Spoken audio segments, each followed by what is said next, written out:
Okay.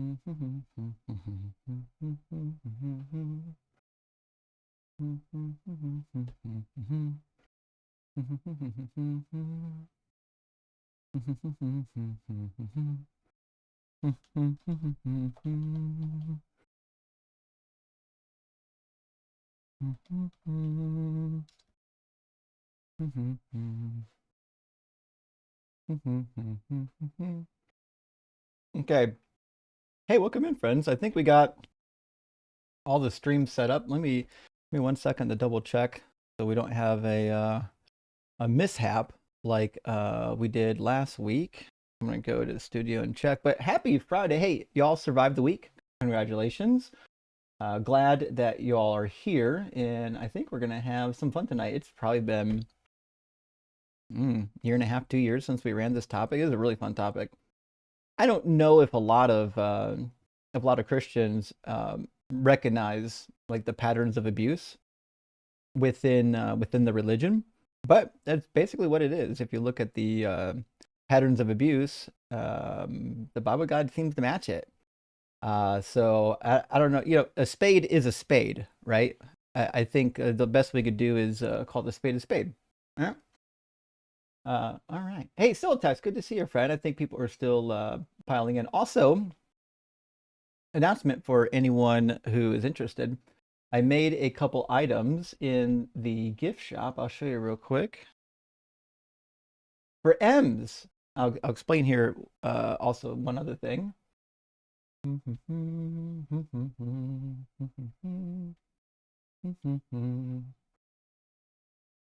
All right.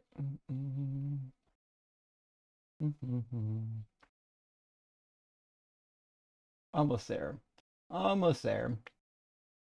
Okay.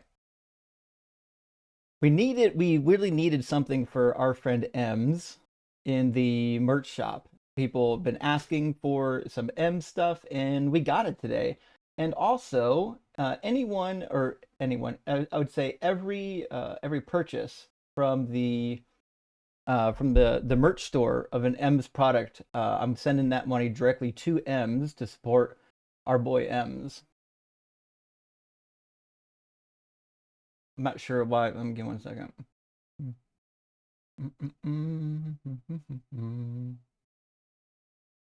Oh, there it is. All right, so I made a Habibi mug. Oh, let me put it on the other screen. I apologize. I made a Habibi mug just for M's. I think it turned out well. I think he'll like it. I think you'll like it, actually. And let's see, we also got a sure. We had to do a sure mug. That got to be his trademark. I think that I don't know what else to say, other than sure. You know, if he was here right now, he'd probably be saying the same thing. And I did one with the M's call. So we got some stuff up for M's. Pretty excited about that. And all of the stuff, all of the merch shop purchases that has M's like logo or moniker on it, we'll be sending those proceeds directly to M's to support him finishing his med school and rotations. Nevertheless, so that's a lot of fun. I already ordered the 2 mugs so I can sip my coffee and say sure and pretend that I'm as cool as M's when we all know that I'm not. But I can try. The bar is high. Nevertheless, I think we got 1 super chat and maybe 1 guest. So let me grab our super chat and we'll see if we can get our guest in here. 8, would you? I can say the rest of that. Why Christians developed the notion of Jesus' second coming? The second coming is easy. So you have to make up the notion of a second coming because he didn't fulfill anything when he was here the first time, right? So if you're a follower of Jesus and you're like, oh man, it doesn't look too good for us, but like we can't just admit that our Messiah was a failure, despite the fact that he's literally dead. The thing that you have to do is say, no, he's coming back to life, and when he comes back, he's really gonna cook. Like he's really gonna lay it on you. So the second coming is, and you guys should already know this, the second coming is just cope, right? They had to invent the second coming to cope with the fact that it didn't come true. And that happens. Like even in the Waco massacre that happened with David Koresh, there's followers that still think that he is the Messiah and he's coming back. It's crazy. People will believe anything. Async, good to see you. Gretchen says, M's merch. You have my complete attention, WM's. Hell yeah, we got M's merch in the merch shop now. Check it out. It might not be displaying on YouTube yet when you go to the store, but if you click on one of the products, it'll take you to the store page and you can find the M stuff. Singer Soul, my friend, thank you for the super chat. Says, why is it when I tell people I believe in a magic fat man who delivers me presents, they think I'm crazy, but I believe in a magic Jew that resurrected from the dead, they think that's sane? Well, that's the thing, right? Your fairy tale is stupid. My fairy tale is real, right? That's always like the name of the game. You have to find a way to like minimize the other person's belief system so that you can pretend like yours makes sense, even though we know it don't. Hey, Dwight explains the Bible. Good to see you. Says no sound on Tiny CC landing page. Oh, 1 second. Thank you for letting me know. And that's because I clicked on the wrong audio source. I apologize. Now you should hear audio on the Video Ninja landing page. Totally appreciate that. Huge W. I appreciate that. Hey, Narcissa, great to see you. Thank you so much for the $20 super chat. It says good luck with the show. I'm off right away. No one is as cool as Ems. No, you're right. No one is as cool as Ems. It's impossible to even attempt. I don't know why anybody would, but I'm not sure where you're going, but I hope you have a good night. I hope you have some fun. And it's good to hear from you, Narcissa. Thanks for stopping in. And Pat Heason, thank you for the super chat. Says, love you, Justin. And the trio, if you specifically didn't help me deconstruct the Bible stuff, I would have never continued. Would have never continued with my education. Well, listen, knowledge is power. Readers are leaders. It's important to do your education. And even if you're religious and you get a religious education and you end up not becoming religious, it's still worth it. You still learn stuff, right? So it's always worth it to learn. And ontological shock, great to see. This is after I left Christianity in my early 20s, it became super obvious that the dynamic between the Abrahamic God and believers is akin to abuser and the abused. Yeah, that's it. Well, if you look at if you just go to the New Testament and look up the word slave, what you'll find is that's like the idea. That's like the ideal relationship between God and his people, and Paul himself says that on quite a few occasions. So. So if we just go, let's do a Romans. There'll probably be something in here. Let's see. Yeah. Do you not? This chapter 6 is about being a slave to sin, but he also says once you're saved, you're a slave to righteousness. Let's see.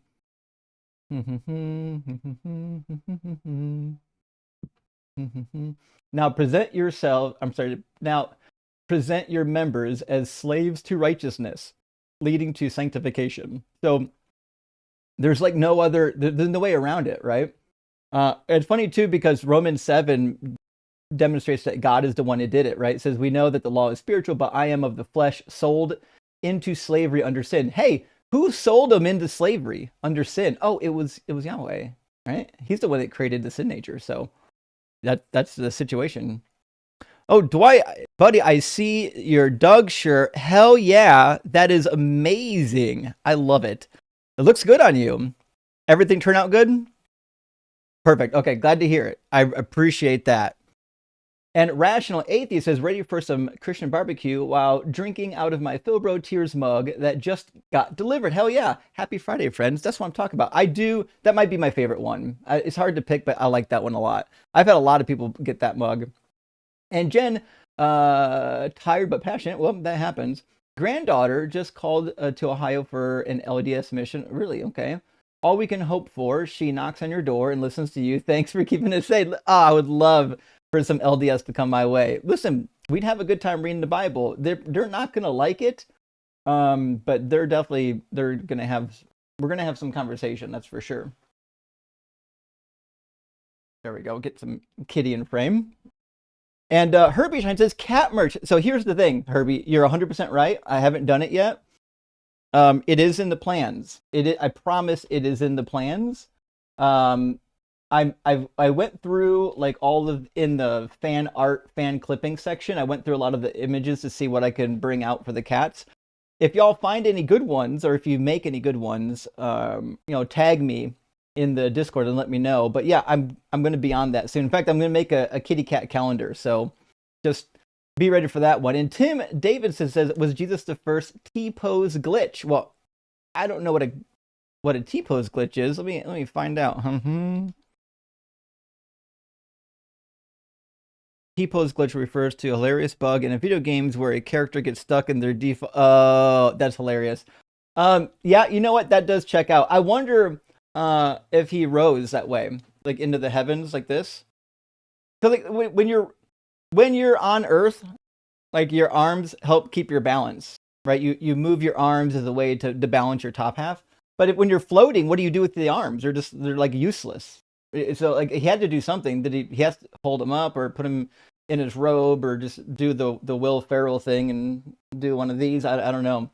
Nevertheless, let's get Balaam David in here and we'll get our first conversation going. If you're on TikTok, you just got to hit the guest request button and we'll get you into the conversation. You don't have to use the link on the screen if you're on TikTok. If you're watching on Twitch or you're watching on YouTube, you'll need to use the link on the screen, tiny.cc/DZ live.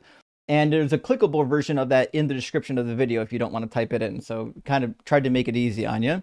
But let's get Balaam in here and see what we can get. Welcome in, Balaam. I can hear you. Doing well. Give me 1 second to make sure. You say something for This me. is my first time calling in, so yeah. Okay. Everyone should be nervous, I guess. Well, that happens. I mean, as I say around here, as long as the guest is nice, I'm nice. But I understand even if I'm being nice, it's kind of a daunting thing to do. So I was planning to just come in here and scream at you. So no, I'm just totally kidding. We'll get some excitement at least. Yeah, some fireworks. Yeah. So let me get my catalog open so I can document. And I started cataloging my conversations like at the end of June, maybe end of July last year. I'm now at 552. That's a lot of conversations for less than a year. Is it just to have a library of like rebuttals kind of thing? No, I document the guests so I don't forget who they are. I also use it to decide who I want to clip.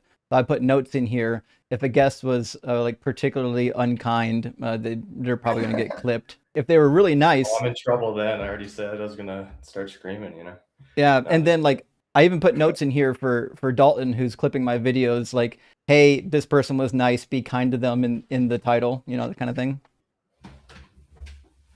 So anyways, is your name Balaam or David? That's my full name. So which one's easier for you? You can just go with David. I kind of like Balaam, to be honest.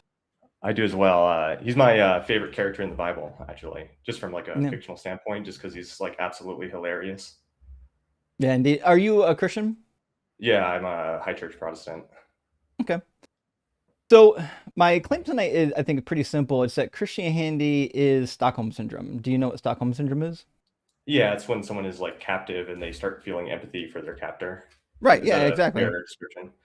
I would just say that like it's an incorrect use of the word Stockholm Syndrome, because like Stockholm Syndrome refers to someone who's like literally being captured and is at acute threat of danger. Like I'm like have you in my basement or something. Within Christianity, like, now I want to caveat, there are like Christian cults that exist that I would say are extremist groups that actually might meet the standard of captivity, like we can grant that. But I'm saying in your general, like evangelical, and I don't even want to say evangelical because I'm more like mainline-ish.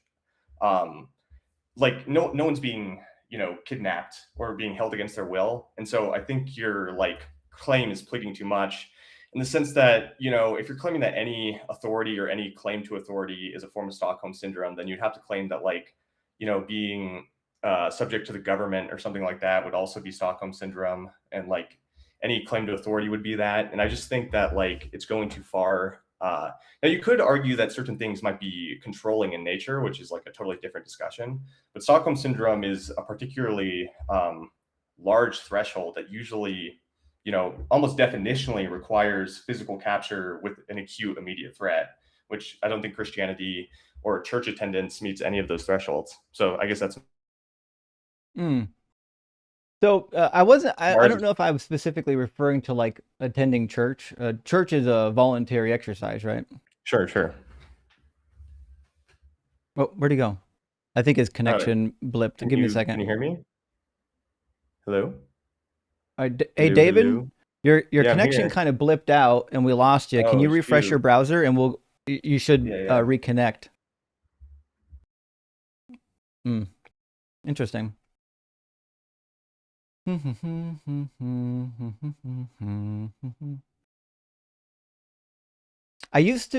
think at one point I used to have talking points for this topic. I don't know where they're at. I'll have to make some new ones today.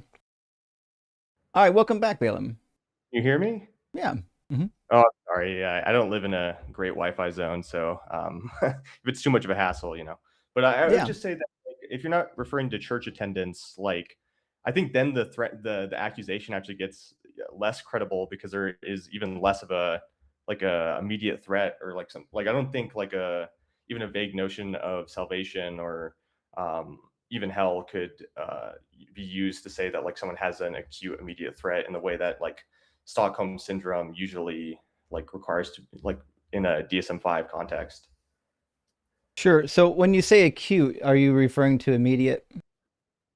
Yeah, like if I have a knife, you know, and me and you like if I'm threatening you with a knife, like, and you start feeling empathy for me, that'd be like defined as Stockholm syndrome. But if the government is like looking for me because I committed a crime, or like there's a vague authority threat from the government that if I do certain things, there certain actions might happen. That's not considered a Stockholm syndrome situation. And I would just say that the realm of Christianity and Christian claims is closer to the latter, where there's more of a general authority claim about who controls reality and not an acute threat of like an immediate of immediate violence. So I just would say that like it just doesn't meet the definition. Well, I've got the hallmark signs of Stockholm syndrome. It usually goes something like this: positive feelings toward your abuser or captor, sympathy for the abuser's or the captor's motives, hostility sometimes even, depending how deep you are, for people that are trying to help you, minimizing the abuse, self-blame, so blaming yourself for the abuse, fear of leaving, despite the fact that that's what's best for you, and even dependence, becoming dependent on the abuser, shifting identity, and then afterwards, if there is an afterwards, typically a lot of times it's accompanied by PTSD. But I do want to address your points. So the acute threat of danger, I don't know why we would use the word acute or immediate. Absolutely is a threat of danger. That danger is being tortured alive in hell. And is there something that would be worse than that? No, but the problem is the word abuser in this case, and the reason that like we are so specific about the circumstances is because the things you're given could be true of non-abusive situations. For example, a reasonable, kind parent could have a teenage son or something that has these feelings about their parents, or even someone feel this way about their government, and they might even be correct in some cases, but it still would not meet the psychological profile of Stockholm syndrome because it doesn't meet the like immediate physical threat of someone like stabbing you. Like there is something about being like physically held captive that like it actually fails on the first part of like the types of abuse and the type of abusers that Stockholm syndrome requires to actually be diagnosed, rather than the second of like, vague notions of like blaming yourself or something like that. Like there can be situations where that is true. That doesn't count for Stockholm syndrome. Like So, you couldn't get diagnosed that way. right, but I think my point is pretty clear, which is that God is an abuser. So we live in a world where He creates natural disasters. Baby are born with bone cancer, having no fault of their own.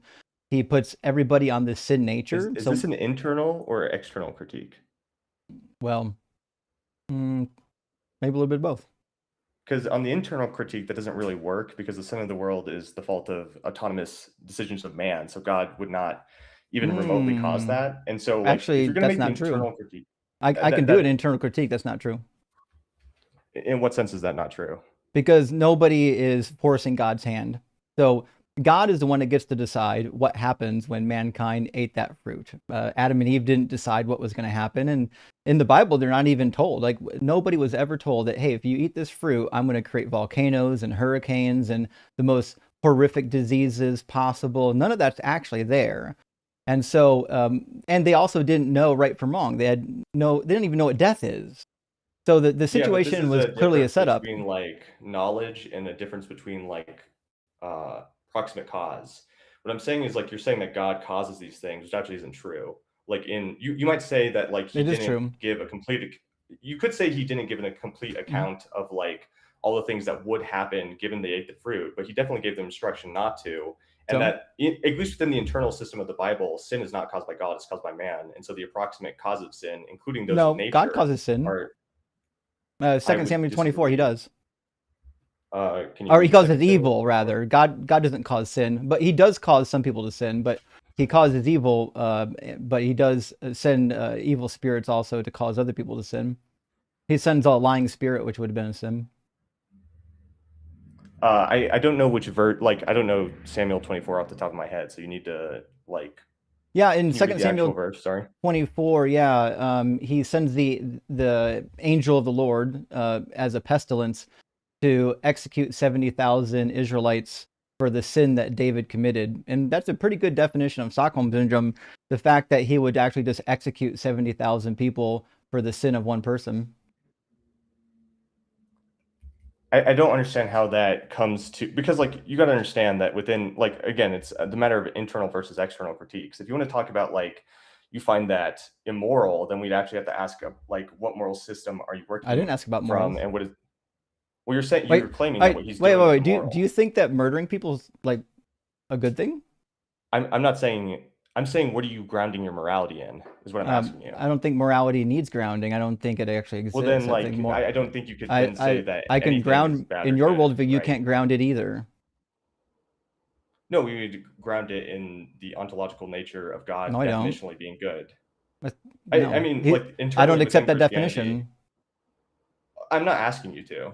Oh, well then I have no Like it reason depends to. on whether or I have not no you're reason making an. to. I have no reason to accept your definition, so I have no reason to accept No, anything that this comes is from why it. I'm asking you if you're making an internal or an external critique, because it actually matters. Because if you want to make an It internal does. critique, you actually have to accept the ontological nature I of God's goodness. I But if don't. you, That's not in the Bible. it actually is, like, God is the No, grounding of God literally goodness in says the He creates Bible. evil in Isaiah 45:7. Uh, read Isaiah 45:7 for me. Yeah. Mm-hmm. It says, "I form light and create darkness. I create peace and I create evil. The Lord, do all these things." I would argue that this is about the ontological nature of God's goodness, and him saying the lack of him is actually the cause of evil. He Not didn't in the say any sense of that that. I'm saying that's actually like the internal claim of what the larger Bible is saying. No, I'm talking about this specific verse. Yeah, I know, but it has to be like verse cherry picking actually isn't I, useful in the sense that we need that's not to, cherry like, picking. what I'm saying is, like, if you're going to take the entire Christian worldview, you Mm. have to take it within its own context. And what I'm Did saying God is, create everything? yes, So He created evil. evil is the lack of God or the lack of his goodness. So like That evil can't be isn't like a true because thing. God said He created it. This is what I mean in like an ontological sense that could be true in the So you sense just that don't his. like what the Bible says? Like you just when God No, says I no, created this. it, you're like, "Oh, He didn't actually create it." Like why? This is weird. I mean, it means like, what do you actually mean by create? Because I don't think the word create actually works in the same way it does for human beings as it does for God. Because He God is says he just the like foundation of being itself, and so just like his The Bible doesn't say that absence either. Listen, I'm gonna let you know right now. None of your philosophical jargon's in the Bible, and it directly contradicts the Bible. in what sense and where. God has absolutely no omniproperties in the Bible. He's not all knowing. He's certainly not omnipresent, and he doesn't appear to be all powerful. Mostly power though. He's super powerful, but not all powerful. I mean, the Bible makes those explicit claims about God. So like, I guess what is Where? the evidence that he? because I the mean, just Bible in Genesis also 1, it says he creates all things. contradicts it. So in I Genesis 18, hmm. Genesis 22, he learns that Abraham is going to sacrifice his son. He's willing. That's why it's a test.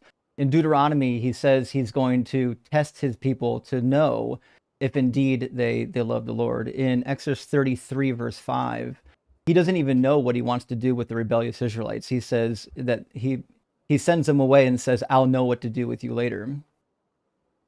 Yeah, I think this is like anthropomorphizing language to come down to reveal his knowledge to God and doesn't reflect his like ultimate nature. I think this is like him actually Well, reaching down to show me in the Bible his ultimate nature. like it states repeatedly in the Bible that God is the foundational source of good. Where? Do you want me to grab something for you? Yeah. The best you're going to find is 1 John, and you're going to find another passage where Jesus is called good, and he says nobody is good except for the Father. But I didn't say all good.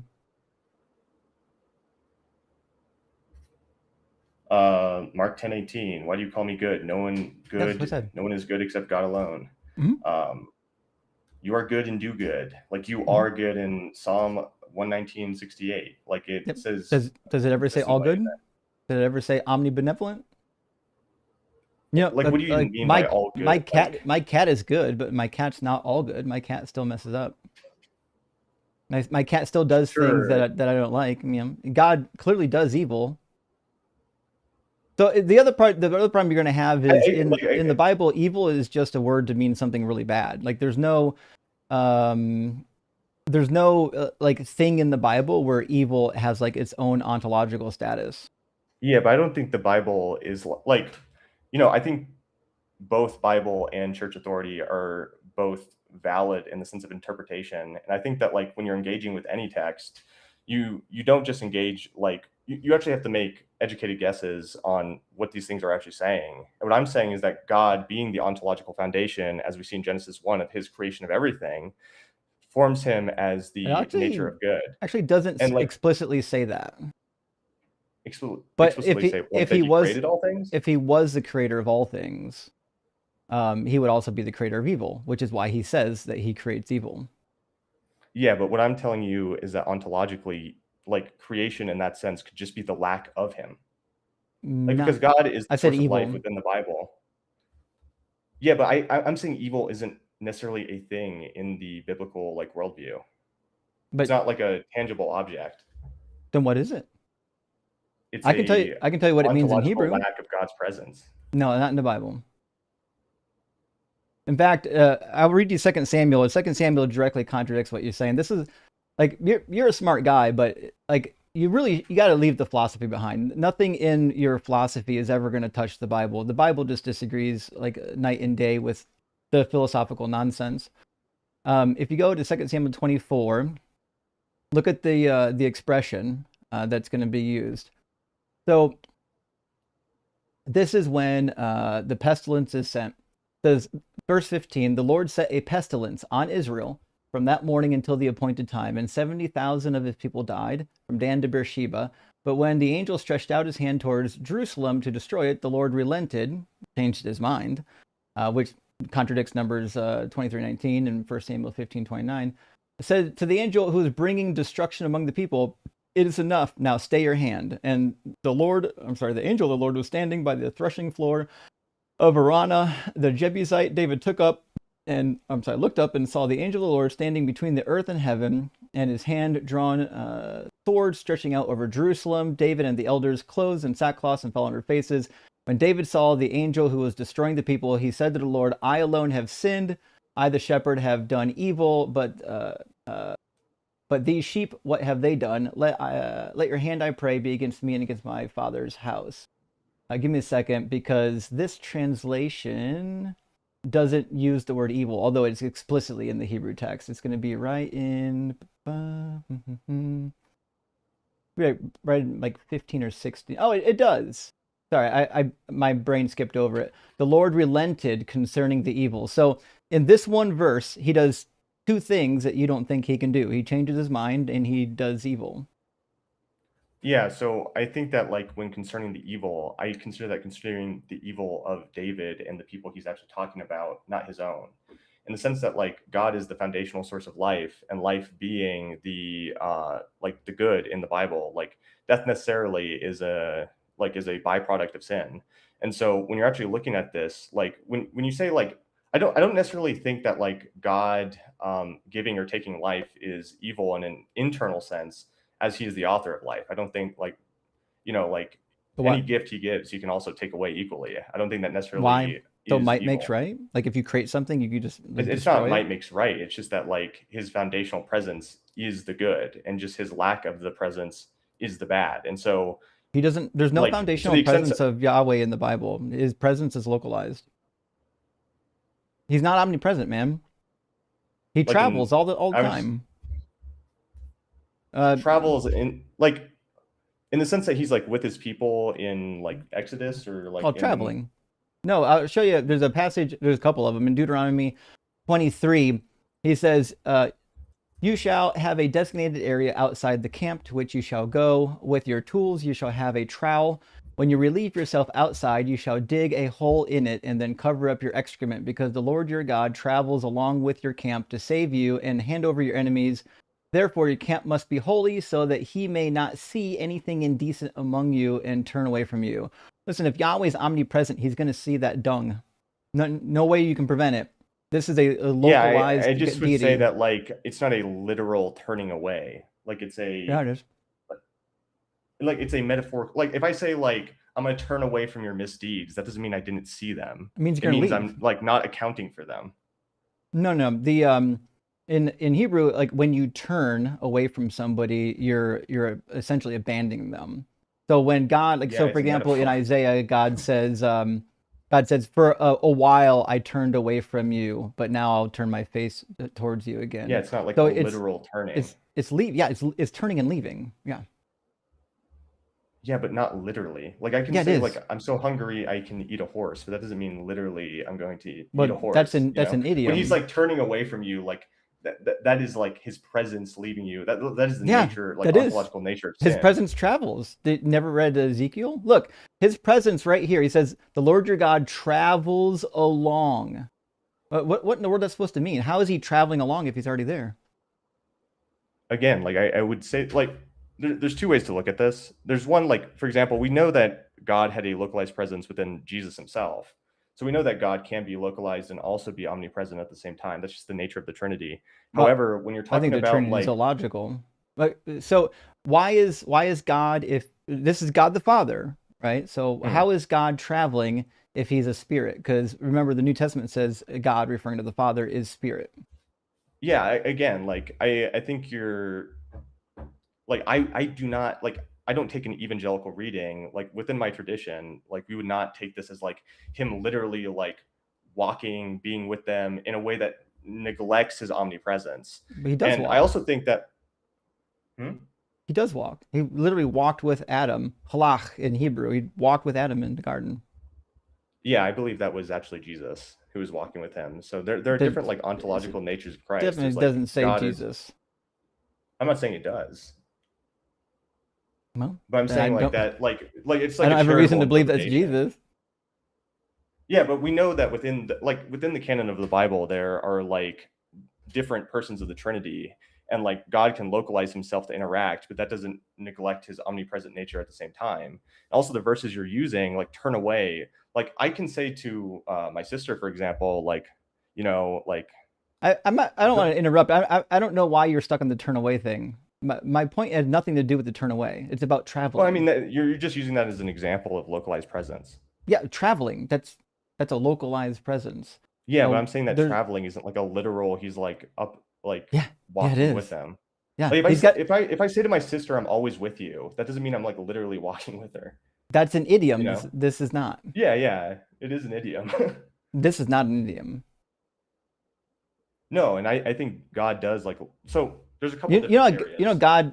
God has body parts, right? That's what it means to be created in the image of God. That's why it says in Exodus 24, when the elders eat with Yahweh, it says Moses and Aaron, Nadab and Abihu, and 70 of the elders of Israel went up, and they saw the God of Israel. Under his feet was something like a pavement of sapphire stone, like the very heaven for clearness.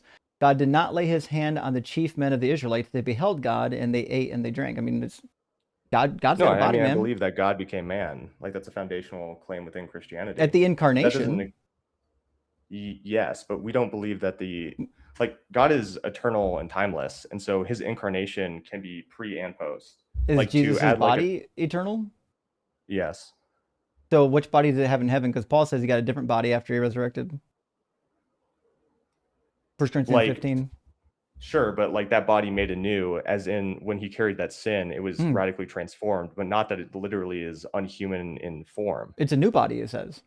Made out of a Yeah, different in the same way, substance. me and you will have a new body in heaven, like Right. supposedly. It's still a But body, like though. that doesn't mean that our body is like not human anymore or not But localized. but it's still a body is my point. Yahweh Yeah. in the text has a body, which is why he has to travel. Yes, but this isn't, again, if this is an internal critique, we already agree that God is both omnipresent and has a I body. don't know why you keep saying in critique. I'm not critiquing your denomination. I'm critiquing the religion. No, like an internal critique to Christianity. Yeah, that's what I'm doing. I'm saying that it's not an internal critique because Christianity It agrees that he is. has a localized presence No, they of don't. Jesus, the man, and an No, omnipresent in the that's Father. not But universally they're the accepted. No. same. I'm not saying it's universally accepted, But that means this. but like it's a matter of That interpretation. means my critique of Christianity using these Bible verses still stands. I'm not critiquing your denominational specific view. So No, I know, but like you're saying that like given that your interpretation holds value, then it's a problem. But I'm saying like this isn't a normative interpretation of the Christian teaching. And so yes, if you take a there's no non-normative such view, thing these as are an problems. other than like reading the words of Jesus. There's no normative Well, I teachings in mean, Nicene Christianity. Christianity is literally the definition that most Christians hold for what it is to be Christian, that agrees that Jesus was incarnated as a local presence and has an omnipresent At what nature. time? In the Nicene Creed, I believe, is the 300 or something No, AD. no. At what time was he incarnated? I mean, when he was born as a man from Mary. Sure. So what was his body prior to that? I think it was also like the thing is when you're talking about causality when it comes to a being like God, like I don't think the direct No, causation actually I just stops need to making know sense. what body he had prior to the I think he human had a body. human body. Okay, so he had a human body, then he got rid of it, and then got another human body. No, it's that Okay, body was radically transformed. Like in the Transfiguration, for example, he didn't stop being a human. He just radically transformed what it meant for him he to was be glowing. a man. Yeah, I mean, he Right. was So doing his thing. so Jesus prior to the incarnation had a body. That's what you said, which means he had to discard that body to become a baby in a clump No, of cells this is in actually somebody's so. This is womb. actually the fundamental disagreement. Is that I think that the like prior in time, like I think it's prior in action, but post in chronology. So what I mean by that is I think that Jesus was first born as a man at Mary, but I think that like that form of his was also eternal at the same time because once he's in heaven, he's outside of time. And so like something can He's originate definitely at not one outside point. of time. I would just disagree with that. Like I think that's just It's the nature of God. it's logically absurd to be outside of time. You're not capable. You have no powers outside of time. You have no ability to act at all. Sure. Can I Jesus mean, have a conversation with his father right now? basically you're just asserting an A theory of time. I just reject an A theory of time. I'm just A B asking. theory Can of Jesus time. have a conversation with his dad? A conversation. Sure. He needs time for that. Can you pray to the Father? You need time for that, though. I don't How know did if you God do. speak things into existence when speaking is an act and you need time for acts? Yeah, I think that like when it comes to like actions outside of time, I also don't think that like Genesis 1 through 11 are purely literal. I don't think the text, like the genre of the text, doesn't imply a literal reading at all. It's Yeah, it does. it's hyper. This is more of an evangel. No, it doesn't. It's a very It like does. Yeah, like the a one of the literal reading. primary scholars who's a Christian conservative evangelical, John Yeah, Walton, but in one of his latest Christian conservative commentaries, evangelicals literally don't know what they're talking said about. that Genesis acted as a science of like a Look. I mean, science the Christian reading conservative for the evangelical. ancient people, and I Sure. believe this to be true because I studied the ancient Near East, not as much as John, obviously, but my reading of the ancient Near Eastern literature agrees. This was how they think things actually happened.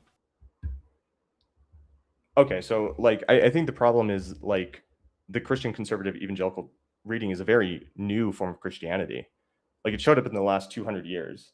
And so what I'm actually talking about is like traditional founded Christianity. Like if you want to take readings from like Jewish scholars, other high church Protestants, That people of older have traditions have you don't read the read Genesis 1 rabbis? through. Yeah, they do. Yeah. I've read the Talmud. They literally go through great lengths to describe the thickness of the firmament and how God lives on top of the firmament when there's water up there. Yeah, I'm not saying that they deny that he has localized That presence what within. what I'm saying is 2,000 years ago, this is what the Jewish people believed back when it was much closer to the time of writing.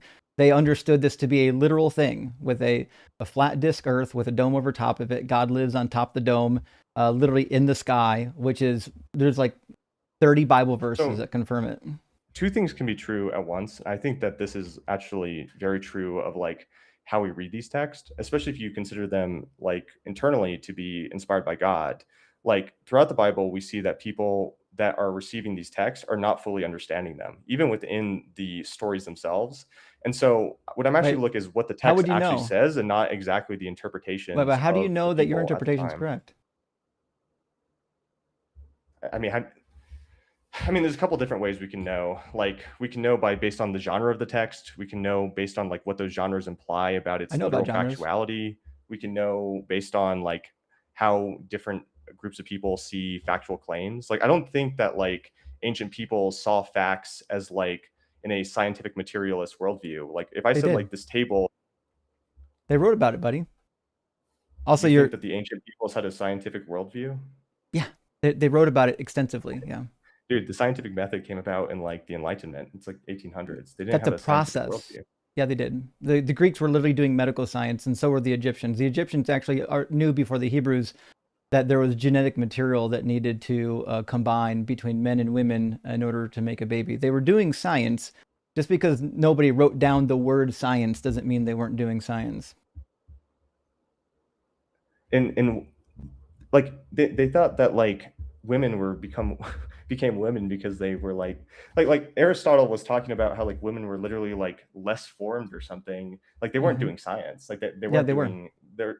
And what, like, give an example. I mean, like the Yeah, Egyptians were I not just told talking you, about like genetics. there's like entire medical texts where they're exploring cadavers, trying to find illnesses, trying to find cures for illnesses.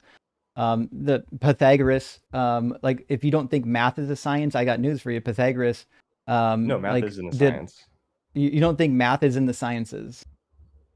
Math is the language of the sciences, but it is not equivalent to the sciences. Ancient No. peoples were not doing What science. what They do you did not think see science things as is? material. What do you think science is? Science is a specific method to figure out natural truths about the world. Yeah, and what Ancient is that peoples were not method? doing that. Hmm. Repeated experimentation, the ability to like monitor, like it's the repeated experimentation of the natural world to get consistent results to make a general or like a generalization about natural laws. Which they did. That's literally what they did. Observation, research, hypothesis, testing. That's how Aristophanes figured out the world was round. The ancient people had like no like useful medication. Like the stuff the type What of what stuff are, you're what are you talking talking about, about? Are the you out type of of your stuff mind? They did have useful medications. like Like literally tree resin. You know, tree resin worked as an antiseptic, just like sage. It literally would cure an abscess in your mouth.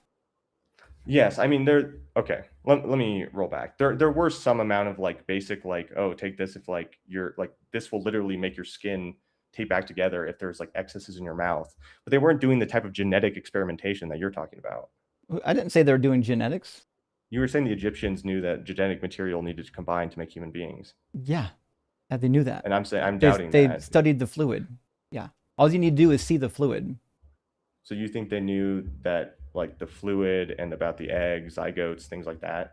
I didn't say anything about zygotes, although they wouldn't have called it zygotes, but yeah, they That's knew about actually zygotes. you're talking about genetics. Like I don't think No, they I'm knew not anything about talking about genetics. genetics. I didn't say anything about They might have genetics. connected like I the said sex genetic act material. to. Doing genetics is different than recognizing genetic material exists. Sure, like I think ancient people recognize things about their natural world, but I don't think they had this like materialism in the sense that like the world was purely material, and the I didn't idea say that that. like, well, that's what a scientific materialist worldview is. No, I didn't. Not at all. No, if you're a materialist, yes, but not all scientists are materialists. That's ridiculous. That's why I said scientific materialist. I'm talking about a specific I group of didn't people. mention scientific materialism. I don't know why you're bringing it up. Because I said they weren't scientific materialists, and you said yes, they were. So No, I maybe didn't. we They talk were past doing each other. science. I mean, They were doing science just like anyone else did. I strongly disagree with that. I do not believe they were using the scientific method, and I think they did. They literally like, were. reasonable. How did Eratosthenes figure out that the Earth was round? Yeah, I'm not saying they didn't do certain amount of like mathematical equations or something like that, but they weren't. How did he do it? Like, did it start with an observation? Sure. Did it proceed with a little bit of research and thought, maybe some mathematics? Sure, but like the idea of did doing, he develop like, a hypothesis? Sure. Did he then test the hypothesis? In a sense, but not in the sense of like Sounds like the scientific method. Yeah. Then he analyzed that data and he reported his conclusion. That's the scientific method. Yeah, but this is way post biblical writings. No, it's not. Eratosthenes was like 300 BCE, wasn't? Or maybe it was 500. Hold on. Yeah, but the Old Testament texts we're actually discussing are much older than that. So what? We talk about the scientific method. In a different Eratosthenes was doing it between 270 BC and 190 BCE, 195. So yeah, 200 years before Jesus, he knew the Earth was round using science. Yeah, but we're talking about whether or not the earliest parts of Genesis, which are like 600 BC in a different part of the world where they didn't have this type of, like, the place you're talking about is talking about like ancient Greek. We're talking about the ancient Near East, where they were essentially just sheep herders. There wasn't Genesis, this kind of like... You know, the Genesis is their explanation. Mm-hmm. Yeah, but it's not like a scientific accounting of like what happened. It's not like a literalist scientific accounting. It's their explanation for what happened. Yeah, but what I'm saying is they wouldn't view it as like a literalist assumption about like when we say something like you know, the sky is blue, like we mean a certain like scientific you know, like we can study the wavelength coming up the sky. When ancient people said stuff like that, they might not have literally meant the sky was blue. Quote me one ancient text that says anything that you're saying, because I can quote you a bunch that say exactly what I said. Sure. I mean, the ages in Genesis are obviously a day symbolic. No. Yom in Hebrew just means a day almost 99% of the time, unless you make it plural. No, I mean like the actual age of the patriarchs. I didn't say that. You said the day in Genesis. I might have misspoke, but I meant the ages, like the ages given in Genesis, like the ages of the patriarchs. Like they're all symbolic by 5s and 0s, which are like more divisible numbers, which implies a certain status about these people. Like they were making a theological claim. They weren't making a literal claim about their ages. No, I disagree. They were following the Sumerian king list, making their oldest relatives live for a very long time, which was a pretty well-known thing at that time period. I mean, even if you believe that the ages were true, like the actual numbers they were using have like theological significance to them. Like Hebrew letters and numbers are the same. Do you know Hebrew? Do I personally know? I know things about Hebrew. When did Hebrew gematria develop? I have no idea. Far after the Old Testament was written. After Jesus was in it. Well, no, I'd say a little bit before Jesus was around. They stole it from the Greeks. But it had nothing to do. Like Moses wasn't hiding, God wasn't hiding any numbers in there. And in fact, the development in Hebrew where a number represented a letter, that didn't exist until the Greeks, when they got introduced to the Greeks. In fact, in the Hebrew Bible, typically, like they have a word for every number, like echad, and echat would be 1 in first. Yeah, what I'm saying is that like the actual construction of, like, if you actually look at the distribution of the ages of the patriarchs, they aren't normally distributed. Like they're actually using certain specific number like patterns within that would not be coming from like random chance. They were saying something about these people, given that like we can tell that they were like choosing ages rather than, because when you get to like later in Kings, the ages of, you understand Jesus's lineage in Luke 3 goes all the way back to Adam, right? And that's a literal lineage. Yeah, that's fine. Okay. What I'm saying is there could be a difference about, like, two things can be true at once. Like there could be some amount of history recorded within these things, but they could also have theological, mythological significance. And what I'm saying is, I don't think the writers of ancient texts shied away from, when they wanted to make a theological point, changing something about the literal facts to match what they wanted to theologically say. And to them, that was truth. Like in this, How if we many change the days? historical, How many years did Methuselah live?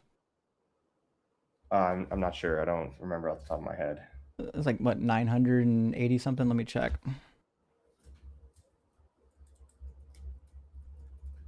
969. So what's that mean? What's this? What's that symbolize? I am not sure off the top of my head. I mean, Why would we think it's symbolic? because they're not normally distributed. So what? They're following the Sumerian king list. So in the Sumerian king list, the first portion of the list was written at a time period when Sumerian was essentially brand new, and then they moved on. The Sumerian actually changed over time, and then they ended up adding to the Sumerian king list using a different numeral structure, but they left the old one in place. And for a long time, people didn't know if those numbers were literal or if they had a different system of writing, because they lost track of the old ways of speaking, just like we lost track of English from the 1300s. You don't speak in 1300s English. And so they interpreted those ages as being really, really, really long, when actually they were normally distributed. And in fact, there's been some recent development. Yeah, but they don't actually match numerically, and the Hold ages on. that you're talking about I'm just are going like to tell you tens of why the thousands of Bible. years. I'm just going to tell you why the Bible says Sure, it. sure. Okay, so what happened was, when the Bible was written, the popular idea was that these people literally did live for that long. And so the Bible copied that structure. Everything in Genesis chapter 1 to chapter 11 is basically mimicking Babylonian literature. Every single story in these chapters, I can find you the Babylonian parallel. So it's basically a polemic against the Babylonians. It was literally written after the Babylonian exile. I agree and actually disagree with you, and this is kind of what I mean, which is, I think on one hand, these stories, like, for example, like you might bring up like a basket being in the river, which a lot of modern scholars thinks was actually an actual practice that people actually did during the time. No, it's copying Yeah, Sargon. King Sargon did that. no, there's a bunch of, I mean, that is one claim you can have, but the fact that this practice actually existed is pretty Where did well it attested. exist? Like that, like, because one of the reasons scholars think that is because it's not just one of Which these scholars texts, it's thinks a that? lot of the text. I'm not familiar. I've read about these histories. I don't have like a specific name for you. I don't memorize everyone who I've ever read's name off the top of my head. Mm-hmm. I mean, I don't think that's like a fair. I mean, you probably don't either. Like I can just tell. I'm actually pretty good at it. Yeah. I mean, you might be smarter than me. Who knows? I'm not smarter. I'm just but had a longer education in the Bible. Oh, that's fair enough. What I'm saying is, when you actually look at these texts that are similar, I think there are some like quote unquote literary tropes that might be similar, but I don't think these stories were quote unquote copied. Like, you have to look at the differences. I didn't say as they're much as the copied. similarities. You were saying there were at least responding to Babylonian myths. So there were polemics. Sure. Do you know what a polemic is? Yes. Okay. So they weren't copying the stories. They were taking stories that everybody believed, including the Hebrews, and they were putting their own spin on it to say, no, your gods are chumps. Here's how it really happened. Our God did it. And the Babylonians would have roughly still been around to read it. And we know that it was written in the Babylonian period because Genesis has got all kinds of passages that, like, parts of languages didn't even exist until the Babylonian exile. Yeah, I would argue that Genesis is pre-Babylonian, and there's a lot of things we can see in the text that point to that. For example, if it was post-Babylonian, we should have seen a larger emphasis on Jerusalem being the kingdom, but we don't, or being the capital, but we don't. We don't see anything about Jerusalem. And so I think there's a lot of, like, I do think that the language is obviously modernized, but I think the stories, and especially like when you look at some of the older things it's pointing to, I don't think it's so obvious that they were copying the Babylonians. Why? I mean, this is true. Why would they be mentioning the temple? And you do know that the building of the building of the temple is mimicking the Garden of Eden. You understand that, right? Sure. Okay. The temple is thematically essentially the Garden. Yeah, of Eden, of course, which they lost. Yes. to the Babylonians. Yes. Okay. I guess what is your point in pointing that out? My point is the temple was gone. They knew it. And also, we've got so many words that are from the Aramaic period. Like even the script that it's written in, like most of our manuscripts are Yeah, but even written in so, Aramaic block script. the problem with that is when we look at the post-Babylonian literature, they're still talking about Jerusalem and coming back to it. And so like But de-emphasizing Jerusalem doesn't but make these aren't sense stories if about Jerusalem. These are stories about ages ago. Why would they mention yes, but what I'm Jerusalem? saying Also, is it is like it mentioned in Genesis 14. what I'm saying, I'm not saying it was never mentioned, but I'm saying is there's emphasis on lots of other areas. And if you were going to write something post hoc, you would have actually like, given details leading up to the later texts that are like leading up to example, like King David's reign and trying to They emphasize did. that. It's in there. You see that in Deuteronomy, but You not see it in in Genesis. where in Genesis are they pointing to David? No, I'm not saying David specifically. I'm saying inside of Genesis, you will find references to things that like 1,000 years later.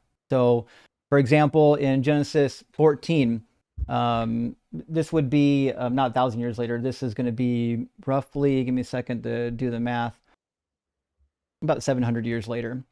So, in Genesis 14, there's this really interesting passage where Abraham is fighting essentially for his nephew, and he chases the people north up towards Dan. It says, when Abraham heard that his nephew had been taken captive, he led forth his trained men born in his house, 318 of them, and went in pursuit as far as Dan.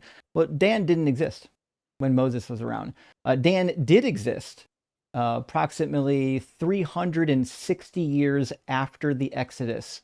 You can capture that in the book of Judges, because originally they had tried to settle in the land of the Philistines. They couldn't do it, and so sometime way after Samson and Jephthah, they ended up resettling up in the north. So like this is like literally, this reference wouldn't exist unless it was written hundreds of years after the Exodus. Sure. So I think that like two things can be true at the same time. I Mhm. think that I think like I don't reject and I'm aware that like a lot of the city names were later. However, there's a difference between like a modernization, which I think is what we actually see, versus a whole scale reconstruction. And so you have to ask like, is Genesis like, does the structure of Genesis and what it's trying to accomplish fit more of a Babylonian period or a pre-Babylonian period? And It's so I think it's that like it fits the what Babylonian period. They're doing a polemic against the Babylonians. That's why chapters 1 through 11 are all like literally just modifying and arguing against Babylonian literature. in Even the what tower, the tower that God had to come down and destroy, that tower has a mirror in the Babylonian literature. In actually Sumerian literature, they attempt to build a mound reaching way up in the sky, and God, it said, well, the gods plural said, no, no, no, we're not going to do that. And they ended up switching all of their languages so that they couldn't communicate to each other, and they ended up having to abandon the project. yeah, I mean, this could have also reformed like the problem is like you can interpret that way, but I think the It's what it influence actually says. goes the other way. Why? It's older by like 1,500 years at I least. like are like for example, like Zoroastrianism seems to copy a lot of um Jewish texts and ideas rather than the other way around. And so I'm I more disagree, convinced. but I'm not talking about them. I'm talking about Sumerians. Sure, but what I'm saying is that like when we look at the Near Eastern, like we're looking at the totality of the Near Eastern text, like Genesis seems to be pointing towards a lot of older kind of civilizations and older ideas that would have seemed kind of irrelevant coming into the Babylonian era. Mhm. And the extent to which we see cultural exchange between the two seems to be more from what I'd say an inheritance of Near Eastern like tropes more than it is like the Jews are borrowing from the Babylonians themselves. But they're not tropes. In fact, they had a very famous unfinished ziggurat in Babylon, a tower. When the Neo-Assyrians came in and wiped them out, the Jews used that as the target for this particular story, making fun of them. Yeah, but like one of the things I'm confused about is you're talking about the Sumerians and the Babylonians in the same breath, but they're 2,000 years apart. They're Well, 3,000 years the apart. story continues, and they're not that far apart. There's No, the the old. Sumerians were 45 to 2000 BCE, and the I know Babylonians are there's so two Babylonian periods. There's the old Babylonian and Neo-Babylonian. sure. But And what I'm the saying old is like if you Babylonian actually period adopted most of the Sumerian texts. That's why you're the saying original Epic of Gilgamesh was written in Sumerian. The Sumerian version was then adopted by the Babylonians, then it was adopted by the Assyrians, then it was adopted by the Neo-Babylonians, and then it was last modified by the Neo-Assyrians. They shared a culture. that's fine, but you're trying to date the Genesis text by the second period Babylonians, like by Mm-hmm. 1894 to 539, which Mm-hmm. if we actually accept the dating of Genesis, they could be responding to the Sumerians, as you're saying, which would be at the correct time period that they said they were writing. Sumerians didn't They had build ziggurats. towers. Yeah, the Sumerians? So you've got a mix. You've got a mix of the languages, like the old story that the languages got mixed in with making fun of the Babylonian ziggurat that was unfinished because they got Yeah, but this, destroyed by an invading I, army. I actually agree with you that they were responding to like this. I actually had to double check because I thought I was confusing my dates, but I actually do agree with you that there is I think the Tower of Babel probably does refer to a ziggurat, but that was around 4000 BCE. And so how would that move Four Genesis thousand? What are up you talking to about? No, I just literally just there's checked. a dozen or more ziggurats. There's a very specific, famous ziggurat that was in the region that some of them were deported to that was unfinished.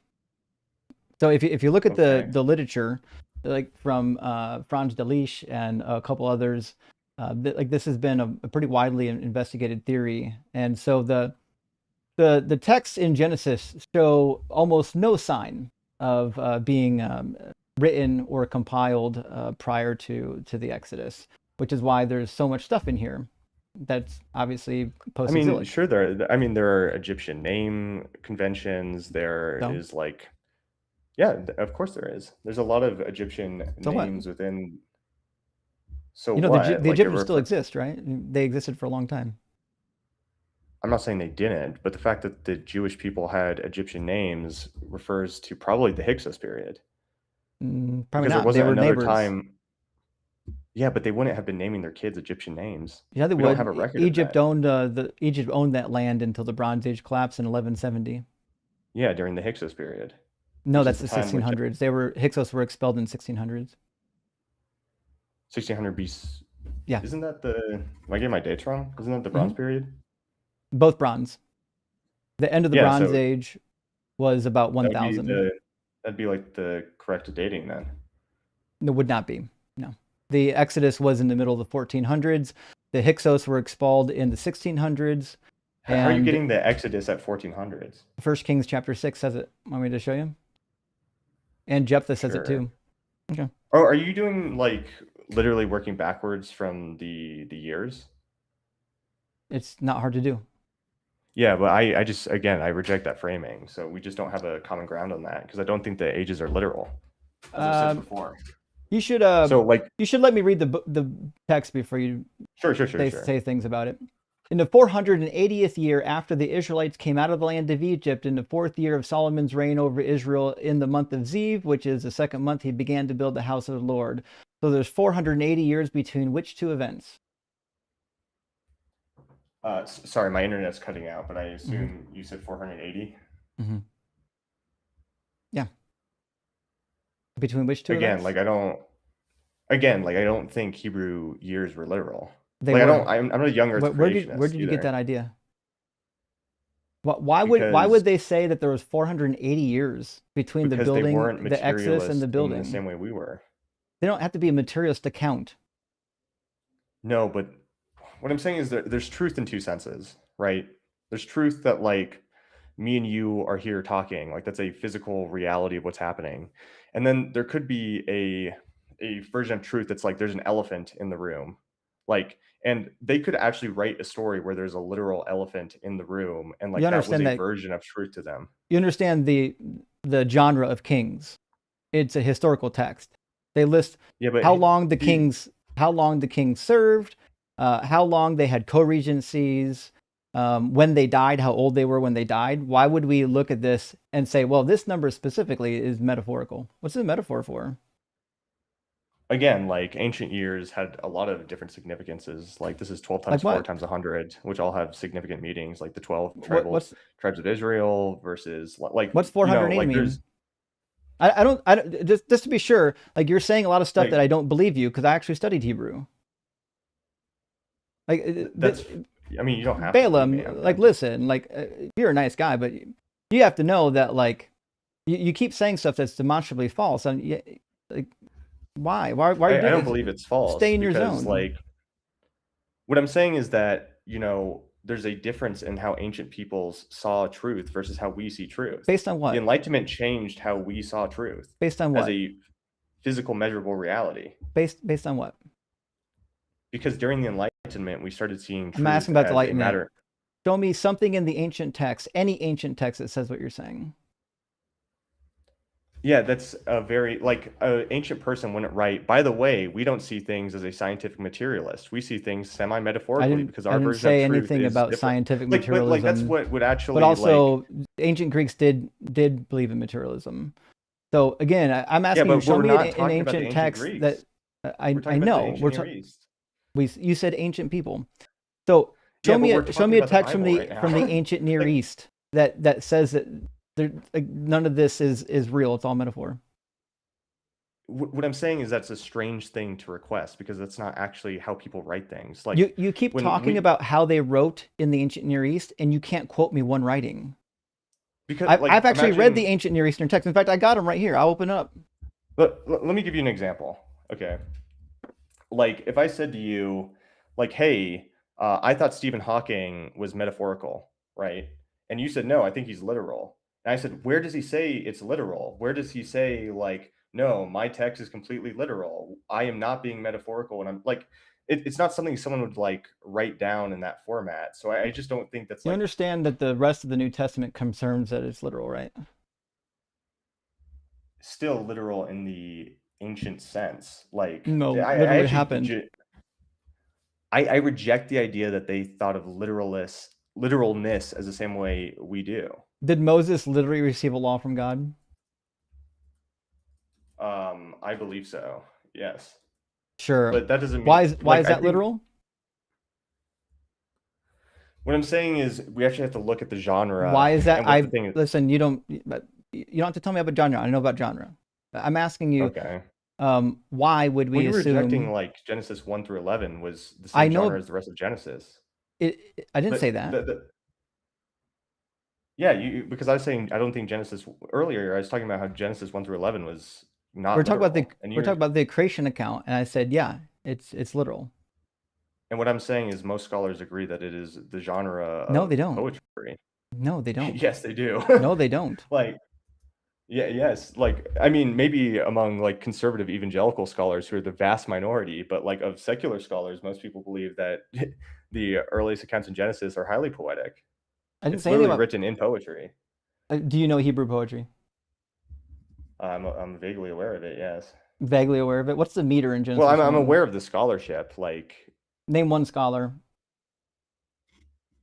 Bart Ehrman. You want Bart to just Ehrman's a name New a Testament scholar? Like, scholar. He name barely knows 15 Hebrew. books. You know, like it's not like you know, it's just a silly way to have these conversations. It's not silly. There's lots of scholars who study Genesis. You don't know one of them. Sure. I mean, I'm So reading meta why do you studies keep of saying like, scholars? You don't know any of the scholarship. yeah, I have read a lot about the scholarship. Which scholar? Like I said, I've engaged in like I've read a lot of the general accounts of like I've just done general research on these subjects. On the internet? And the internet, books I've Do you read, own like one commentary on Genesis? yeah. What's it called? Who wrote it? Uh, I'd have to get up. I forget who wrote it. Hmm. Do you want me to leave and come back? I'm in my Yeah. living room. I'd have to go to my library. Hmm.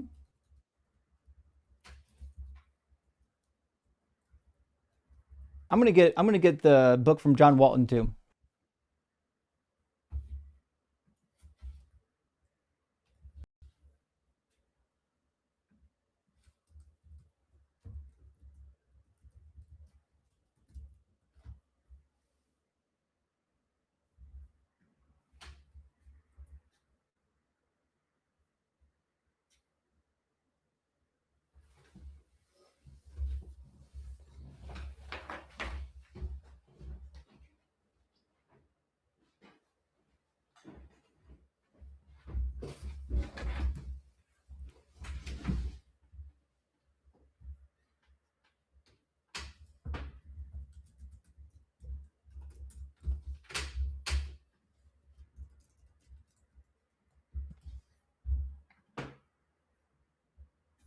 not sure where I put that book.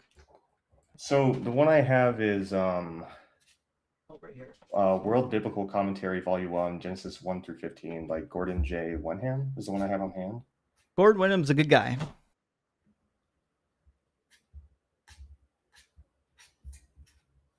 So what's he say? It's been forever since. I mean, this book is really long. I don't think. Mm-hmm. I've got Gordon's commentary set, or almost all of his commentaries. Yeah. What's he say? I don't remember offhand. Like, do you want me to literally? Yeah. Dude, I think that like going back and forth and just like reading books we have is not actually conducive to. What I'm putting out is you don't actually know what the scholars are saying. You're saying the scholars and you don't know what they're saying. Well, I think me having a book or you having a book doesn't actually prove a consensus. What I usually read are meta ideas about what the general scholarship is saying, which isn't usually written by one person. Who wrote the meta study? Meta studies are usually written by a lot of different people within scholarship, and it's usually not something you memorize. Like who? Who wrote it? I got like a master's in data science, right? I've read a lot of papers on data science. I can't name got a master's in biblical studies. That's fine. Like I'm not credentializing right now.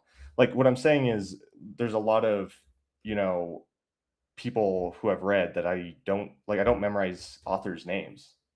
I don't think that confers like authority. Well, it is authoritative if you're using the scholars as your grounding for your claim, but then you can't tell me what scholar or where I can find the information. I don't really have a reason to believe it. Yeah, but I could say something like, I believe in the inflationary like model of the cosmos. And if you said like who wrote the inflationary model of the cosmos, like I couldn't tell you, but I'm aware of the theories and what they say and why they say that. Right. And also just in plain language. And like if you're having Genesis a debate, you actually need to cite your sources. Like no one's going to believe you just because you said it. No one believes me just because I say it. Every time I make a claim, I can show you where it comes from. You actually haven't cited who you're citing that Genesis 1 through 11 isn't, or is literal. Like who are you citing for that? I already told you, John Walton. I got the book right here. Give me a sec.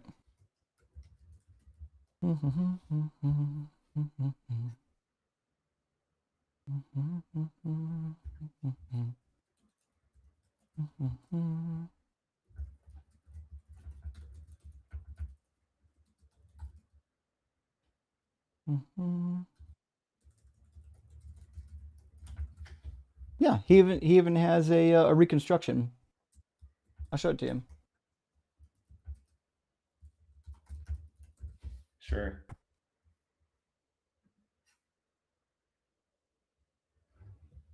That's God's temple at the top. That's the firmament. That's the sun. The flat disk earth with a dome over top of it, and everybody in the ancient world believed it. We have got many texts. A guy named Paul Seeley, he used to teach at Gordon Cronwell, wrote an entire 2-series article collecting all of the ancient accounts that mention the flat earth and the firmament. I've got the Babylonian flat earth map behind me on the wall. I'm going through this, and like for example, Gordon Wenham says that creation is a hymn, like a highly structured literary like syntax to evoke worship. Yeah, I'm sure it is structured. And so like classical Hebrew writing was structured. It's an actual hymn. So I mean, there's also like I'm just looking up Umberto Castelletto, Gerham von Rad. Umberto thinks that like it was preposterous as it was written by Moses. Like Umberto was one of the first professors to posit, like after Wellhausen, to posit the documentary hypothesis. Yeah, but he's still saying that's an exaltation of style approaching the level of poetry. Yeah. So even him it's saying classical that it's writing. a poetic language. Yeah, you can use like rhyme and meter and poetic language and still transit to meaning. So if you read the most ancient version of Gilgamesh, it's got poetry, it's got meter. The problem with Genesis is the poetry meter is broken up because it's got multiple strains. It's just a stitching of text. I mean, I'm not even opposed to that hypothesis that like I think Genesis has many writers. I also agree with that. But I don't think that like, because I think like when we say something is written in the ancient sense, we also don't mean like literally written by this person. It's usually like to that person. And like, yeah, I'm just looking through it right now, and it seems like a lot of different scholars agree with me on this, so I wasn't like misplaced in me Which believing scholars? this. Do So you want me to name so them again, all? what we're I just asking named right like now, 4. no, what we're asking, Like, you didn't. What we're asking right now is whether or not what do they you mean? believe this is a John literal Walton, creation Umberto account. John Walton Casuto. doesn't agree with you. He believes that it is ancient poetry that's highly literary It and can be theological. it can be poetry and still true. It's true, just not in the scientific materialist sense. No one said Like this is anything about the scientific sense. This is the version of events that they believe happened. like yes. What I'm saying is, if I tell you I'm so hungry I could eat a horse, is that true? This is not an idiom, and that's not even rhyming. We're talking about I'm poetry, not not saying idioms. I'm not saying that. I'm just asking that question. It's not It's like a it's gotcha. it's not analogous. You're saying that because there's rhyme, No, but it's broken, it's bad. But because there's rhyme and meter, therefore nothing in here should be taken seriously. It's all metaphor. no, that's not what I'm saying. I don't believe it's all metaphor either. I think it's somewhere in Then between. then what is it? It's like mytho. It's mytho What history. what is the firmament? A firmament? Yeah. Isn't that like a filament? Like something that's like a. Am I incorrect about that? It's a dome over top of the flat Earth. It's referred to on a dozen of occasions. Everybody in the ancient world believed that there was a dome over a flat disk Earth, which is why in Daniel chapter 4, it says that there's a tree, and from the top of the tree, everybody on the earth could see the top of the tree because they had the vantage point. Jesus goes up to the highest mountain Yeah, when I he's don't think taken out to the ancient desert, and people. he can see every kingdom from the top of the mountain. I don't think, like in general, like I agree with you that ancient people had a very broken view of science and how the world works. But God should have known better. The Bible isn't a textbook. Bible Like he is wasn't giving show. Bible's giving a course of events.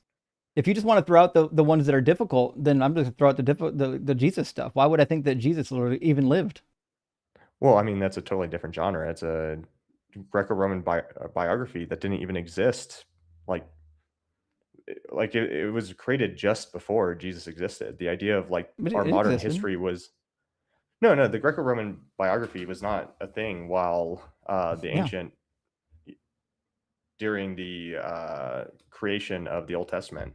Like people were literally doing biographies on Alexander. Yeah, but not of the same genre. But yeah, it is. He literally did miracles in it. I'm not denying that there's a text that says that. I'm saying the Greco-Roman biography was created in the late 1st century BCE. I'd push it to the 2nd century. You can do that, but that's still post the creation of the Old Testament. So what? So what? The idea This of had nothing to like do with Genesis. You were talking about the it Gospels. does because it talks about like the way we actually recorded history changed. The Greco-Roman No, biography, yeah, the yes, Genesis was history. Was Abraham a real it's person? mytho-history. Was Abraham a real person? I believe he was a real person. Why not? Why would we believe that he's a real person rather than just a theological centerpiece in a story? Well, I mean, there's actually different like levels of claims within the Bible. So I think some of them are like provable. I don't think I think there are other claims within the Bible that just aren't provable.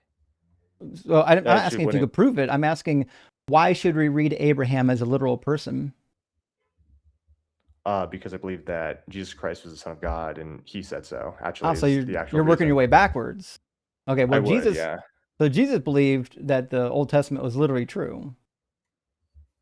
That's why he says in Matthew in the sense 24 that it that was his second written, coming sure. is going to wipe everybody. He's going to surprise everybody. He's going to come in a huge alarm, just like when the floodwaters swept over Noah. That's why Luke 3 traces Jesus' lineage back all the way back to Adam, showing that he is the second Adam. That's why Hebrews chapter 7 literally says, in fact, Hebrews chapter 7, if you don't think Adam and Eve are literal, this is going to be wild. I don't think you've read Hebrews 7. This is going to be a tough No, one. I think Adam and Eve existed. Like So this thing Genesis about was literal. mytho-history. No, it's mytho-history. It's both. Did they literally exist? Like, okay. If like it's kind of like Here we go. if I ask Here's the quote, by the way. It's on page 9 of Zondervan Illustrated Bible Background Commentary by John Walton, lovingly signed by one of my Old Testament professors. Rest in peace, Dr. Carpenter. All right. It says Genesis function in Israelite society the same way science functions in our culture. Okay. This was their explanation of how things came to be, which is why in I forgot your denomination. Do you believe in the Apocrypha? No. Okay. Well, in the Apocrypha, there's a woman in Second Maccabees, maybe around chapter either 7 or 15, who is she's basically watching her sons get tortured and murdered, and she is saying we're going to be vindicated in the next life. And she says the difference between your gods and our God is our God created everything out of nothing. Like these people literally believed that this Genesis was a true account, which is why Paul can say I that do believe sin like entered so through one man, which is Adam. So how was this Adam is created? by God. When? I don't know. And then what happened after that? Did Adam and Eve populate the earth? I think human beings actually existed before Adam and Eve. I think Adam Well, the and Eve Bible were the says he's the first. first man. I think he's the first man created in the image of God. Does it say that there was men prior to that? I think it's highly implied by the fact that all of a sudden wives appear when they're talking about Adam and Eve's sons. Did Adam get formed out of the dust of the ground? I believe so, but I take that on faith. I don't think Did it's like I wouldn't like ask someone to believe on did the other people factual get account. formed out of the dust of the ground? No, I believe in. I'm a theistic evolutionist, so I think that like mankind was, like the normal scientific account of coming from apes. You understand that the Bible says that Enoch was the seventh from Adam, the seventh person alive, the I agree seventh with that as created. well. I agree with that as well. Okay, so you think evolution happened, and then God said, we already got humans. Let's create some special humans? Yeah, I think that the humans were set apart and that they So were the what happened first to the other created in the humans? image, and they continue to exist. I think Where? they like intermingled with How do I Adam know and if Eve, and if I'm from Adam or from the I don't know the subhumans? I don't think they're subhumans. I think like at the point of Adam and Eve, like as the shepherds of humanity, like again, we're getting into speculation. Like Genesis actually doesn't speak that much to this, so we don't have a lot of pieces in the box to actually draw conclusions on. I can tell you what my personal theories are, What's but I wouldn't say that these are like definitive. I don't think there what's is the a definitive what's the theory. name of Eve? Eve, Yeah, what's I her don't know. Hebrew name? I have no idea. Sorry, her name is Chava. It literally means life. They named her that, it says Mm. in Genesis, because she's the mother of all living. I would also agree with that. So if she's the mother of all living, that means that all human beings came from her. Not necessarily, and Yeah, but like at the all. same, like I think yeah, I think this actually comes to mean like, what is your definition of made in the image of God? It just means that you're in the likeness physically of God, which is why in Genesis 5 it says that Adam had a son in his image. It means I think you're this like is your father. true, but I think there's also a secondary of humanity's creative capacity and ability to be ensouled, and we see this That's immediately not in the when text.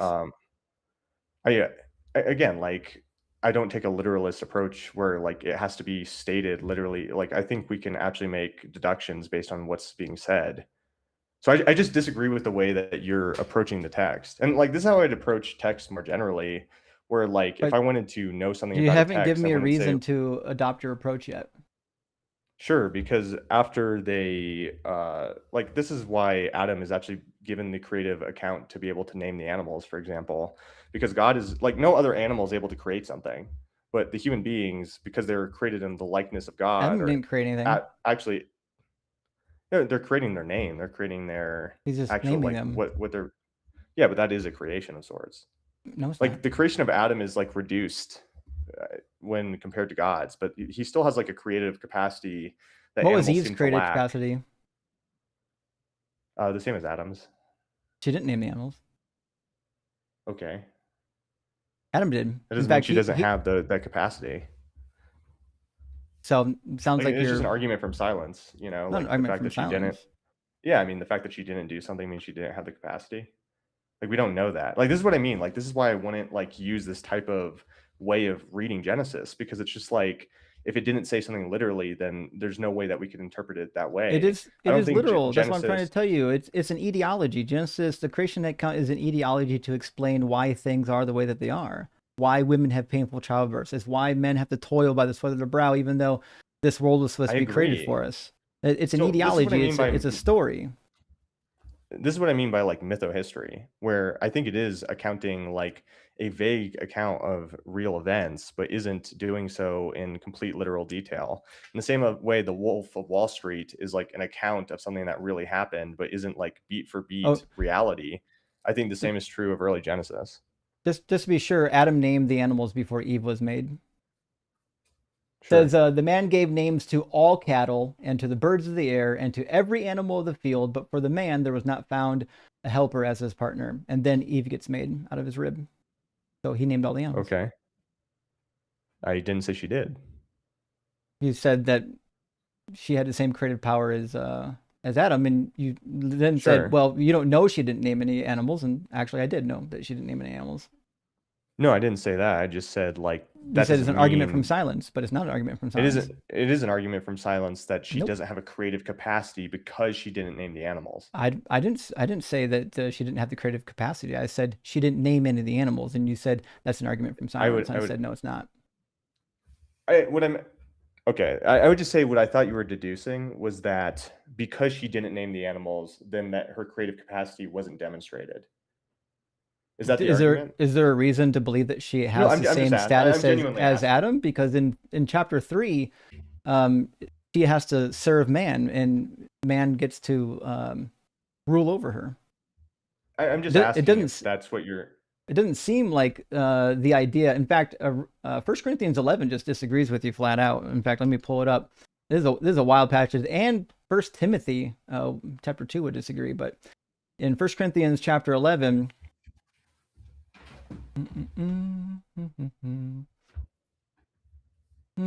what is it, verse 6, 5, 7, 8. There we go. Indeed, man was not made from woman, but woman from man. Neither was man created for the sake of woman, but woman was created for the sake of man. In fact, it even talks about the glory. Which verse was that? Let's see. Yeah, I mean, the Oh, Christian worldview is typically a compatibilist worldview. I don't disagree with this, but this doesn't diminish her ability to have a creative capacity. no, what I'm saying is that they're not of the same status. It says in the same chapter that I don't believe men Adam and was women are created. ontologically the same. It's just not a claim I'm I didn't say making. anything about ontology. I'm not. Well, like we're saying whether or not men and women are the same. That is an ontological question. It's a question of No, their no, it's existence. And not. I'm asking whether or not God thinks of them as equals, having the same ontology is just the study of capabilities. what exists. Whether or Yeah, I not man know. and women are We agree they separate is an exist. ontological question, We agree they necessarily. exist. Yeah. Yeah, but that is an ontological question. No, it's not an ontological. We already agreed. There's no ontological question about her existence. I mean, obviously, you believe she exists. In the Sure, but there story, is she an exists. ontological question about her status and the means by which she exists. And what I'm saying is that Here's the verse. I It was verse agree. 7. It says, I'm saying that I agree that they're not ontologically the same, that they are different in some aspects, but they're not different in the well, you creative said they were capacity. ontologically the same earlier. Paul says a man ought No, not to no, I have his didn't. I head said they're both. veiled, since he is the image and reflection of God, but woman is the reflection of man. What I'm saying, again, I agree that they're ontologically different. What I'm saying is that their creative capacity and their ability to be made in the image of God is the same. So that doesn't mean they're completely the same. It means they share in that particular ontological status, although not in every Does the subset of Bible their say ontological that status. Eve was made in the image of God? Because Paul explicitly says she was made in the image of Adam. Yeah, and by proxy, in the image of God. You think that the transitivity passes through? I would say that, yes, Oh boy, you because don't they're want to both say the same that. species. I mean, they're both the same species of mankind. So yes, I would say that that Does capacity. does what kind of genitalia does Eve have? I think their ontological status as made in the image. This is why I'm distinguishing Is God's between. image male or female? It's male. Is Eve male or female? She's female. But Seems like remember, Adam was I'm made in the making image of God. remember Seems I'm like making a seems like distinct. Eve was made vaguely in So the image of Adam. you're ignoring the distinction I'm actually making, which is between like their creative capacity and like that being connected to the image of God, which is what I'm associating with those two things. What And like women the have a image of God creative is? What do you capacity. think the image of God is? Again, I think it is. I think it's actually a number of different things, and it's an interesting question. I think it is a physical likeness, but I don't think it's relegated to that. I think it is to an ontological status of creation, of being over something, to be like shepherds of, like in the same way that God is the shepherd of all things, man is the shepherd of the world. And so when you look at like man's relation to God's creation, it seems to be a diminished capacity of what God gives himself. And so, what I'm actually saying is that what the image of God is not limited to the likeness, but actually includes a bunch of downstream qualities that they have. And I'm How saying that women powerful is partake in man that as compared well. to God?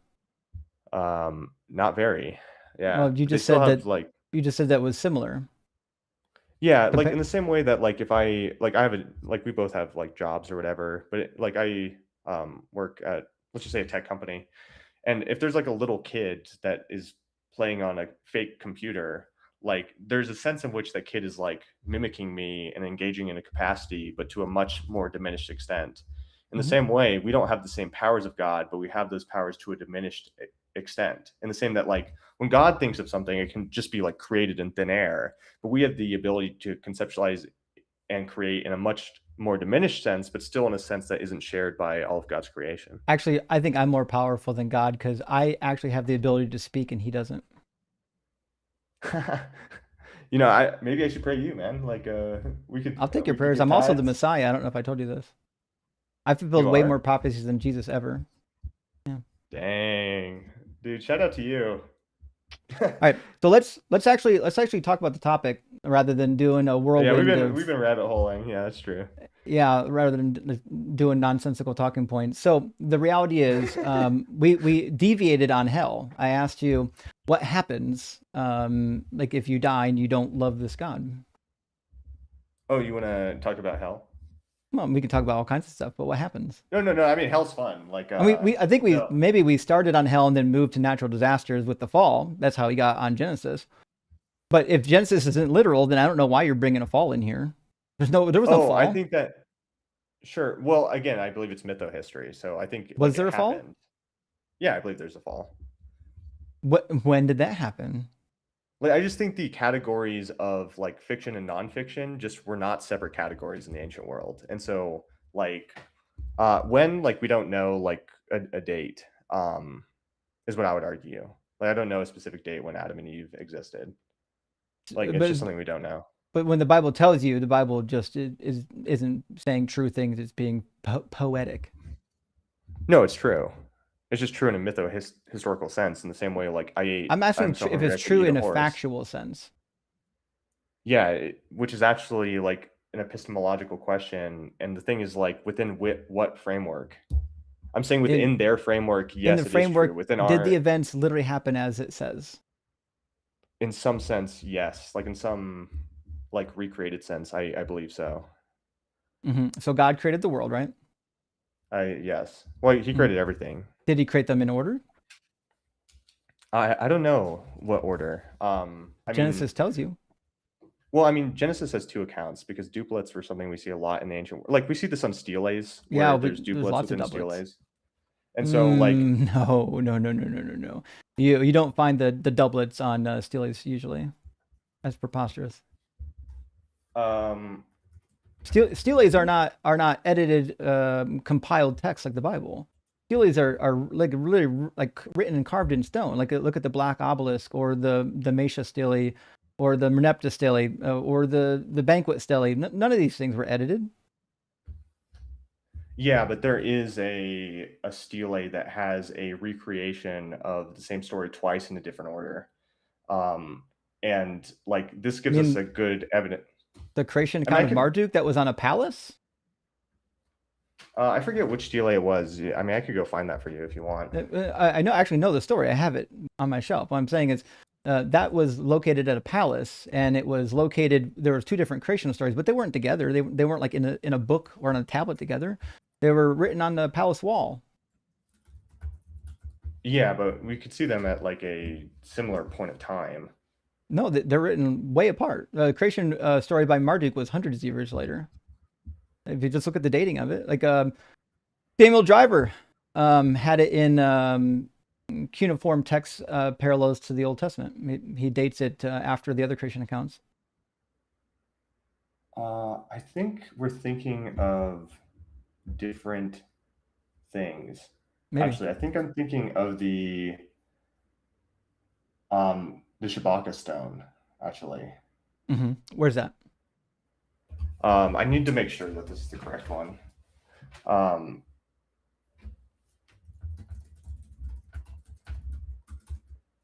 Egyptian stone. Yeah, I believe it's this one, but let me double check. I don't want to tell you something false. Mm-hmm.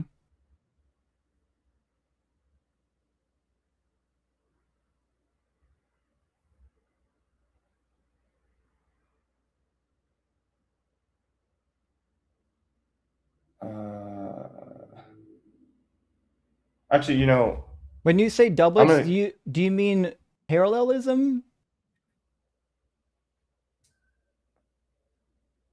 Parallelism is something that you find in Semitic languages. Okay. Actually, like I don't want to waste the audience's time. Okay. Like I'll keep looking. Can I like maybe I can leave it in the comment section after this video. I don't want to. We're not going to worry about it. The reality is, where do people go if they don't love Jesus?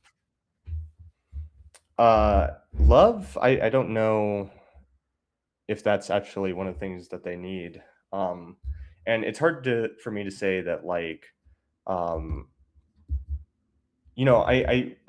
actually don't believe that. Well, it's more about acceptance of his nature and belief in him more than it is like a love, I guess. I think you could be like angry at God. I think you can be angry at God and go to heaven. Matthew 10, he says, if you love your parents more than me, you're not worthy of me. He wants you to love them above everything. Yeah, but I think, I don't know if they're using love in the same way we like Job was angry at God, but I think he also loved God at the same sense. So, love is love. Yeah, but I don't know if that's actually part of the salvific. It doesn't really matter. Like we can just say like whatever salvific, like if you failed to meet the salvific formula, like what happens is the real question, right? And I actually don't know if hell and heaven are different places, to be honest with you. Like I'm not quite sure. Because I think like for those have you not read the Bible? I have, and like I'm aware of the fire and brimstone stuff, but like when you actually look at like the story of Lazarus, you don't see like a constant burning or like his flesh is on fire or something. What you actually see is that he's partaking in his own. You literally see him on fire. He says, "I'm in agony in these flames." Luke 16. Have you read any of these stories?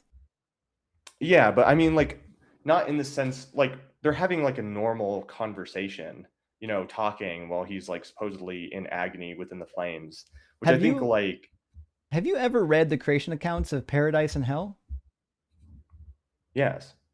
And in those accounts, they're not far from each other. Sheol is not the same thing as hell, right? Yeah. Sheol is like Sheol's the abode of the dead. Yeah, according to Jewish soul sleep. Yeah, according to Jewish theology, Sheol might be like Abraham's bosom, you would say. And then paradise and hell are actually not that far apart. The Bible's not actually clear about where it is. But in the creation account of paradise and hell, they're like you can see one from the other. No, I don't know if Sheol and hell are exactly the same because I'm saying they're not. Yeah, I would agree. Right, but my point is, like when you say that you don't know like what to think about heaven and hell because they sound like they're near each other. Yeah, that was their belief. They thought that. No, what I'm saying is they might be the same space. Like they might be literally. There's a chasm between them. Yeah, it's described as a chasm, but I don't know. Like usually when hell is described, it's told in parables. So I don't know if we should read those as like I think that like the actual events of Jesus's life are literal accounts of like what's happening because they're the genre of Greco-Roman biographies, which was actually relatively new form of literature when Jesus like comes about. But when it comes to heaven and hell, like I think hell is something you choose. Like I don't think anyone is like No, tricked into hell. wrong again.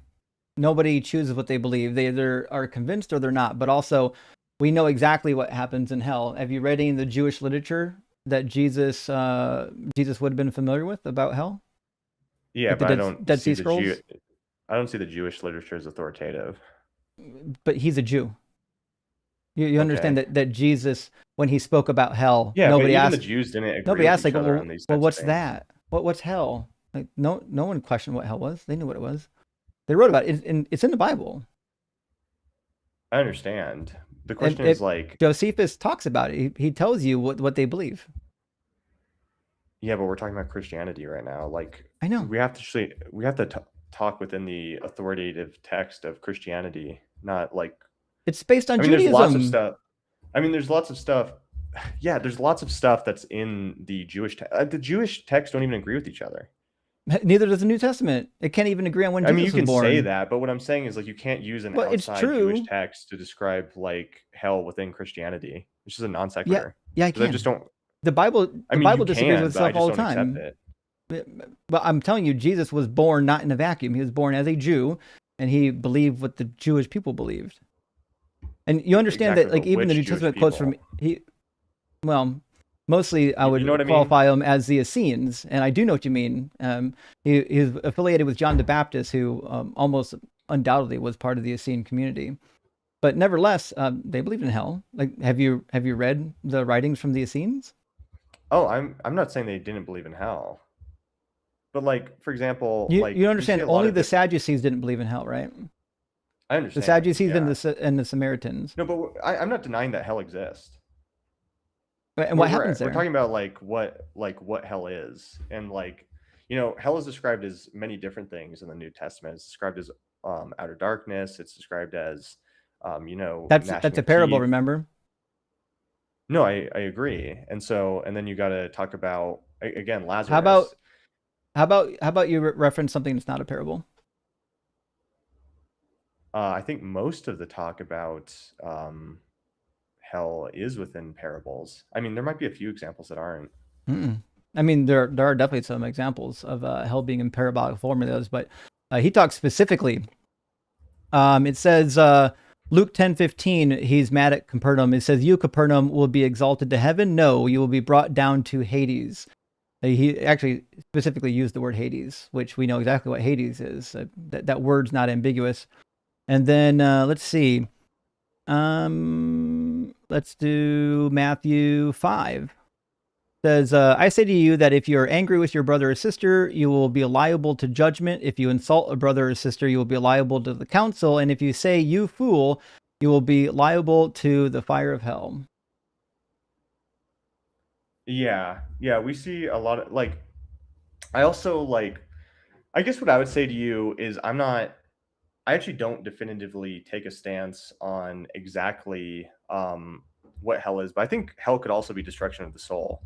Um, and it's actually not quite clear. Like I don't think the New Testament gives us like an exact formula as to what hell like actually is. I think it's like I think what hell ontologically is the separation from God, which is the giving of life. And so But what that's not that what the actually Bible looks said. like Again, is not I don't know separation why from you keep God. making statements that's not in the Bible. Paul is the only Yeah, one because that ever I mentioned don't have a separation from God. How are you going to worldview. be separated from an omnipresent Like I don't have a being? worldview that I have to like it's like this is more of an evangelical kind of like reading of text where like unless it's like directly literally within the text, you have to read it that way. But the vast majority of Christians don't read it that way. So I just How am within that tradition. I don't think you know what the vast majority of Christians are doing. So I mean, the vast why majority would of Christians are Catholic. Do you not believe that they have these kind of views? Like, do you not they think they're like Thomist? no, they're not. Like 99% of the Catholics I've met don't know a single word of Thomas Aquinas. And they believe in a real literal hell. In fact, I've got the Catholic Study Bible with me. You want me to show you Yeah, where it I talks mean, about I hell? believe in a real literal hell as well. And do you know what they believe happens there? It actually depends on the Catholic scholar. Like And there's a variety of views within the Catholic faith. what does the Catechism say? What's the Magisterium say? Those are actually it's funny with Catholics. Those are actually separate a lot of times. I know that's why I they're- use them separately. They're separate Yeah, their bodies. catechism is well. I mean, the magisterium is more mixed. The catechism, I'm not sure what the catechism at, but I don't take the Catholic catechism that seriously. But you're asking what they believe. No, I'm just saying that like there's a lot of different like plausible views within Christianity. Like if You said Catholicism. You just said like the vast majority of Christians on the planet are. Like, and then you bound to said believe Catholics something. are the majority, and then I said, so- well, they believe in hell too. And then you started talking about Catholic beliefs. Like I think you're up here with. We're not arguing on you're up whether here or with not good hell intentions, exists. but you keep bouncing around from one thing to another. Like every time. Sorry, let me draw the string between all these things. The question is whether or not like the vast majority of Christians on the planet are like bound to believe in a literal burning hell. What I'm saying is the vast majority of Christians are not. Like there typically are 2 or 3 different views. The Catholics are not bound to believe in a eternal fire. It's literally in their doctrines. It's not infallibly defined, and there are a bunch of different infallibly defined. What are you even talking about? It's written in their catechism. The catechism is an infallible teaching. No one said it was infallible. It's their doctrine. Yeah, but within the Catholic faith, there's a lot of disagreements that you're allowed to hold, including preachers. Preachers don't have to hold to the literal burning. Priests within Catholicism. Yeah, they don't. So according to the catechism, it says hell is real, eternal, and includes eternal fire. That is true. CCC 1035. Yeah, but the laymen are not actually held to believe that. There's a lot of different views within Christianity. Where did Jesus descend to in the creed that the Catholic recite every Sunday? Hell. I agree that hell exists. It's just like what is hell as like a place? Is it a place of everlasting fire? Is it a place of outer darkness? And I think some sense it's all true. But both. Like I think hell is primarily defined as a place that you're tormented there forever. Revelation 20:10. Yeah, I think being apart from God is torment. Like it says literally like it doesn't say that in the Bible. Is my point. Like you keep saying stuff that's not in the Bible. That's why I keep telling you. Like if you say things not in the Bible, I'm just going to tell you. Yeah, but what I'm telling you is the Bible is not the only authoritative teaching in the vast majority of Christian traditions. I know the Catholic Bible. I've got one right here. You want me to quote the Catholic text? They're even worse. Let me give you 2nd Esdras chapter 7. You're not going to like this.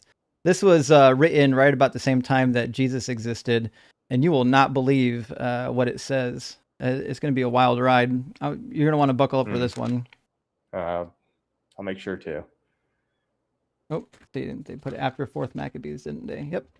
Okay, chapter 7 is the judgment scene. Let's see.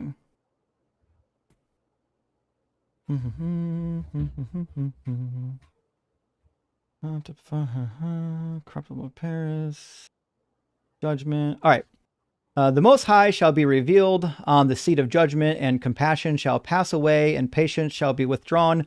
Only judgment shall remain. Truth shall stand, and faithfulness shall grow strong. Recompense shall follow, and the reward shall be manifested. Righteous deeds shall wake, and unrighteous deeds shall not sleep. And the pit of torment shall appear, and opposite will be the place of rest, because they're just opposite of each other. That's what I'm trying to say. The furnace of hell says the furnace of hell shall be disclosed, and opposite it, the paradise of delight.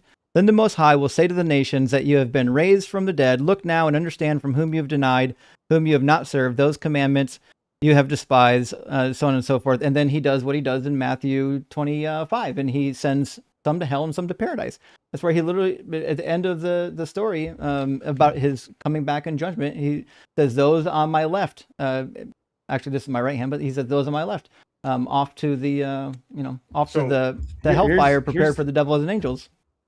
Here's like the general problem I think we're just running to in general, which is that like I don't take I believe in natural law, right? Like, and I believe that like we can actually deduce things from nature about God's nature, and that like applies, and that nature informs the Bible. You should just tell me you don't believe in the Bible. I don't know why you're holding on to Christianity. Nothing you believes in the Bible. You don't believe this book. Let me finish. Like the Bible informs nature as nature informs the Bible, and that includes like for example, when you think about Aquinas's metaphysical creation of the universe, that, you know, I'm not saying Aquinas is infallible or anything, but it seems to purport to reality. I'm saying that actually makes God the ontological status of the good. And because of that context, we can actually properly interpret the How Bible. do you know God is good? It's not that I reject the Bible. It's that I'm using certain methods to interpret the Bible that you reject. How do you and know that's God is fine if good? you reject them. And how do I know God is good? Because like good definitionally within the Christian faith is just defined as God's will. I don't agree. So like good, I'm not good asking and God you. are just I'm not asking you what you believe. equal. I'm asking how do you actually know God is good? It's just a definition. Like God, like, Well, I don't like accept the it's asking definition. like Why how would do you know somebody a accept bike is that? like how do you know a bike is a bike? You know, No, it doesn't actually wrong. make sense within. There are evil gods in all kinds of religions. I'm asking you specifically, how do you know that Yeah, but this I'm God saying is even within good the if it Christian existed? worldview, God is I'm not just asking about the defined Christian as the worldview. good. I'm not asking about that. How do I know that like God is good? Mm-hmm. Because God is the ontological foundation of reality. So what? And when we do that, I am just defining good as God's will. Like that is just my definition. Well, I don't of accept what your good definition. is. Why should I accept it? You don't have to accept definitions. If God was evil, would you be able to know it? Yeah, there actually has been a lot of like philosophical work on this, on whether or not like the evil God and the good God are Actually, like have you read similar Amos? in all their qualities. You read Amos? No, I have not. No. Amos chapter 3, God says, "Does evil befall a city and it not come from the Lord?" Yeah, I think like two things can be true at once. Like I think God can ordain things to happen to people, but he's not the like proximate cause for that evil. Like that Micah evil 1:12 says, "Evil came down from the Lord unto the gate of Jerusalem."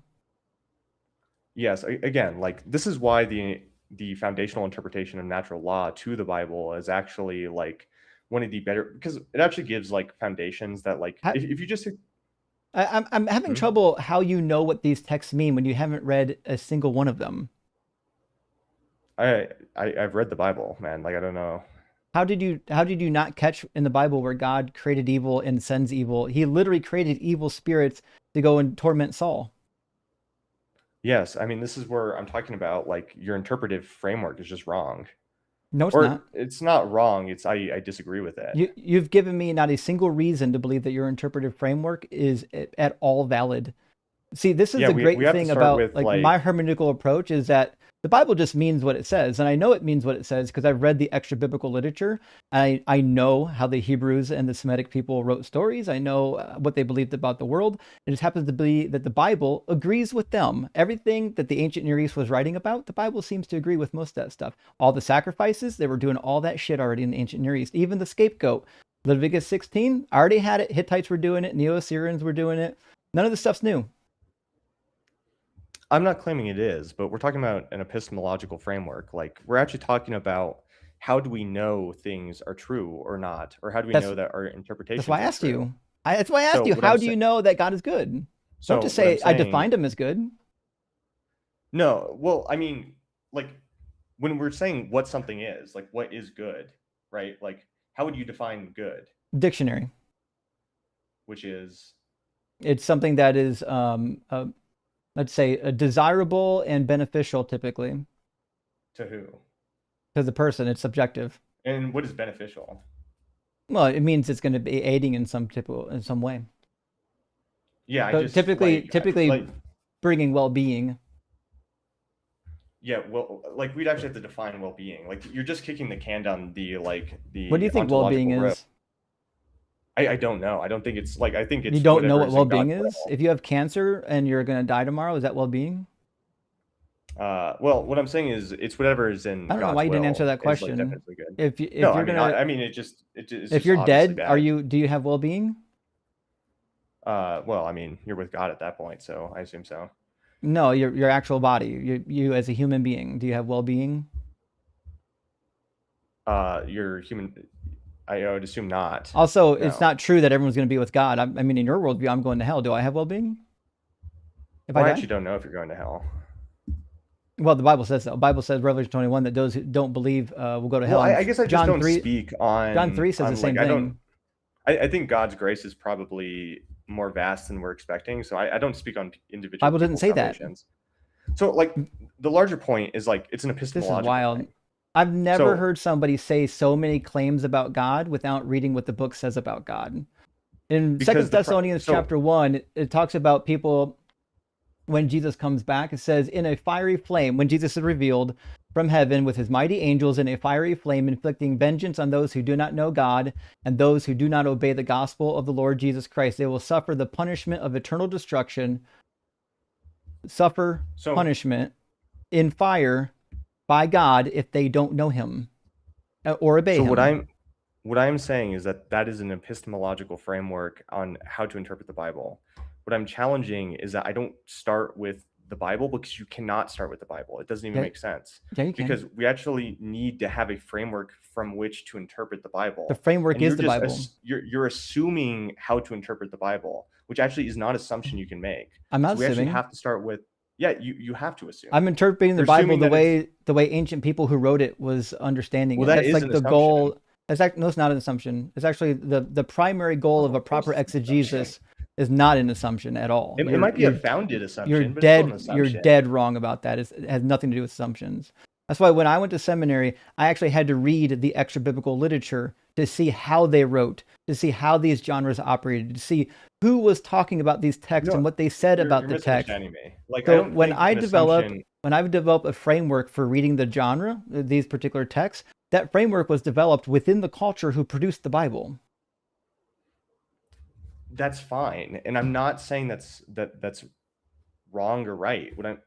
I disagree with that framework in a lot of ways, and that's what I'm trying to get to, is that like we all make assumptions when we're reading text, like, and those assumptions could be founded. What you're saying is like what you're claiming is that my assumptions about how to read the text are founded, and what I'm saying is that that's an epistemology, and there's a deeper my method of reading the text is not an assumption. It's based on actual research and letting the ancient people who lived tell me how these text functions. I'm not assuming anything. I'm assuming that gravity is going to work the same way tomorrow. That's still an assumption. It's grounded in physical laws. It's grounded in things I know. It's still an assumption. To act like it's like not an assumption. Did I say anything about gravity? I said culture. No, it's an analogy. I said culture. The cultures who wrote these texts wrote other texts. I'm not saying they didn't. And I'm not saying your assumptions. That's how I know the interpretive model. They told us how to interpret it. Sure, but like, okay, here's what I'm getting to. Like, here's the meat and potatoes of it. Like, epistemologies are downstream of ontologies, right? Epistemology is never going to save you here. There's not a single philosophy word that's going to save you. Nothing in Thomas Aquinas' Summa Theologica is going to help you here. I'm not saying it is or isn't. I'm just saying an epistemology, how we know the things we know, is downstream of ontology. But you don't know anything. You don't know. You don't even know if hell exists. You know squat because you can't read the book. You have no epistemology because your epistemology is rooted in the divine revelation. With saying I don't know about which you haven't read. Like, when we're talking about like hell, I think there's a different like views that you could take that are like. Did God give all the laws in the Hebrew Bible? This is what I'm getting to. Is that like I just when we're actually know. I'm trying to get to a point, but I know, but my audience is complaining that you've been here too long. I'm going to finalize it with this point because the runaround's kind of getting silly at this point. Did God give all the laws in the Old Testament? Yes, it's God breathed. Do you think slavery? Do you think slavery counts as and taking war brides and concubines counts as Stockholm syndrome? Do I think that no, that's not like the definition of Stockholm syndrome. Like those things could be bad. Do you think those women don't come to eventually develop Stockholm syndrome when they're kidnapped in war and forced into marriage? So I think those women could, but I think also like God could allow for lesser evils for a people that were generally disobeying him. So I don't think any of these things are good, but I think they could be. He allowed. He says that by doing these laws, you'll be doing what is good and right in the eyes of the Lord. And he says later that you have to follow these laws forever. Like 12 different occasions in like Deuteronomy alone, he says to follow these forever. I mean, the fact that we're both existing is just proof that God allows some amount of evil to exist. Not remotely on topic. No, it is. Like, whether or not It's God not. permits evil, These laws are not temporary. I would argue they are, especially the Levitical laws, What did God for say? sure. Whether, like, the holiness code is generally considered to be the What gold did God standard. say? How long God did God actually, say to follow these laws? again, like, this is You don't know because you haven't read it. no, it's a I'll category never error because understand why people make Christianity, confident claims about a book they've never read. Deuteronomy 30 Christian, literally because you're says in reading verse it. 6, I'm not reading, I'm just reading the text, and every time I read it, you hate what it says, and that's fine, but I'm going to continue to do It's it. because you're reading it as a deontological system while it's a No, I'm virtue ethics not. system. I'm reading it just as the words mean what they say. Moreover, the Lord Yeah, your but God will circumcise your heart and the heart of your descendants so that you will love the Lord God with all your heart, with all your soul, in order that you may live. When do you think that's going to happen? what I'm saying is that Christianity exists within a When do you think virtue that's going ethics to system. happen? I'm trying to answer your question, but you're not allowing me You to answer didn't. it. My question is, when do you think God is going to circumcise the hearts of the Israelites and all of their descendants?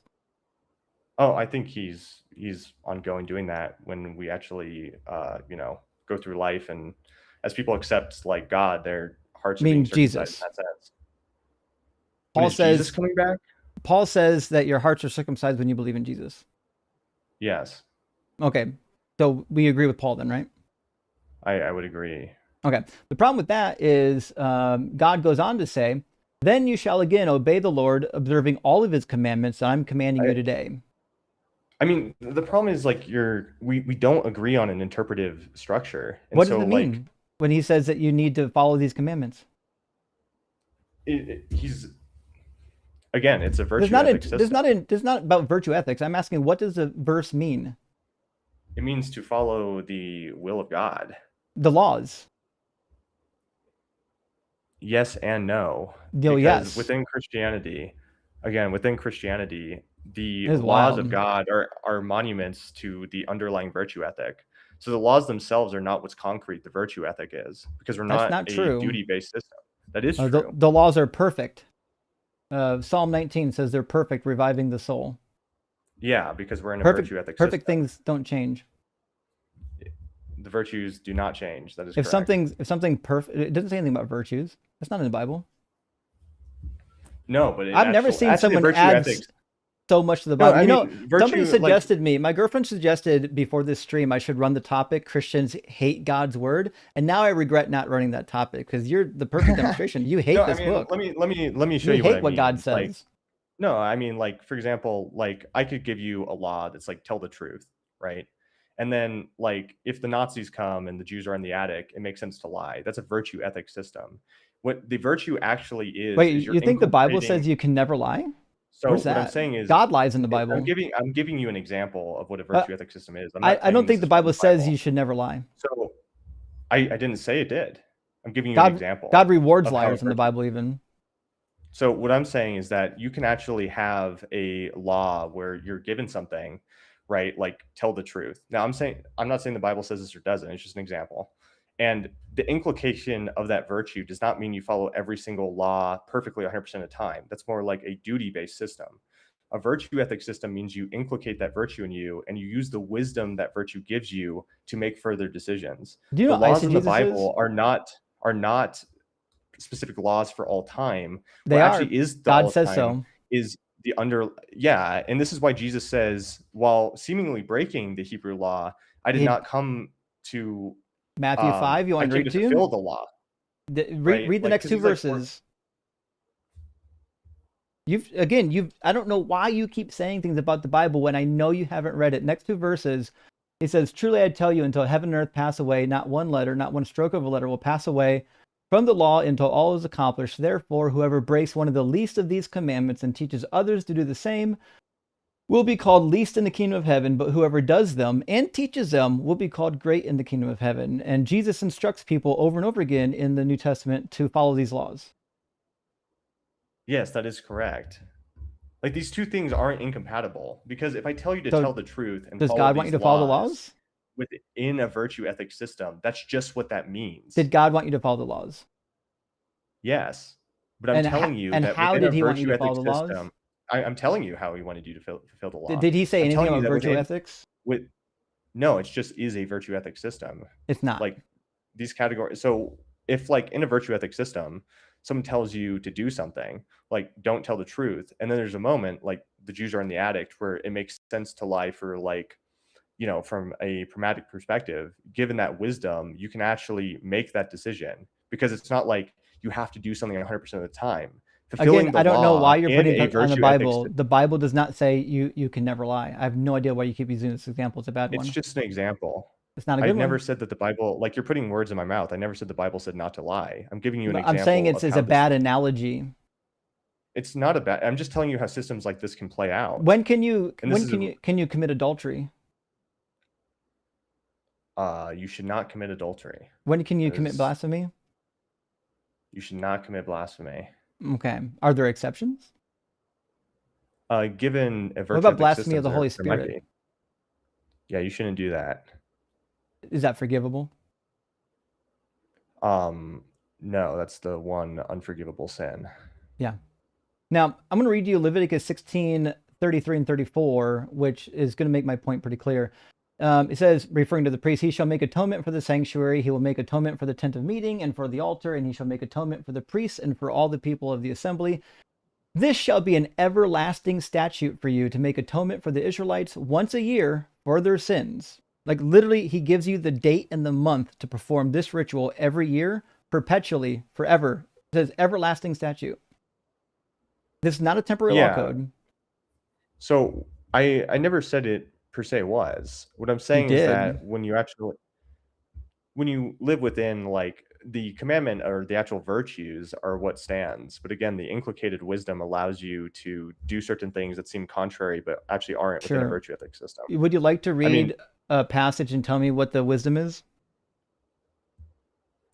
like from a given passage. Deuteronomy 22:13, maybe.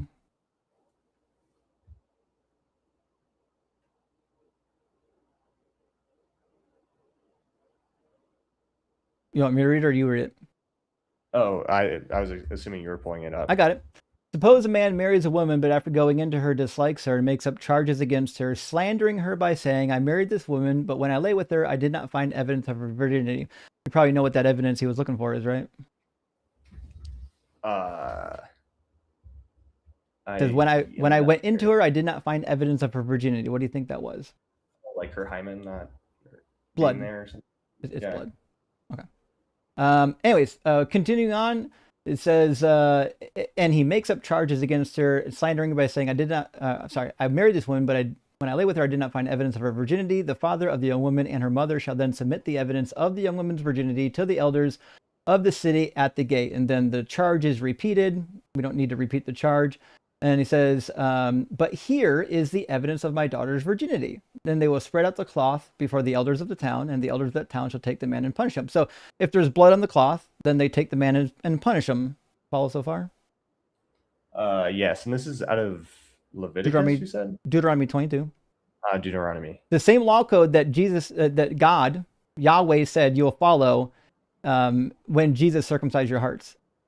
So it says, if the woman, though, it says, however, if the charge is true that evidence of the young woman's virginity was not found, then they shall bring the young woman out to the entrance of her father's house, and the men of her town shall stone her to death because she has committed a disgraceful act in Israel by prostituting herself in her father's house. So you shall purge the evil from your midst. Although you actually might have the word must in there. A lot of translations say you must purge the evil from your midst. So what's the virtue ethic here? Yeah, so I mean, of course, the ancient world was extremely rough, you could say. And what I'm saying is that generally ideas of chastity are encouraged. And I think that God was reaching down to a broken. I mean, we see this What's a lot. The virtue ethic with the stoning part? When they stone the women for not bleeding? I mean, obviously, there's like there's I mean, there's punishment based into like sinful actions, if that's what you're asking. And like, I am not advocating to stone people at all, and no Christian really would. And there's a reason we don't, because we exist in a virtue ethic where, we see this a lot when Moses comes down and they're already worshiping a golden calf. Like there was a lot of practices of the ancient world that were like pretty horrendous to us. And, we see a Was this continual God's move law to, or an ancient law that man made? I think God was compromising with his people to get them closer to a larger Then virtue, which is why'd what a he say virtue to ethic follow this is. forever? Because the virtue ethic is actually what he's referring to.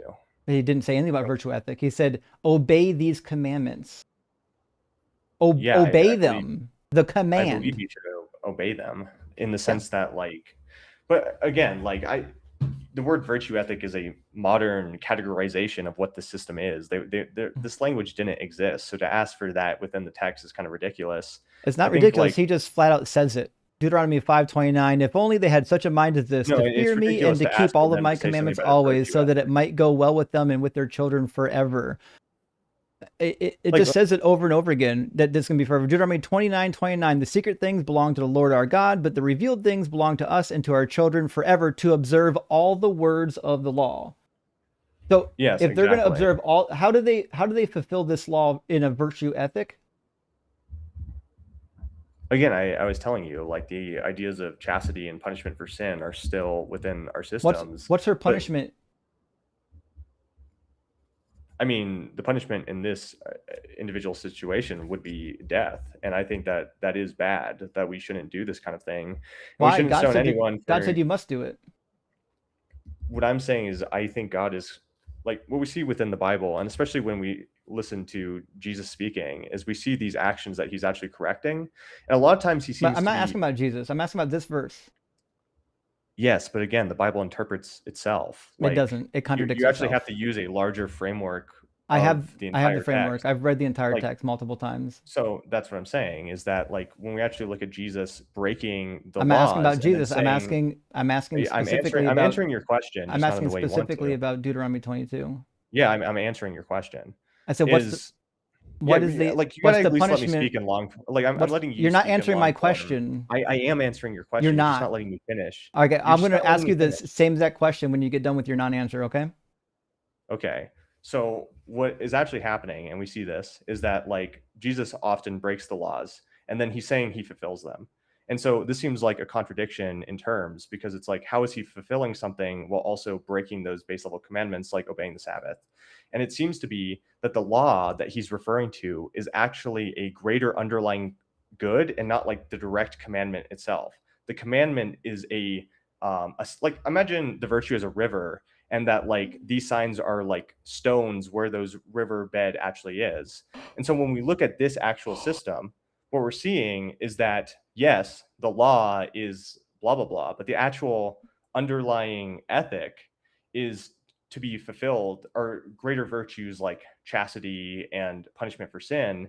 And the way that these are coming about in this verse, actually, like, God speaks a lot about how like the hardness of their hearts is like what's allowing us to have these horrendous things.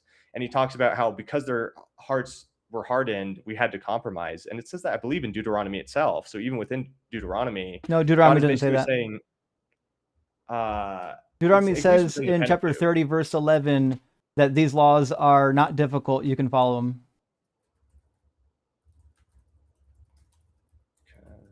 Bro, you haven't read this book. What are you doing? Why do you keep saying things I about the have. Bible? You have not. I mean, let's. If you did, you would know that God said to follow these laws forever, and so did Jesus. Yeah, We already covered I it. agree that we should follow these laws. We're just disagreeing on like what system. And my question is, in Deuteronomy 22, what punishment is prescribed? I've agreed with you that it's death.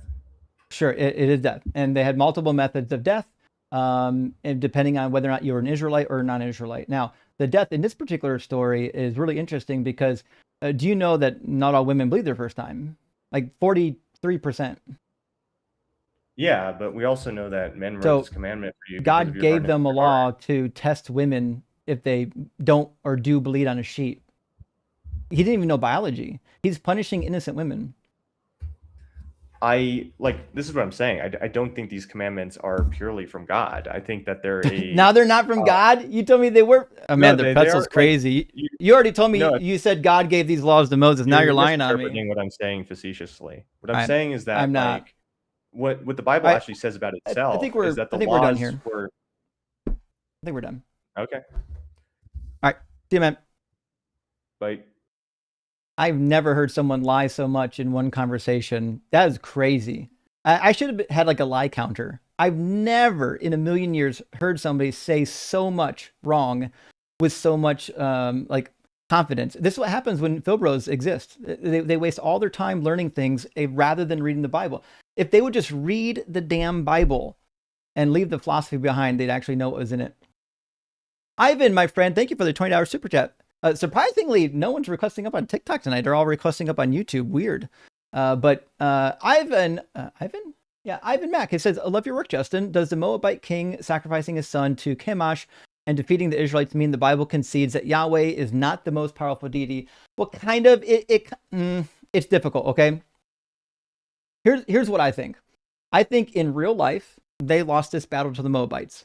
And if you read the Moabite stone, the Mesha stele put up by King Mesha, who shows up in 2 Kings. If you go to 2 Kings chapter 3, you go all the way down. They're fighting against Moab and King Mesha, right? Now, King Mesha set up a war stele, basically declaring that within his time period, they broke the shackles of the Israelite stronghold against Moab.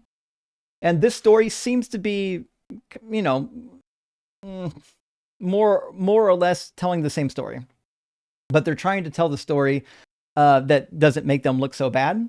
And the method of telling the story is like, hey, we were really kicking their ass. We were really doing it. And the funny thing is, God even prophesied that you would do it. But when you get down there, the prophecy fails because Mesha sacrifices his son on the wall. Now, it might be true that... It might be true. There's a way to read it, and most scholars don't agree with this. I've only heard this like once. There's a way to read it saying that the Israelites sacrificed Mesha's child, but that sounds preposterous. I don't know how that would happen because after that happened, they had to flee. They fled. Anyways, it says, when the king of Moab saw that the battle was going against him, he took with him 700 swordsmen to break through opposite the king of Edom, but they could not. Then he took his firstborn, who was to succeed him, and offered him as a burnt offering on the wall. And great wrath came upon Israel. So the wrath comes upon Israel, and they withdraw. So, yeah, if it was Chemosh who was accepting the sacrifice, which is who it would be, Chemosh is in the Mesha stele, the god that he follows, then yeah, that means Chemosh fucked up Yahweh. And so did the Iron Chariots, actually. Alex Laird, thank you for the $50 super chat, friend. I super appreciate that. Uneducated people reading the DSM and misunderstanding its technical language while speaking authoritatively on it is... Oh, wait, you know what? Exactly on par with Christians. This guy's analysis of Stockholm Syndrome is completely uninformed. Yeah, I knew that from the start because I already had the points, like the hallmark trades of Stockholm Syndrome, the trademarks, and Christianity falls right into it. Not even a competition. Gates of Delirium, my friend, says, if you're doing an internal critique, you can't critique it and have to accept everything about the belief system. You can't critique it and have to... I don't know what you mean. Gate, I think you mean can. You can critique it without accepting every belief. And that's what I said to him. Listen, I'm doing a critique on Christianity, biblical Christianity, not your specific denomination. I'm not concerned with that. Hey, Jennifer, good to see you tonight. Says Paul says he got a different body. Yeah, exactly. Ho, ho. I keep forgetting this bit. Nice. Yeah, remember, Jesus had a body, but he's outside of space and time. Remember? I should have brought that up. It's crazy that he thinks Jesus is the physical representation of body of God, but they're outside of space-time somehow. Bacon and Bush, where does the body exist where there's no space? Bacon and Bush, my friend, thank you for the super chat. Says, Justin, what you don't understand is the Bible is perfect. You just need to redefine and reorder the words, then read it while possessed by a ghost after listening to Jordan Peterson on repeat. You know, I think you nailed it. If only I had looked at the metaphysical substrate of the ontological status of the grounding of the lobsters that Jordan Peterson talks about, and maybe I'd understand what this guy was saying. I mean, I did understand it was just nonsense. Hey, Bacon, thank you for sending out 5 DZ Debate gifted memberships, and also Ryan for sending out 5 more. Super appreciate that. But also Noodle Keeper for sending out 5 DZ Debate gifted memberships. Hell yeah. And Randy fucking Wilson is in the house with 20 Deconstruction Zone gifted memberships. That is huge, my friend. I super appreciate that. Hope you're doing well. Elvis Presley Touched Me also in the house tonight. Good to see your friends. Always disappointed. The credence historians grant popular religions over extinct minority ones. Some historians spend their lives researching the origin of the Arthurian legend, but they never search for magic women in the lakes. Yes, they never search for that watery tart throwing out swords. The moistened bint. Maybe they'll find her one day. And no malarkey. Good to see you. That guy definitely had some malarkey. He was polite about it, but you're going to get lied to so much. But it says, whatever I like is history, whatever I can't defend is mytho-history, but they're both equally true, and I can't tell you how I tell them apart. Yeah, that's the wild part. It's weird that like he could have just been honest about a lot of this stuff, and he chose to lie every time. It was weird. Hunter Girl, great to see you. Says, all right, well, that was unproductive. I'm off to go play D&D, so here's some money for some catnip and birdseed. Keep fighting the good fight. Rock hard for Doug. Simply wet for Sharon, et al. Sorry I bored you there, Hunter Girl. I usually don't have conversations that long, but I was kind of like, I was a little bit surprised. And I was like, I really want to see how many wrong things he can say in one conversation. Like I was literally engrossed with like how many things can one person say about the Bible that are completely untrue. I might have cooked them like extra well done. I think that steak has now been turned into a rubber tire somewhere. I don't think it's even consumable. So unfortunately, I kept them on probably a little bit too long. I apologize for that, friends. iRector says, Justin, you know better than to read the Bible and to figure out what Christians mean. Rock hard for Doug, and sympathies to Volta and Faraday for the cones. Actually, it's just Faraday. Poor Faraday. Come here, baby. Poor Faraday had, I think he must have got scratched by his brother, or who knows. But it turned into an abscess. Oh, hey, bud. You tired? It turned into an abscess. And then it was like when the day we saw it, it was like starting to split open. We're like, holy shit. So we got him to the vet hospital, and the vet hospital got him all fixed up. But unfortunately, he's got to wear the cone for a bit because he's going to keep scratching it. But I think maybe tomorrow or Sunday he'll be good enough to put like some just like an ace bandage on it, and wrap it up a little bit, something that'll still let it breathe. You know what I mean? Listen, friends, I got a shit ton of super chats during that call. I apologize that it was so long. That means I literally started the live stream getting backed up on supers, but I don't want to make it a boring live stream. So I'm gonna go ahead and read one more super chat, and then I'm gonna bring in our next guest, which I'm pretty sure is gonna be Kyan, and then after that, Hooked from the TikTok queue. Misha, my friend, great to see you. Thank you for the super chat. Just got to play D&D today, so we'll catch up with the stream later, but had to comment to appreciate Faraday's death stare at the camera, and also you with the cone on. Somebody should put me in a cone. Get well soon, buddy. As always, rock hard for Doug from me. Well, I can assure you, baby boy is still rock hard, for sure. 1 second.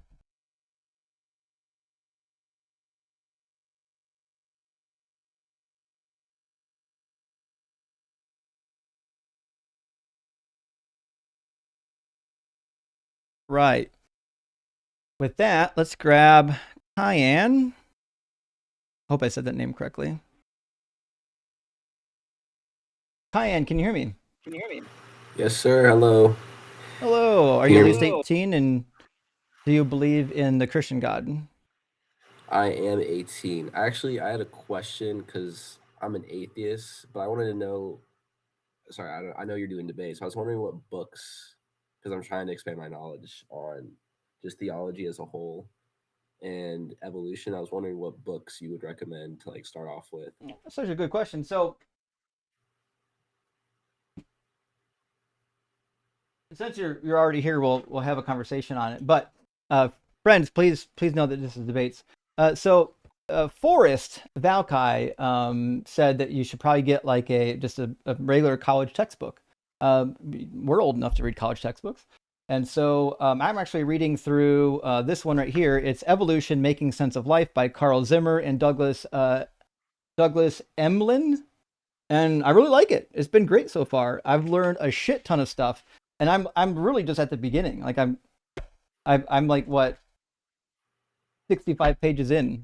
I got a shit ton of notes already. It's a really good book. There might be better out there. I wouldn't know. This is the first actual textbook on evolution I've read, but I When I was learning stuff that I didn't learn in school, what I used to do is go find the syllabus for the class at like a college that has public syllabi. And I would just look at the books that they're using for class. I'm like, oh, I'm gonna go fucking buy that. Okay, I appreciate that. Yeah. Thank you. I just, every time because I have a superficial understanding of evolution, right? And I have to volunteer at a church with my dad as a Hmm. church usher, and it's not bad because I get to talk with the pastors and see their perspectives and stuff.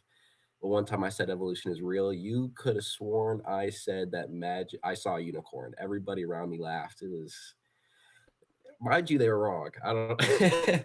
Well, I don't let know. me suggest one So more I appreciate book. There's a book that's been out for a bit, and I really like the book. It's not like a textbook or anything like that. It's actually a dialogue. So this book is called Four Views on Creation, Evolution, and Intelligent Design. There's some really good name theologians and apologists that are basically trying to defend their particular view on different topics inside of this book, and they're just kind of going back and forth, telling why they think their position is the best. And it's a cheap book; you can get one used for next to nothing. And I mean, it's a real fantastic find. I don't know why. Anyways, nevertheless, this book is like available like almost everywhere. Let me see what it's available on Amazon for. I think the one I had the Kindle version and it was super cheap. Um, yeah, Kindle right now, if you have Kindle Unlimited, it's literally free. If you don't have Kindle Unlimited, it's $5. So definitely worth getting. $11 brand new here. that. Okay, neat. I appreciate that. Yeah, sure thing, man. That'd be a good primer for sure. Okay, thank you. And that was all. Again, I'm a fan. Appreciate what you And do. thanks, man. And Best of luck. have Good a luck good on day. your learning. Thank you. Appreciate it. Hey, readers are leaders, y'all. All right, I said I get hooked next. Let's get hooked.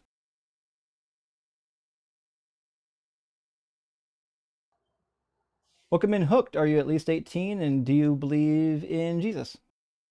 Yes, and yes. Awesome. Now, the claim on the board tonight is that Christianity is basically Stockholm syndrome. Do you agree or disagree? Disagree. Sure. Um, my Mhm. my my response to that would be, the whole reason behind the Stockholm syndrome in the first place, back in I think it was 1973, is when it became a thing, even a word. Um, was because of the bank robbery case. If I'm not, I believe that's what it was. That's I, where it got its definition from. I have no idea what the So I don't. definition is of concern right now. Do you Well, understand my it's the claim? definition of your question, right? It's not a question. My claim is that Okay, Christianity your and claim. and Excuse me. Stockholm syndrome function the same. No, absolutely not. Because I mean, Jesus hasn't captured you. He doesn't Yeah, he make did. you do things or control you. Or That's oh, wrong. he did. Yeah, can we leave the He planet? did. Can we? Can Well, can can we survive off this planet? uh, without a suit, probably not. No. Yeah, so we're stuck on this planet, aren't Yes. we? Okay, so what happens if we don't obey God? So, but in that definition, aren't you saying that you do believe in God? No, Because if you're saying that you believe that we're captured by some entity, right? I don't believe that is an internal That's critique. how you're getting to your claim of Stockholm syndrome. I'm actually working on your belief, not mine. Okay. Well, my belief is exactly what the Bible says. Well, you're not gonna like that. That's Stockholm syndrome. Please, okay, elaborate. Please explain. It says you're a slave. We are to sin. But no, I'm slave to Jesus now. You're a slave. You were a slave to sin, and then you're a slave to righteousness. Who created the idea that you would be a slave to sin, anyways? The reason we're a slave to sin is because of what happened in the first two chapters of the book. Yeah, I know. I read it. Um, What did God create after the fall? what did he create after the fall of man? Hmm. I don't know what you're asking. The Please sin elaborate. What did nature. he create? The sin What's nature. that? The No, he sin didn't nature. create that. Yeah, he did. God did not create the sin nature. He No, created sir. everything. That's a lie from the pit of hell if you have ever heard it. No, God said so. No, he did not create the sin nature. He That's a created lie. everything. God did create everything. But to Well, say that God created... Does the sin but nature, what- is that part of everything? No, absolutely not. That's a part So of... everything doesn't include the sin nature. Correct. So God is do you know not what the sin. word? Do you know what the word for everything you to is? say that is for you to say that God can sin and God can't be sin. That's the whole reason we're separated from God right now, is But are you because saying of the initial sin. God can't send sin? What? Like God can't cause somebody to sin? No. Are you sure about that? At 100%. Have you read the Bible? 150%. Absolutely. Sure. More And than once. Do you think attacking the Israelites is a sin? Absolutely. You know, God made them do that in Joshua 11. Absolutely. So God literally hardened their hearts so that they would attack the Israelites, which is causing them to sin. Agreed. So God does So I cause see people what to I sin. see what you're trying to do, though, but That you're wasn't getting caught hard. up into a loop there. Nope. So you're saying because, well, you're taking my words now and saying, do I believe now in my heart to sin against, to go against the Israelites? Is that a sin? I said yes. So don't twist my words into then saying that, oh, well, then that contradicts what God said, because that's not what I just said at all. God You're said putting he words in my mouth. hardened their hearts. You want me to read the verse? Yeah, please. Yeah, it's not hard. He does it all the time. In fact, he sends a lying spirit and an evil spirit to torment Saul. But in was it verse 9 or so, verse 5, verse 4. So if you go to Joshua 11, God causes this to happen. It says they came out with all their troops, a great army in number, like the sand on the seashore. Oop, I think we'll go back one more. Actually, I think I was right. I think it's down here. Give me a second.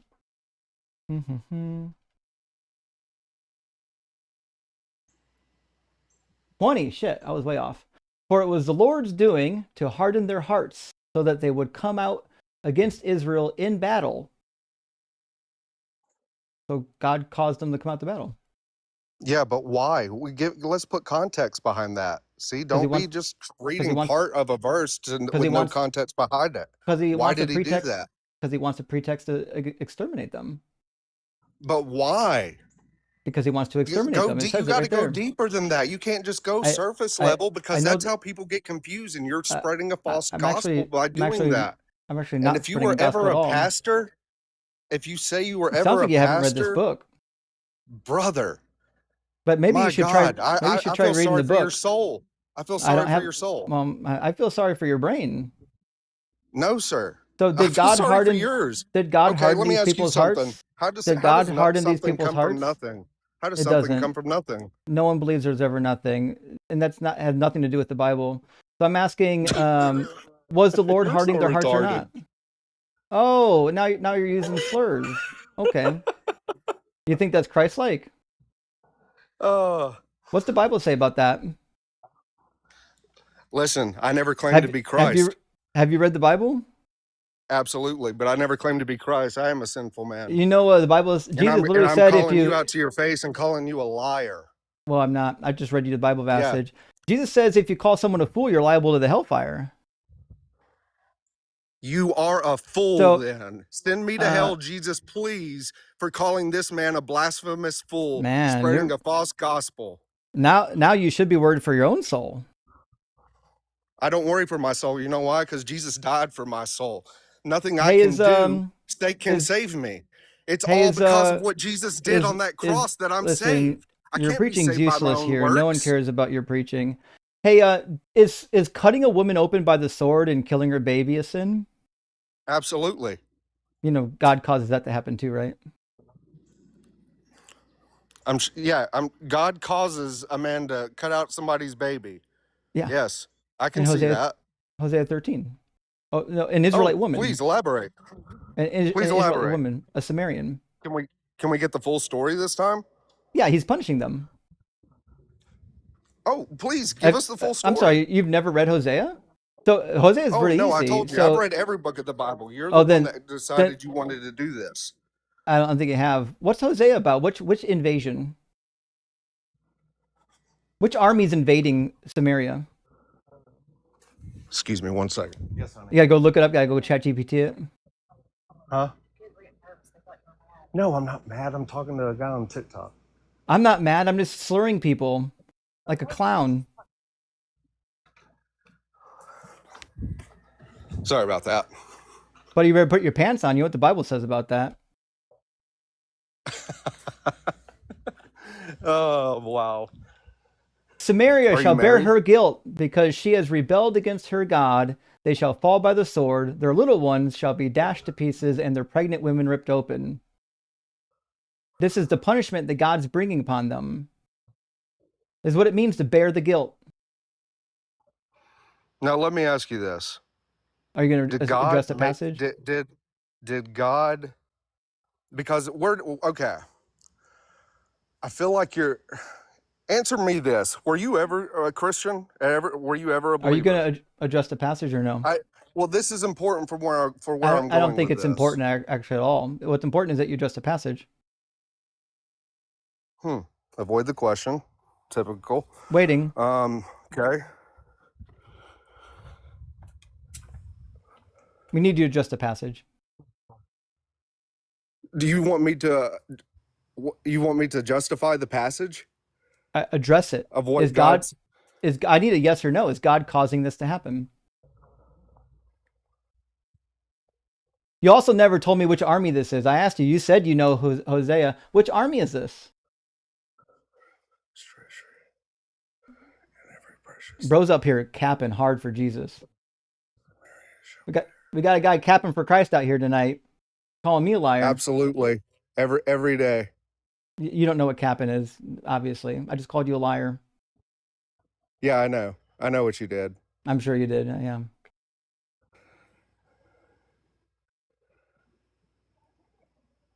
Well, it goes back to the whole thing with Noah. So and you the don't flood. know who Yeah, God is bringing. But you've read the whole Bible. If God does it, guess what? It's just.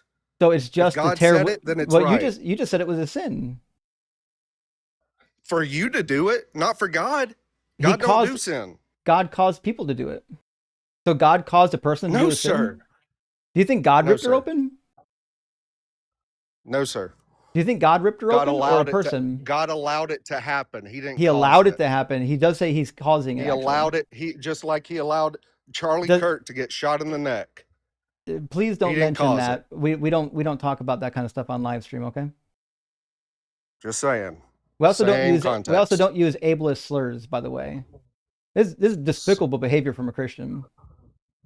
I understand you feel that way because I'm crushing your argument. You haven't crushed anything. You haven't even demonstrated that you're sober at this point. You sound concussed. It's Assyria. The name of the army is Assyria. It says, "Woe to Assyria, the rod of my anger." He literally says, the club in their hands. Mm-hmm. God is using Assyria to punish the Israelites. In fact, he says so in Isaiah. I'll bring it in here. Isaiah 7:16. He literally says, "I'm bringing the king of Assyria," and you know why? It's to punish them, to tear women also open. Punished the Israelites by enslaving them to the Egyptians for 400 years. I know. Is slavery? Here comes Moses. Slavery is not a sin. We're talking about sins, bro. Do you get lost? He's lost in the Jesus sauce. He can't track. It says, "The Lord will bring on you and on your people and on your ancestral house such days as have not come since the day that Ephraim departed from Judah, the king of Assyria." So God is using the king of Assyria and his army as the instrument of his punishment to rip women open and smash babies' heads. He's causing it to happen. He's causing it. That's what you're getting from that? It's literally what it says. Say it again. He literally said, "I'm bringing Read it one the more king." time. Put it on the screen so everybody can see it. Yeah, they've heard me read this about 100 times. Sure, you're the only one that's read this for the first time. The Lord, You know who the Lord is, right? Who's the Lord? The Lord, that would be Yahweh. Or there you Yeshua. go. It says he's going to bring on you what? Keep going. I'm reading with you. I'm asking you, I what's he can't going to read. bring? I'm uneducated. You can't read. Sure, that checks out. That's what you already Says, said. the That Lord will you bring said on that you earlier. and on your people. I didn't. The Lord will bring on you and did. on your people and on your ancestral house such days Okay. have not come since the day that Ephraim departed from Judah, What a the joke. king of Assyria. Yes. So is God So he's using? bringing. Is God using the what's army? the key word there? We know what it is. The question is it a sin for a human to cut open another person? And now he's teacup. Got to ask permission from his wife to keep going, I bet. Can you hear me? Sorry. Yep, I can hear you now. Is it a sin to cut a woman open? In what context? In that context? In any context, tell me. In the raping and pillaging of people? It's yes, interesting I believe it because is. Would I consider that a sin? Absolutely. You said it was Absolutely. always a sin, didn't you? Can I justify why God had it done? No, I can't. Can I answer every question that's in the Bible? No, I can't. But the Bible also says I'm not meant to understand it all. I'm meant to have faith in Him. Maybe if you even read it, you'd know what it says. Oh, okay. So it doesn't say what I just said. I have no idea what you just said. It was completely off topic. It's just preaching. No one cares about preaching. It's called spreading the good news.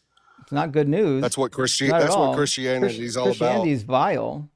Christianity is Stockholm syndrome. Maybe we actually get on top. It's vile because it's Stockholm syndrome. You have to literally debase yourself. You I have told to you why it's not.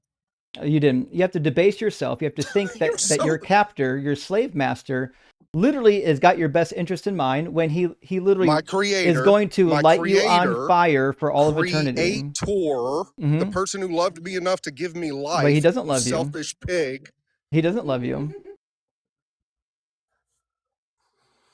He literally love me. He didn't come to earth to die on a cross for me. No, he enjoys the torment that he brings on people when he punishes them. You know that, right?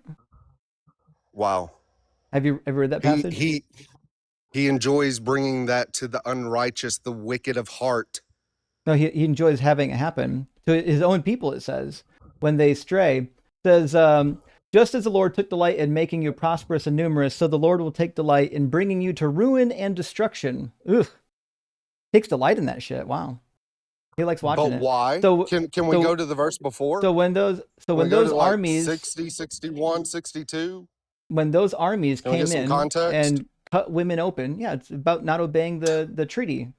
Have you ever read this book? Do you not know the blessings and curses at the end of Deuteronomy? He's never read this book. I'll never understand why these people will make definitive statements about a book they've never read. It's crazy. Well, I'm not going to get into he said, she said, he read, he didn't read. Yes, I've read the Bible, 100%. I went to seminary. Cannibalism a sin? I am a pastor, actually. Oh, yeah. What seminary do you go to? Warner University, Lake Wales, Florida. What is it called? Warner Southern University when I went, but now it's Warner University.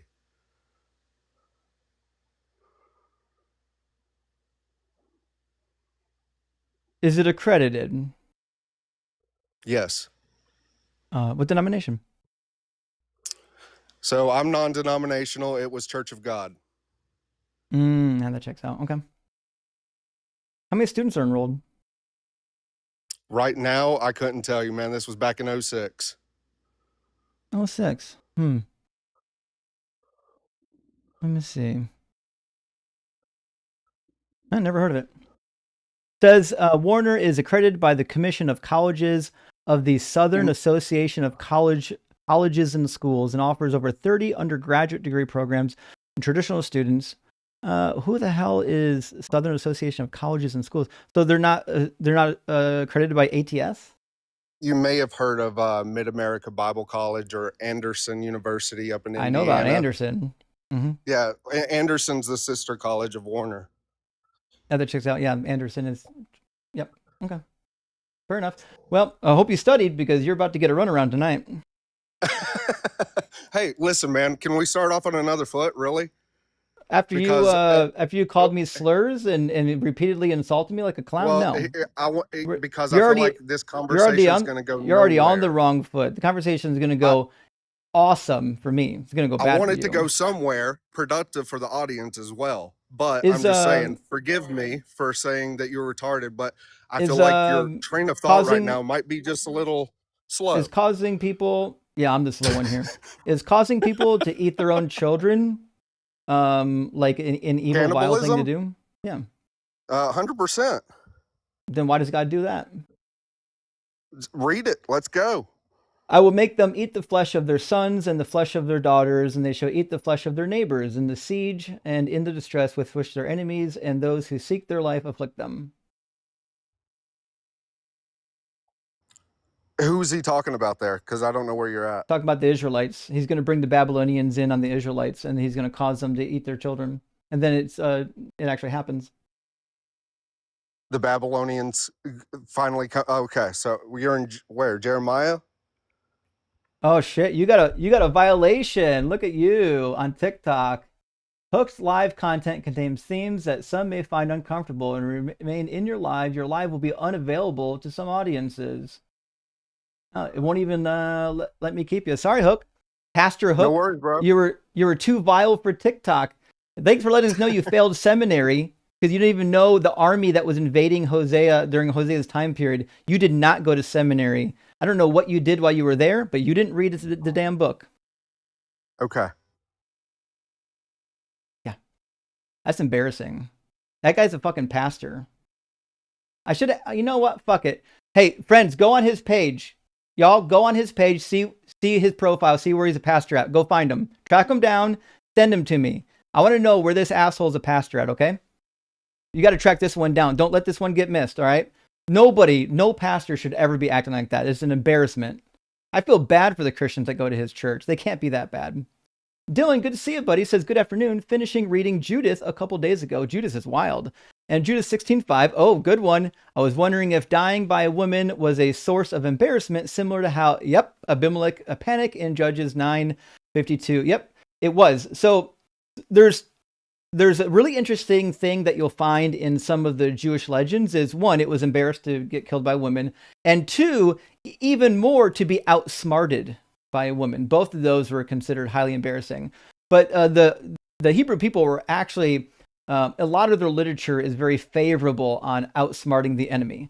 And one of the reasons why you would see that is because people that are continually subjugated, their method of resistance is, what's the word not passive resistance, malicious compliance maybe, or outsmarting. When you're not the most powerful, you have to trick them, right? Penelope, hey, good to see you. It says, like a toddler, Hooked thinks he's cooking Justin with little easy bake oven. Hooked, you're going to need a bigger tool. Actually, I have a belief that he acts that way because he does need a bigger tool. Mower Don says, my take is that Christianity seems to be held captive by an emotional fear of going to hell if they don't believe these things, right? That's the case. And I don't know much about that guest because we didn't have time to get into it. But I'm willing to bet a lot of money that guest believes in a real hell, which is why he wanted to preach. Milf Wrangler, great to see you tonight, says, have you ever read the book Blood Meridian by Cormac McCarthy? I have not. I've heard you're anti-fun, and this book is 100% anti-fun. You know what? I haven't read that. Almost all the books I read are like historical or first person. I like first person stuff. Let me look that book up. If it's anti-fun, fuck, I'm down. Hold on. It's Blood Meridian. It's about like the diamond trade or something. Let's see. It's a brutal novel. Oh, fuck, I hate novels. Set in the 1850s America West following a teenage runaway as the kid who joins... You know what? I do love boring, but I hate novels. I don't know if I'll be able to get into that one, but I do appreciate the boring reference. Anyone who knows some good, boring historical books, I'd probably be on that. I'm rotating between a few books right now, trying to pick little pieces here and there. Hey, Flip-Flop. I'm sorry, House. Good to see you. Thanks for the super chat. It says they flip-flop so much, one could literally wear them at the beach. Yes, that first guest could not stay on topic. He was just he was like a fish when you reel him up on the shore and they're just flopping around trying to do whatever they can to save their life. He didn't know what was happening. He was concussed the entire time. Speaking of which, fish bait. Good to see us. It seems that yes and no are two things a caller thinks can be true at the same time. That is actually the case. And that caller both those callers were deeply confused. Rogerio says, hey, Justin, love you, man. I'm atheist from Rio de Janeiro, Brazil. Well, fuck. Good to hear from you. Hope you're doing well. And big W for being atheist over there. There's a shit ton of Catholics over there. It's huge.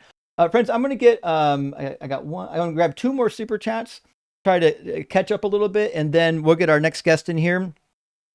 Samurai Jack says Balaam is exactly why Gnosticism and mysticism is greater than Filbro sophist nonsense. Lies about text and can't make distinction unless it's convenient to his ontology. By the way, shout out to Ammon. Praise the purple. Rock hard for dog. Wait, Ammon? Like Ammon Hillman? Or the Ammonites? Am I is there another Ammon? Those are the only Ammons I know. Hold on. Ammon. That's the only Ammon I'm aware of. Unless it says there's a city in the U.S. called Ammon. Is that what you're talking about? I don't know. They got hot air balloons though. Looks pretty. Holum, thank you for the super chat. Friend says religious people aren't just nerds. They're the only nerds willing to kill you over their belief that their franchise is better than yours. True. From an old College Humor video. I miss college. I haven't checked in with College Humor in a fortnight of years, but I miss them. Might be good prompt idea. Yeah, actually that is maybe. The problem, I'll show you the problem with prompts is that they have to be small, right?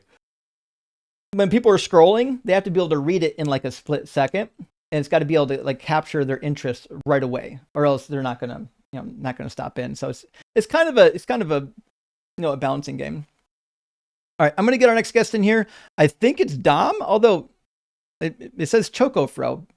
Choco Fro, I thought, aren't you friendly? We're just doing debates tonight, Choco. Let me see you on camera. Is this the Choco I know or a different Choco? Oh, it's the Choco. Hey, Choco, love you, buddy, but we're just doing debates, my friend. Let's grab Scottish, and then we're going to do Xavier the Wise again. Xavier the Wise, it's been a minute since we talked. But welcome back. I'm going to grab Scottish first. Scottish has been in the queue here for quite some time. Welcome in, Scottish. Hi, can you hear me? I can hear you. Hi. I apologize when I'm being a bit not loud. It's a bit late. You see, it's 1:53 a.m. in Scotland. I do live on my own, however, but there are neighbors. You see. It's okay. I've got volume control over here. I can boost you if we need. Okay. I'm using a Notepad++, just so it's just for me to read. That's all right. Sure. So, are you at least 18, and are you Christian?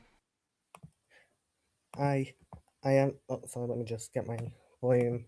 There we go. I am. Sorry, just volume things. I am a Christian. Mm-hmm.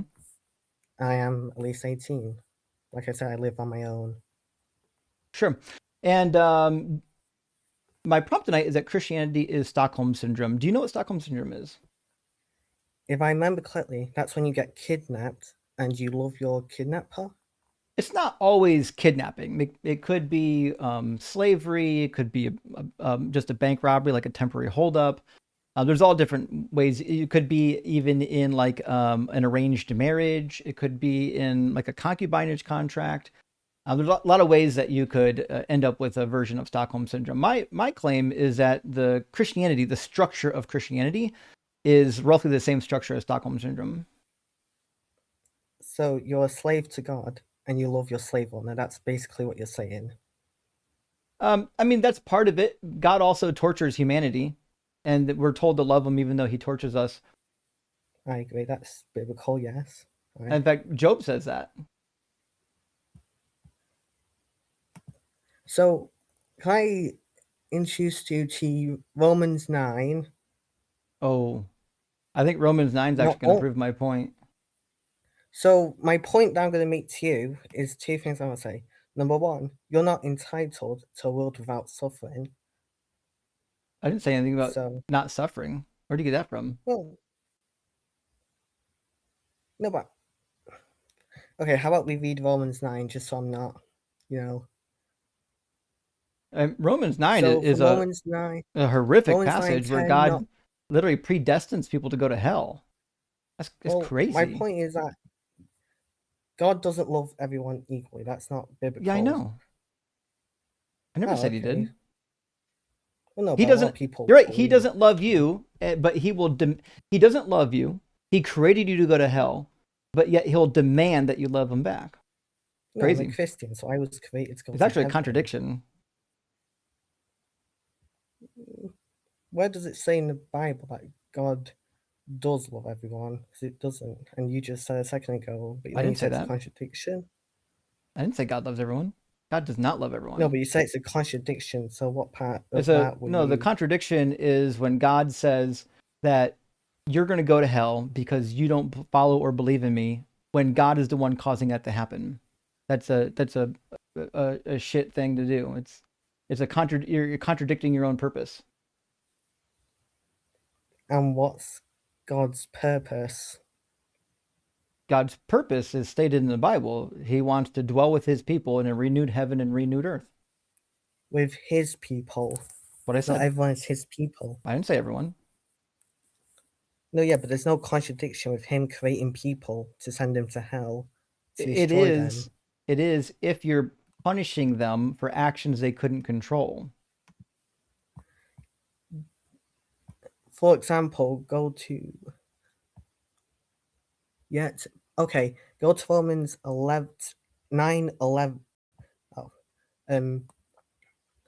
Before the twins were born or had any Jacob have loved, Esau have good hated. or I know. bad. We know. So I am reading a notepad, so you can hear me, can't you? I'm not looking at you directly. I'm just reading out of a notepad. We all know the passage. It's a popular one. No, I'm not saying God loves everyone. I'm saying it's hypocritical to say you're sending someone to hell because they're behaving a way that you don't like. Then out of the same breath, also say, "Oh, I'm causing it. I created you to do this."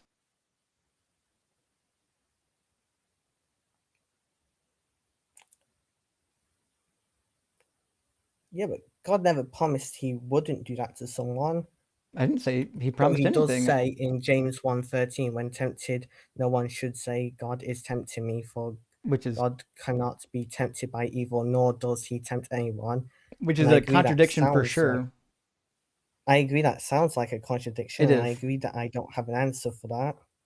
Yeah, Deuteronomy literally says he does tempt his people. If I may say, this is more like a practice talk with you. You see, I'm making a notepad. I'm making notes. So I hope to come back to you, but with a better notepad, because I only have a few verses out right now. This is more like to introduce myself to you, so it is. Let's go through a couple of bullet points of what I would say counts or parts of Stockholm Syndrome. One, self-blame. In the Christian faith, literally everything is your fault. The wild thing is that it's actually not your fault. God created you to have the sin nature, which you can't control. In fact, Paul says so in Romans chapter 7. He says, when I sin, it's not me doing it, but it's the sin nature. It's the sin in me doing it. So God punishes you and blames you for it, even though it wasn't your fault. Point number one, pretty easy. Either you're a slave to sin or you're a slave to righteousness. There's no free will. That's not biblical, because you have the flesh. I'm not disagreeing with you that God predestines people.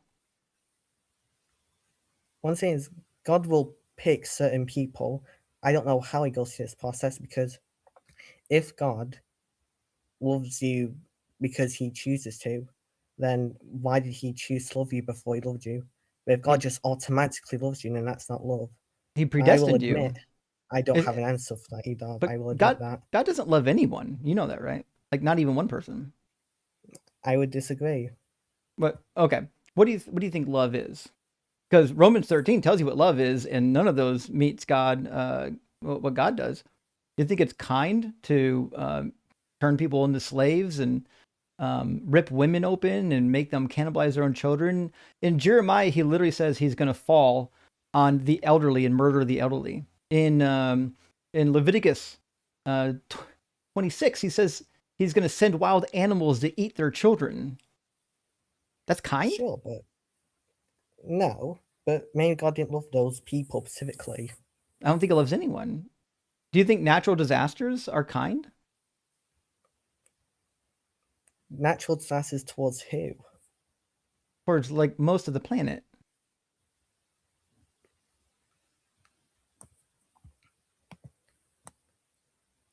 Is there anywhere on the planet that hasn't been affected by some kind of natural disaster? I would probably sound like an idiot if I tried answering that question. Right. And the reality is there's not many places you can go and survive unharmed without seeing some kind of natural disaster. I don't even live in a tornado zone where I grew up, and we had a tornado come by and knock a tree down. It nearly took our house out. Like, we would have died. I have a question about your child's name. Does DC, is that a Dragon Ball reference, if I may ask? I know we got off topic. No. It's short for it's short for my main channel. My main channel is Deconstruction Zone, but it's pretty kind of wordy. A lot of syllables.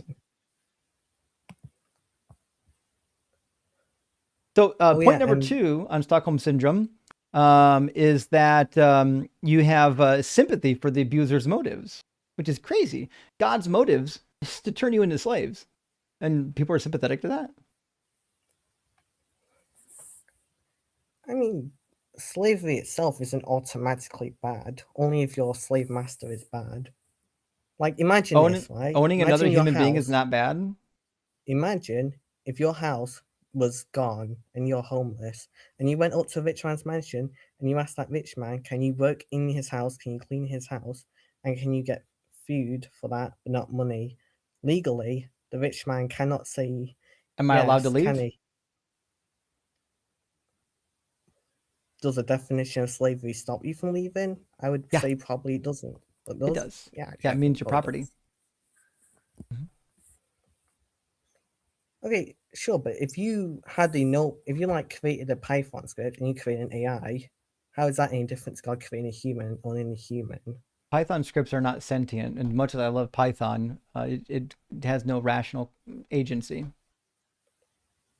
Sure, but why should sentience be like an objective difference of morality? Because you need sentience to have morals. Sentience is a framework of legal, well, not legal, but let's say rules for society to abide by that come out of our brains. What does that have to do? Listen, we're talking about Stockholm Syndrome, my man. Yeah, okay. So why should we be sympathetic towards a God that wants us to be slaves?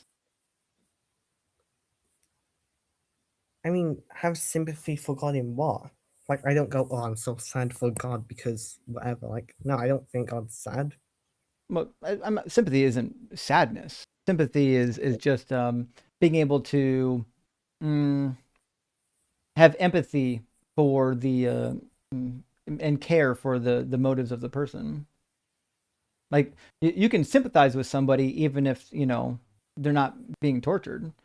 I think in modern English we use sympathy a lot of times to refer to negative, but it's not always that way. In fact, in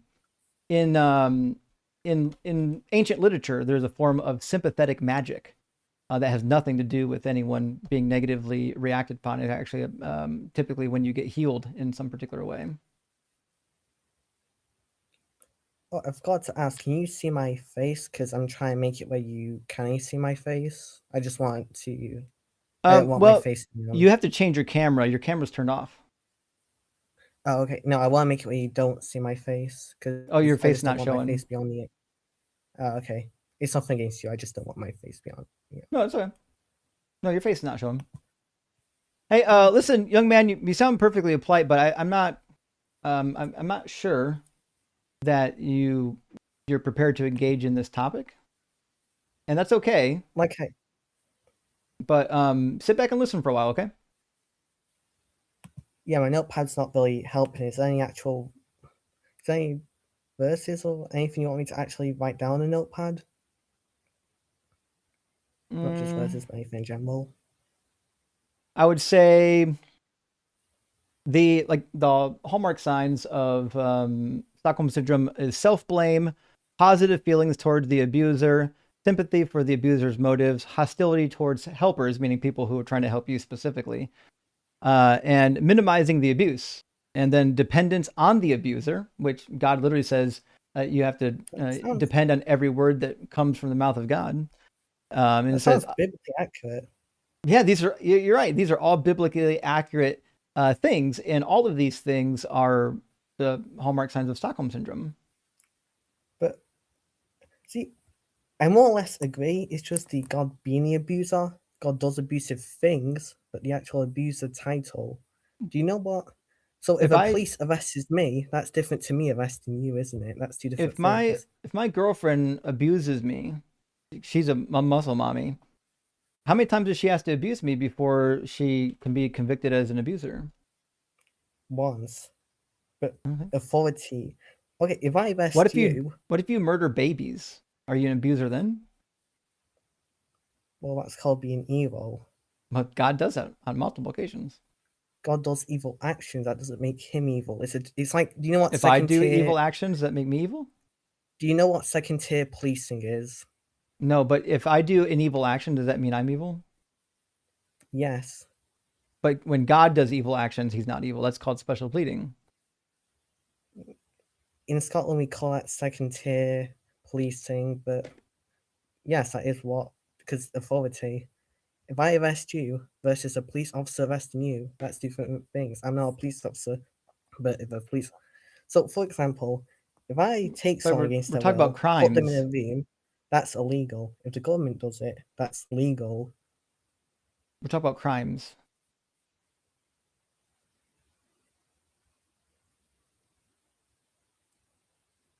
So what I'm hearing is that when God unjustly murders babies, that's okay. God doesn't have an obligation to act justly.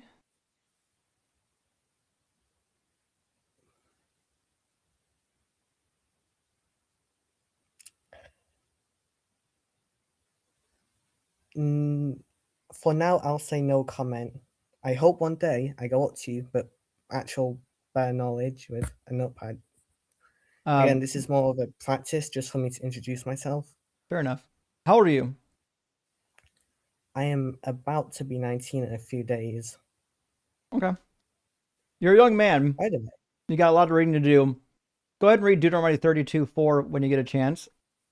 And keep that in mind when you read the rest of the Old Testament, okay? Okay. Oh, I have a lot of thank yous to give you, actually. Mostly from the last guy. I really don't. I mean, there's a lot of people out there you talk to about Christians, but they keep calling themselves it. I absolutely love it when you join them. Well, you've been nice. Oh. Listen, Scottish man, don't change. You're a nice kid, okay? Don't let this religion turn you into a fool, okay? There are other things in my life outside of religion, you know. Like, I'm not just doing this 24/7. I believe you. I have an actual life. According to Jesus, this should be your only thing. In fact, he says in Matthew 19 that he would prefer people be eunuchs for the sake of the gospel, meaning not even get married. I have children. Yeah, but like other things, I mean, there wasn't that many things to do back then. Like, there wasn't things YouTube to do. Didn't exist. Programming didn't exist. Dragon Ball didn't exist. I'm just saying there was a lot. Dragon Ball didn't exist. Oh boy.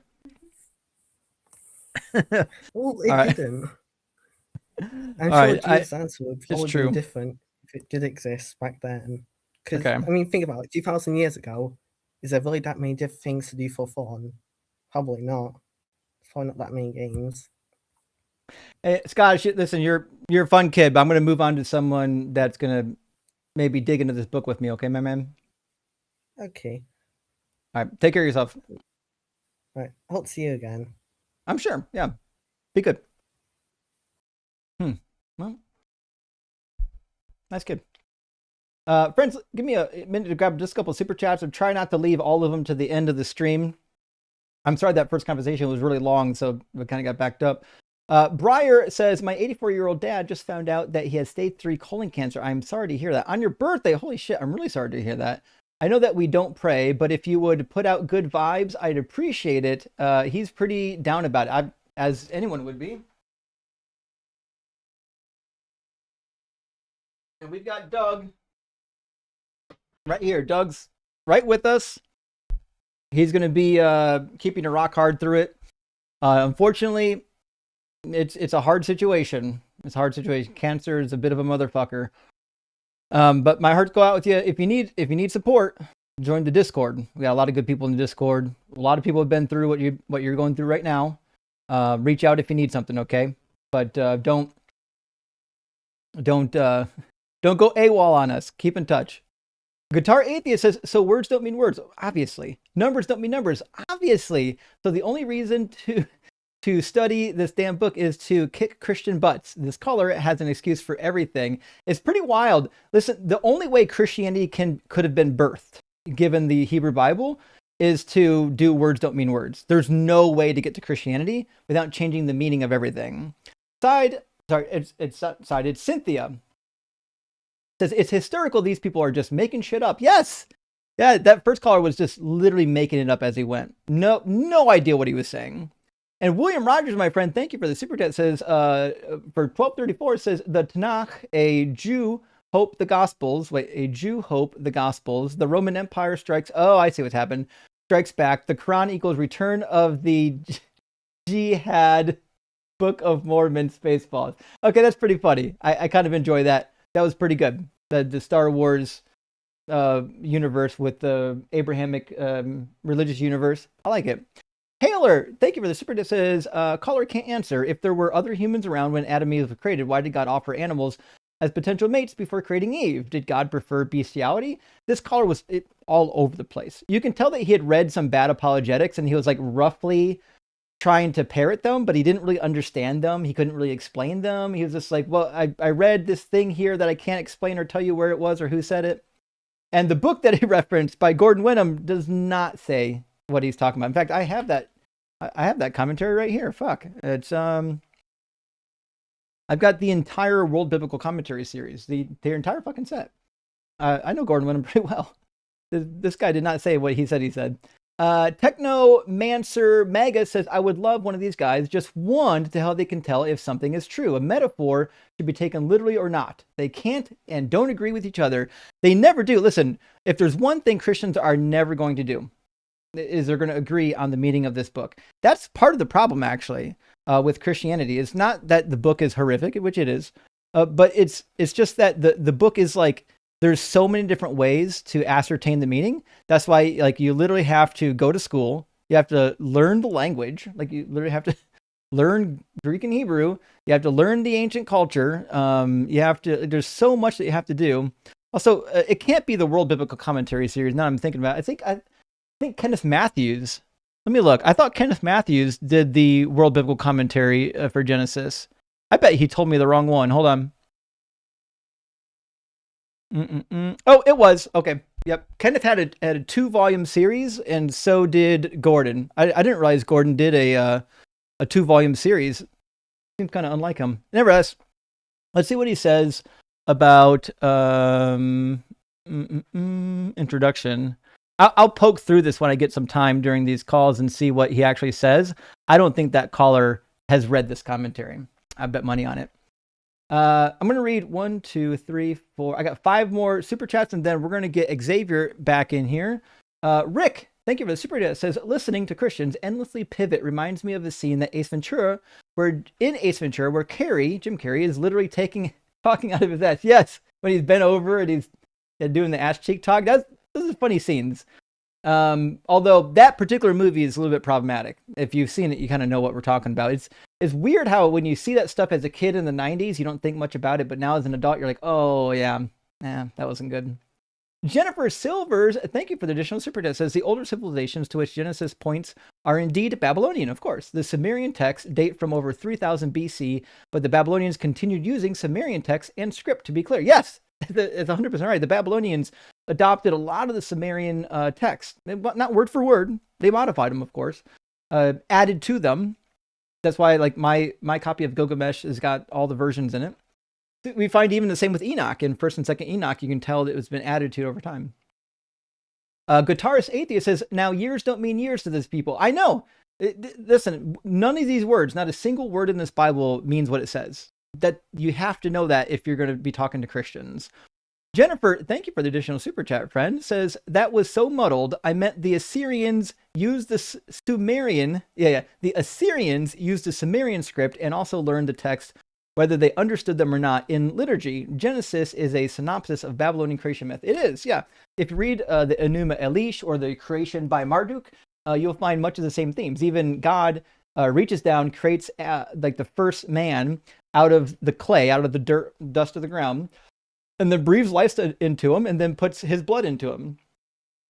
And that's why life is in the blood, and also in the wind, because those are the things that come from God that will animate the person. I got to read one more just to say bye to somebody. Dr. Mitch, thank you for being here, and thank you for supporting. Says, Justin, I have to jump off, but I catch most of your lives. Always here to support and keep up the good fight. Thank you, Dr. Mitch. I really appreciate it. And take care of yourself. Appreciate you stopping by. All right, Xavier the Wise coming back. I'm trying to remember what we talked about last time, but we'll find out. Xavier, welcome back.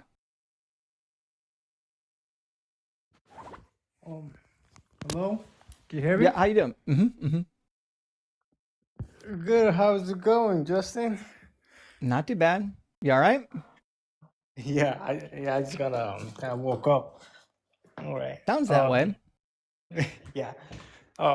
It says Christianity is a Stockholm syndrome. Can you use that word and connect it to Christianity? Yeah, I just did. Like using it like in a definition? Do you want to know the definition of Stockholm syndrome? No. Like, well, like using like kind of like how they using a definition, like use Christianity and Stockholm syndrome together in a definition, and how do they connect? So the hallmark signs of Stockholm syndrome is self-blame, positive feelings towards the abuser, sympathy for the abuser's motives, hostility towards helpers, minimizing the abuse that happened, dependence on the abuser, a shift in identity, and then if you get past it, you'll typically have PTSD, similar symptoms. That's Stockholm syndrome. Okay. Now, do you want to see why this is true of Christianity? I could just assume where you're going to quote the Bible verses. But in Christianity, Christians, it's a person who believes in the teachings and the words of Jesus, right? But are you paying attention? We're talking about the signs of a syndrome that is comparable to Christianity. So in Christianity, you're held captive on a planet that you didn't create, you didn't choose to be here, and if you don't obey God perfectly, he's going to send you to hellfire for all of eternity. And he also, people will then say, well, he loves us. Well, it's not that bad. Oh, when he kills babies, it's okay. He's allowed to kill babies. This is Stockholm syndrome, bro. Okay. Show me in the Bible where God says he's going to send people to hell. I'll be waiting. Matthew 25. Yeah. You won't be waiting long. Like verse like 45 or something. Okay. You're going to put it up? Yeah. Do you want me to find it first? It's in Matthew 25. I told you the verse. Do you think, do you think I have a magic mouse that just immediately clicks to the right page? Oh, okay. You haven't even read it, and you're getting on me for not putting it on screen in 5 seconds. Anyways, fuck, I said verse 45, and it's 45 and 46. I fucking knew it. Anyways, then he will answer them, truly I tell you, just as you did not do it to the least of these, you did not do it to me, and these will go away into eternal punishment, but the righteous to eternal life. And you know what that punishment includes? Hellfire. You who are accursed, depart from me into the eternal fire prepared for the devil and his angels. So he's going to throw you into hell. where does it say? Where does it say? Jesus is sending people to hell. You who are accursed. Did you hear it? Yeah, you who are cursed, Go where? depart from me means Yeah. that. But he didn't. But it looks like little guy, Jesus little guy.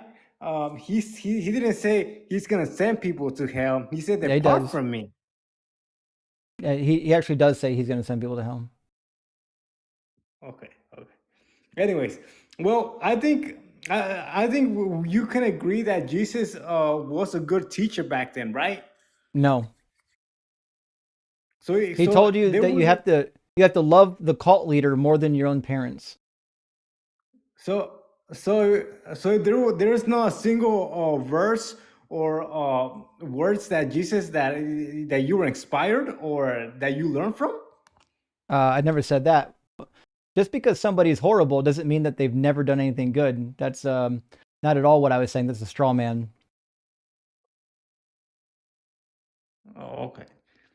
I mean, why do I mean? Well, most people do believe in the teachings of Jesus, though. I mean, So what? Who cares? if- About okay. one third of society.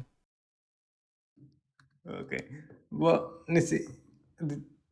You say that these are signs.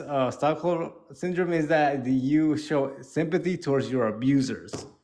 Yeah, God's your abuser, and you're sympathetic towards his motives because you think it's okay to send people to hell if they don't perfectly obey him.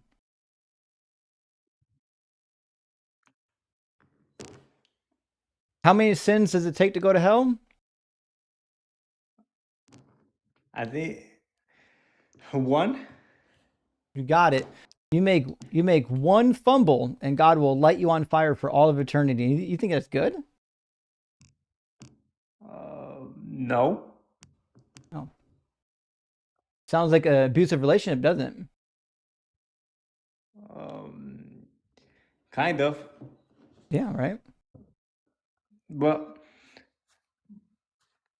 still, I mean, I think people still have choices. Like they choose to follow God or they choose to follow their own desires.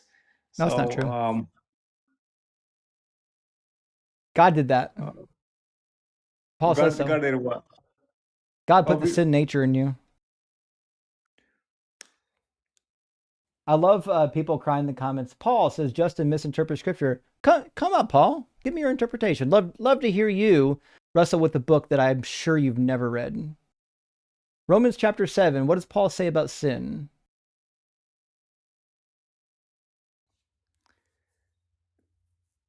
I'll read it for you. It says, so I find it to be a law that when I want to do what is good, evil lies close at hand. For I delight in the law of God and in my inmost self, but I see another law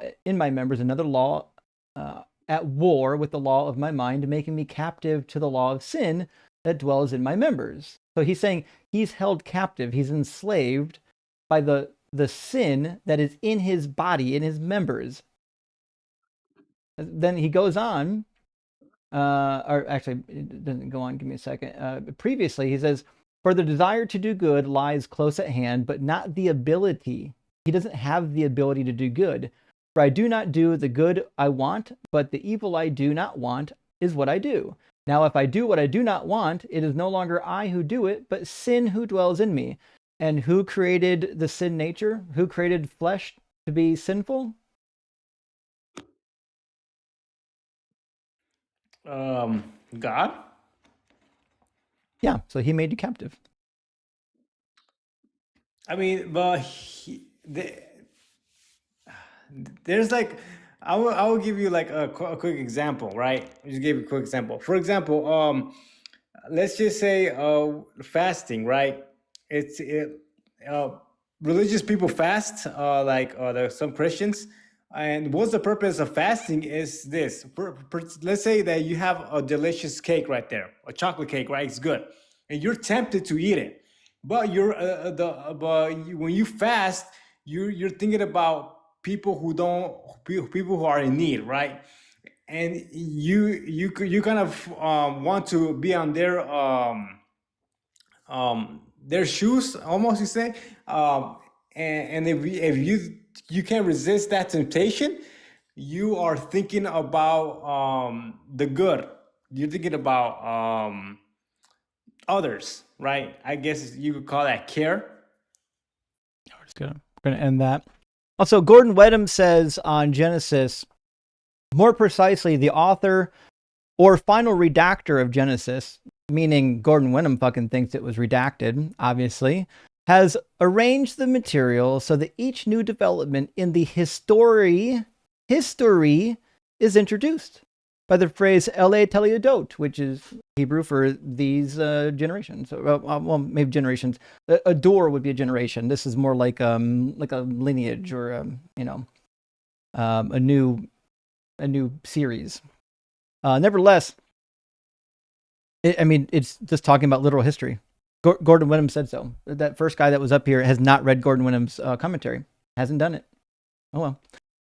Friends, let me grab just a couple of super chats. We'll get our next guest in here. Eggnog, good to see you. It says, first it was 2 cats, then 2 birds. You're not currently building an ark, are you? Best channel on YouTube, legend. Well, thank you, Eggnog. I really appreciate that. And you know what? No ark yet. But I do love animals. I might get a farm. I think that'd be okay, right? Do you think a farm would be an okay thing to do? Carnage wants an animal rescue, so that's a possibility. We can make that happen. But nevertheless, like, hey, I love animals. I grew up with all kinds of animals. I'm pretty used to it, and babies. Now you guys know why I like animals and babies so much. That's like literally what I grew up with. Anyways, no arc yet. I'm working on it. Grazi says Stockholm Syndrome is one of the best topics to use for Christian debate. I would also chalk it up to Munchausen. Oh, I didn't consider that. Hold on. Let me see the signs. Psychological. Oh, interesting. Yeah. Well, that's part of like the self-blame, right? Assuming you're sick when you're not. You know what I mean? And Andy, thank you for the super chat. Says just bought a Sure mug. Love M's. Love the show. Rock hard for dog. Oh, thank you for. If you don't know what he's talking about, I finally added some merch in the merch shop for M's, and everything sold in the merch shop that is M's themed, I'm sending all the proceeds to M's to support him while he's finishing his medical rotations, because he, it's hard trying to get to be a doctor. It's a very difficult experience. And he's not in America. He's not going to get paid like our doctors. Nevertheless, love M's. So I made some merch for the legend that is M's. This has got the M's signal. And here's the Habibi mug. I think it turned out pretty good. I think that's good. And then obviously, sure. I did it. The way it was difficult to find a good sure pattern that would remind you of how M's is saying it. So I did a 3 series getting deeper, as he speaks. So anyways, if you love M's, drop into the shop and pick up a couple items. I'll tell him you said hi and you love them. Mason, thank you for the super chat. Says God does evil actions. That doesn't make him evil. Isn't that crazy? The special pleading we're going to hear tonight's wild. And Shmuley says barbecue is making me salivate for another shot. M&Ms with peanuts or just peanut M&Ms. I'm on the latter at the moment, almost as good as these pretzels. So listen, if you're having like a drink, like an alcoholic drink, I love the peanut M&Ms. If you're just having like a dessert, the peanut butter M&Ms are delicious. They're a good dessert. I would go with that, actually. And Design, good to see it tonight, says Christian, God doesn't allow it. Justin, God did it. Christian, well, I allow it. Atheist, that's the fucking problem. I know. It's pretty crazy, actually. These people don't think about what they're saying. They're so ready to have a Band-Aid that they fuck it up. Also, speaking of that pastor that was up here that was too vile for TikTok, did anyone find his profile in his church? Send me his YouTube profile. I might be able to find it in my metrics when I'm done here. But do me a favor, track that guy down. I want to figure out where he's teaching at so we can send this video. Liquid says, caller probably got a PhD in clowning. Real thing, by the way, rather than any education, religion related. I know. That's fair. He said he went to a seminary. I would bet money he went to seminary and got a degree in counseling. Did he say he got an MDiv? I don't think he said it. I don't think he said he got an MDiv. Just so you know, you can go to a seminary without getting an MDiv. There's a lot of seminaries that have Christian counseling. Yeah.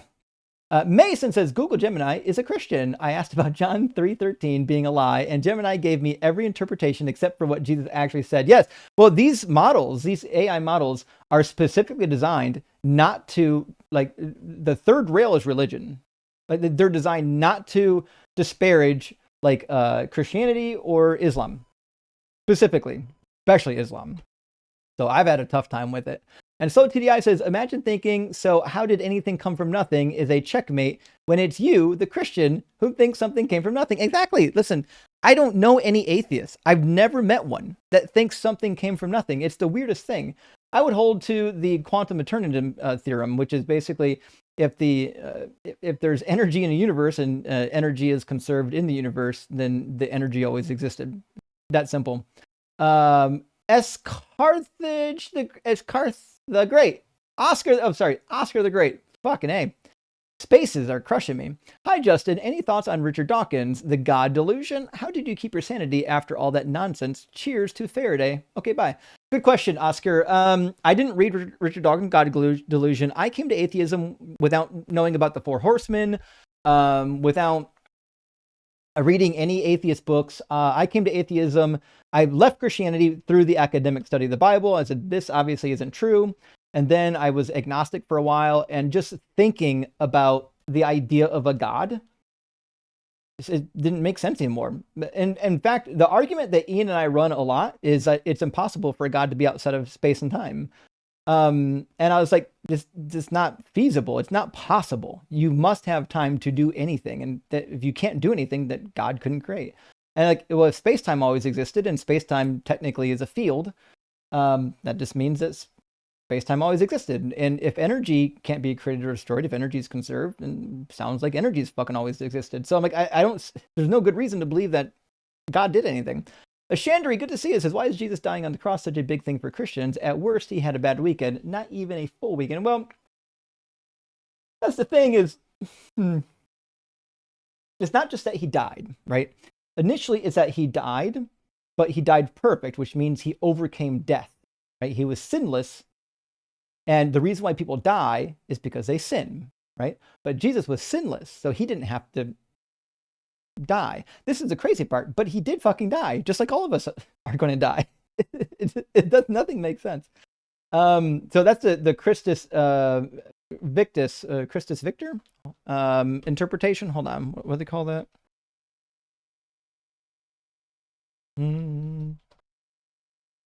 Christus Victor, yeah. It's called Christ the Conqueror in English. It's a classic Christian theory of atonement. The blood atonement, and there's all kinds of theories of salvation. This is just one of them that's popular. Last super chat for now from Dragos. Thank you for the $50 super chat, friend. That is monumental, especially, for being 17 years. I really appreciate that, young man. Says, Justin, I'm 17 years clean. Fuck, I should have read the whole thing. Thank goodness. Okay.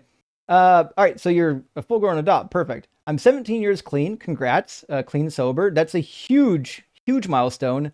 I've seen a lot of people struggle, and I don't know if there's anything harder than overcoming addiction. That's just me personally. I've seen a lot of people addicted to substances. It's hard. It's rough. Anyways, deconstructed God belief to get clean. Please do a deconstruction of 12-step God misconception, starting with Bill W's. Actually, I know the founder pretty well. Psychedelic spiritual awakening and subsequent LSD use. Well, I don't want to attack AA. I know there are some people on the app who do, like Dr. Joe likes the secular alternatives, and so do I. But the reason why I don't attack AA is because, listen, if somebody like learned about a higher power that they think is keeping them clean, it's fine. Like, keep it. It's not a concern for me, as long as it's not one weird religion where he like wants you to hurt people. That's going to be a different story. Okay, let's get our next guest in here. Let's get G1. Welcome in, G. How you doing? I'm doing good. How are you? Yeah, I'm good. I saw the previous conversation about sin, law, Paul, and etc. And there's a few points where you listed that was not true. Oh yeah, which ones? The one point is that sin is something which, the sinful nature is something which God created. So God didn't create nature? Right? God created nature, right? But He didn't create the sin or privation which is within it. The sin would just be a consequence of man's fall.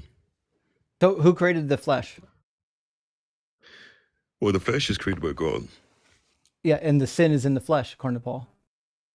Yeah, and what that means is that when we look at the flesh itself, right, there's going to be a disorder between, the spirit and the flesh, right? But the disorder itself isn't something which is promulgated by God, right? Because when we go to like Genesis chapter 1, verses 31, it says God created everything and everything which God created is good, And then right? he So changed it. the justice of man was good. He Then he didn't changed change it. it. In fact, he didn't change it because when you go to Genesis chapter 3, right, when Adam sinned, the disorder was taken into place. So the disorder which Paul is referencing in Romans 8 is something which God didn't promulgate. He did. Yeah. Who created the flesh is God, and the sin is in the flesh. That means God created it. And what is sin in our view? Is there a privation, or is it going to Sin be is something transgression which of is the going law. to be natural? Paul says sin is transgression of the law. Well, that's not really answering the question which I asked you. I said, is sin going to be You a asked what is privation, sin? I just or told is it you. going to be? You asked what is So sin, sin is going and to be a I said it's privation. transgression of the law. I didn't use privation. Okay, so if sin, so if nature is going to signify something which is proper to it, right? So it includes everything which it ought to have, and a privation is going to signify the contrariety Privation of of what? that, What are you which talking would about? mean the privation of rectitude, right? Because sin What the is fuck is stating that the rectitude? individual itself. Because rectitude is speaking about justice in the way in which man walks. You in mean accordance to the law. righteousness? Yeah, that's why it makes one to be just. Sin is just going to be the opposite of that. Sin, Right? It sin makes is. someone Have you unjust. read Right? Have you bothered to read this book? Yeah, I read the book itself, What and does Paul sin, say? like you stated, is going Is to be the is he transgression. sinning? Is he You're sinning, interrupting me. or is his flesh sinning? Well, when he's talking about that's talking about involuntary actions itself. So it's not saying that he is sinning, right, voluntarily, but he's saying based upon the nature which he has, there is going to be a sin recognized. That's what Paul is referencing, right? But when we go He to like James says, chapter 1, I verses know 16 that to 18, I know it the states, for passage. The iniquity sin is in derives your from heart, man, and and when it you doesn't act it derive from out, God. it conceives death. Yeah.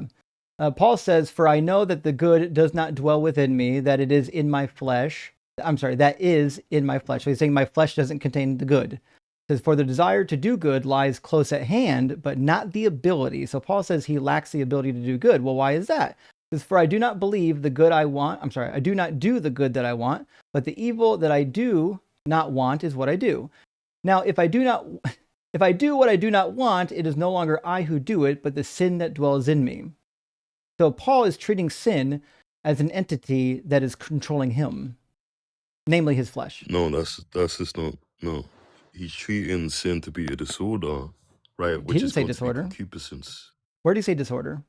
Disorder is going to be implicitly contained in Romans 8 because he's saying that the flesh wars against the spirit. Is that not disorder?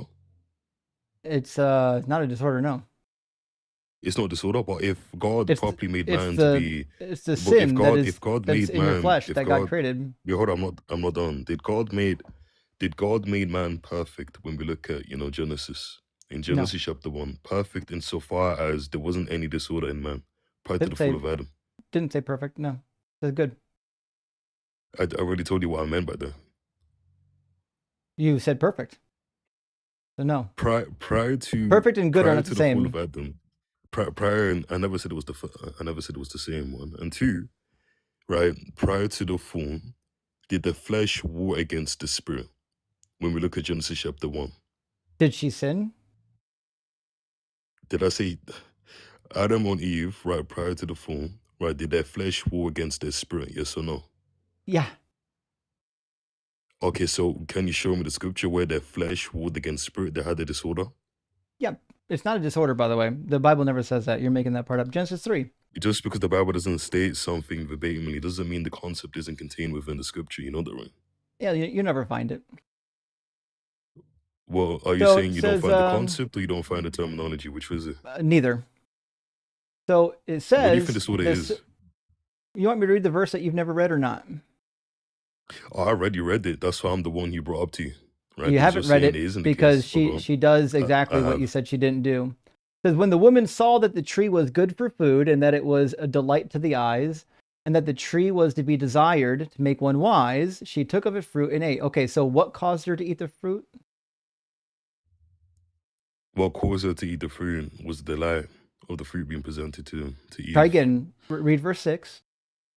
I just told you. You said what caused her to eat the fruit Try was it again. Read what's verse it called? 6. The serpent. I'll read I'm it for telling you. you, the serpent. It says, so the woman serpent. saw that the tree was You're good asking me for to answer the food question, and that but it you're was a interrupting delight me. to the eyes. Well, you're wrong. She said it's good for Okay, so I food was and it's a wrong. delight to the eyes. So she took the So I tree. was She wrong? took from the tree. And it says the tree was to be desired. She's desired it. Okay, so what was the answer I gave you? You said Satan tricked her, but or lied to her, which is I actually didn't. interesting. That wasn't. But it's the also initial answer. That isn't it's the also initial. wrong. It's also But wrong. but The wait, hold question on, at you're hand wrong. is That what does wasn't the verse initial. 6? What does verse 6 That say caused isn't. her to do it? Again, that What wasn't the does initial answer I gave what to does your verse question. 6 So say? please, what's the initial So you're answer not going to I answer gave the to the question? question. You're never going to I answer my did question, answer are the you? question. I said the No, delight. I'm I asking you said in the verse delight. 6. You asked me. In verse 6. Yeah, you asked me what In verse caused. 6. You I'm asked going me. to keep telling Okay. you to read verse 6 until you So read you're it. gonna interrupt me. Yes, So in you're gonna verse interrupt me. 6. Yeah, in verse 6. Okay. What's So what's the the desire answer for? I already told you. What's the desire It was. for? What do you mean? What's the desire for? What does that even mean? What is she desiring? Have you read this? I don't think you have. She's desiring. What's What? contained within the tree itself. You're right. She has a desire, and what It's going to be. happens It's going to when be your the fruit. desire? It's legit What the fruit. happens It's when the your fruit. desire is conceived? It's the fruit. What It's the happens fruit, when your buddy. desire is conceived?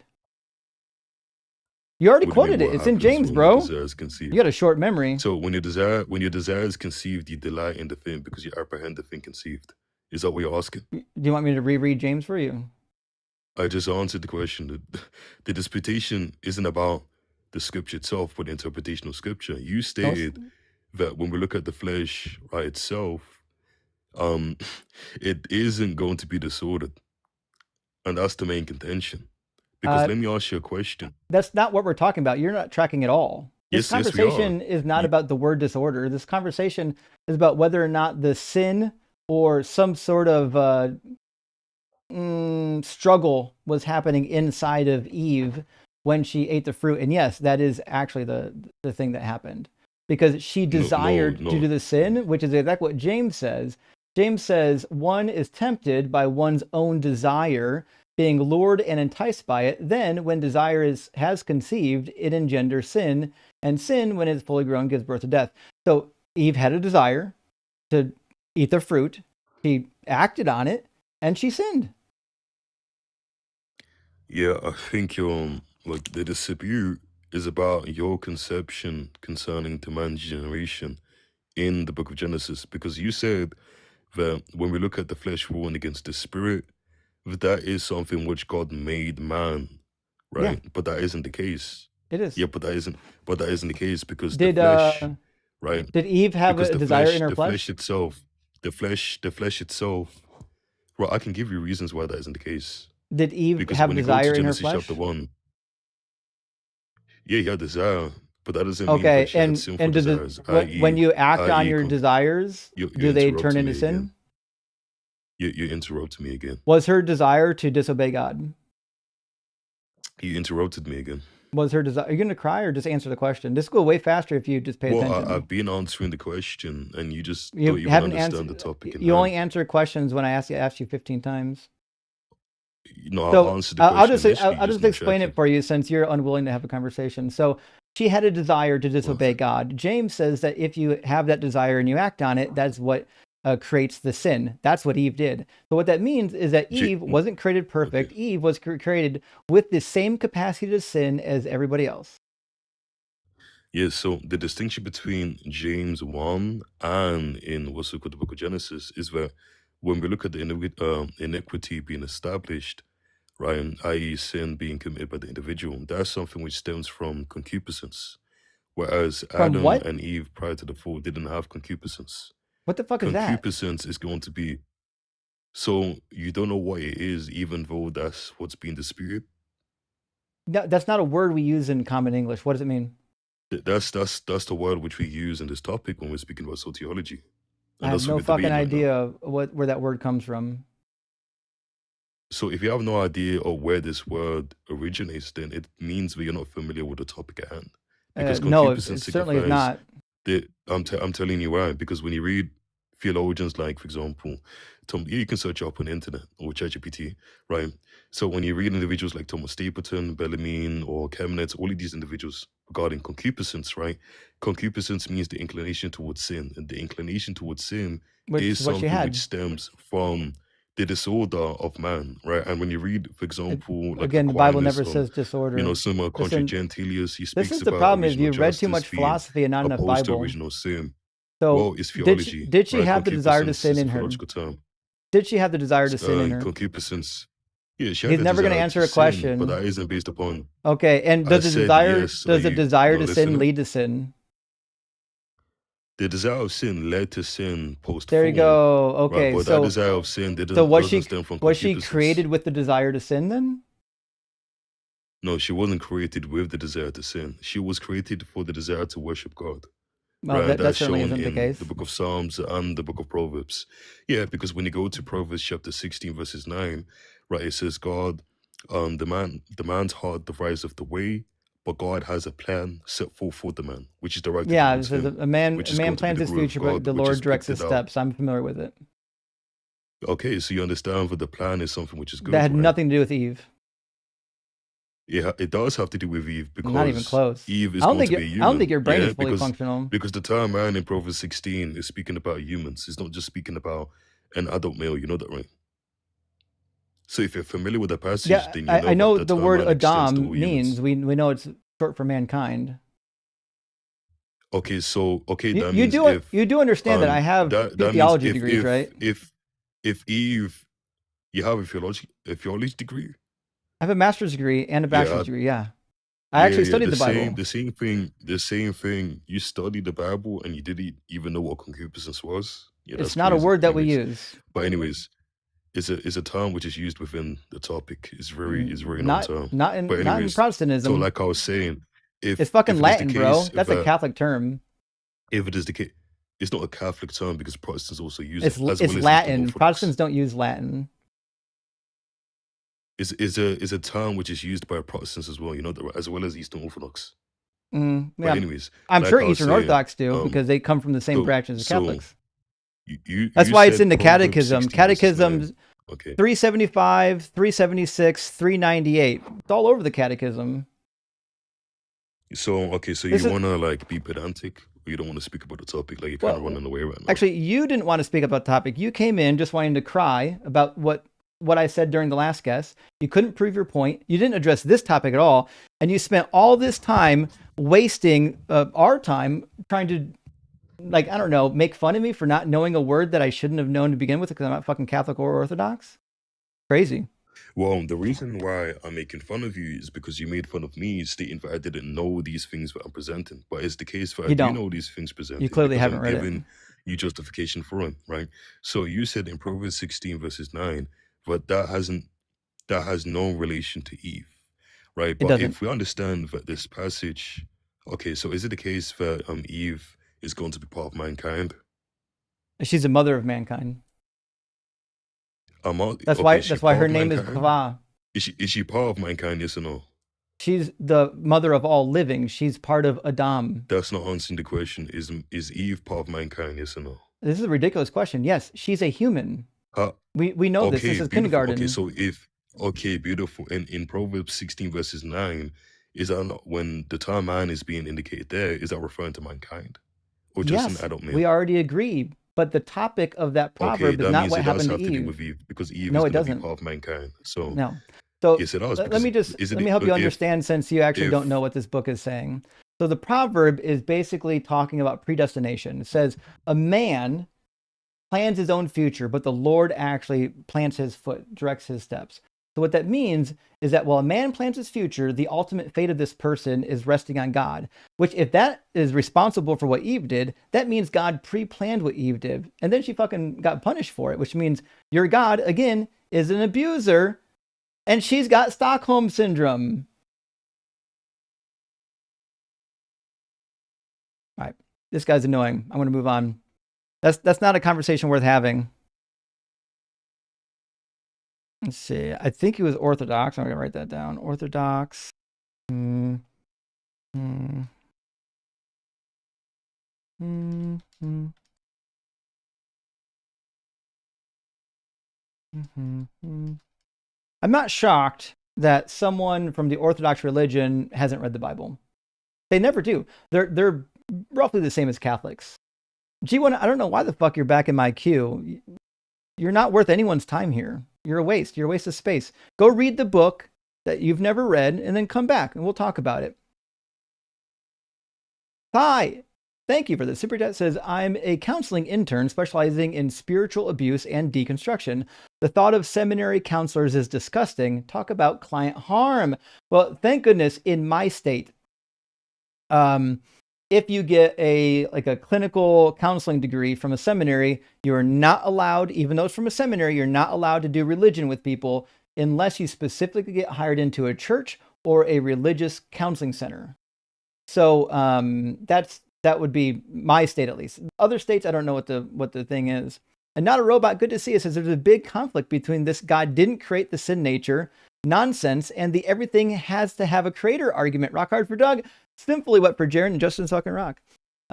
Yeah, I mean, listen, if God created everything, that means he created the sin nature, the ability to sin. He created the flesh. He created the flesh to be sinful. It just is what it is. Psalm 51:5. He's born in sin from conception. Genesis 6 and also chapter 9 says the heart of humanity is wicked even from youth. Jeremiah, the heart is deceitful among all things. Who made all these fucking things?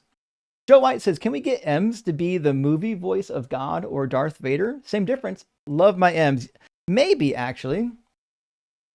I would actually, I haven't kept up on the the Star Wars movies since like the first original 3 came out. I have no idea what's happening. Nevertheless, I would fucking take time out of my schedule to watch a new Star Wars movie if M's was the voice of Darth Vader. That'd be dope. Dennis is in my first year of doctoral study for graduated Berkeley Divinity last fall. Well, congratulations. That's a great school. I never heard the word concupiscence. Catholic jargon. I fucking know. That's why it's...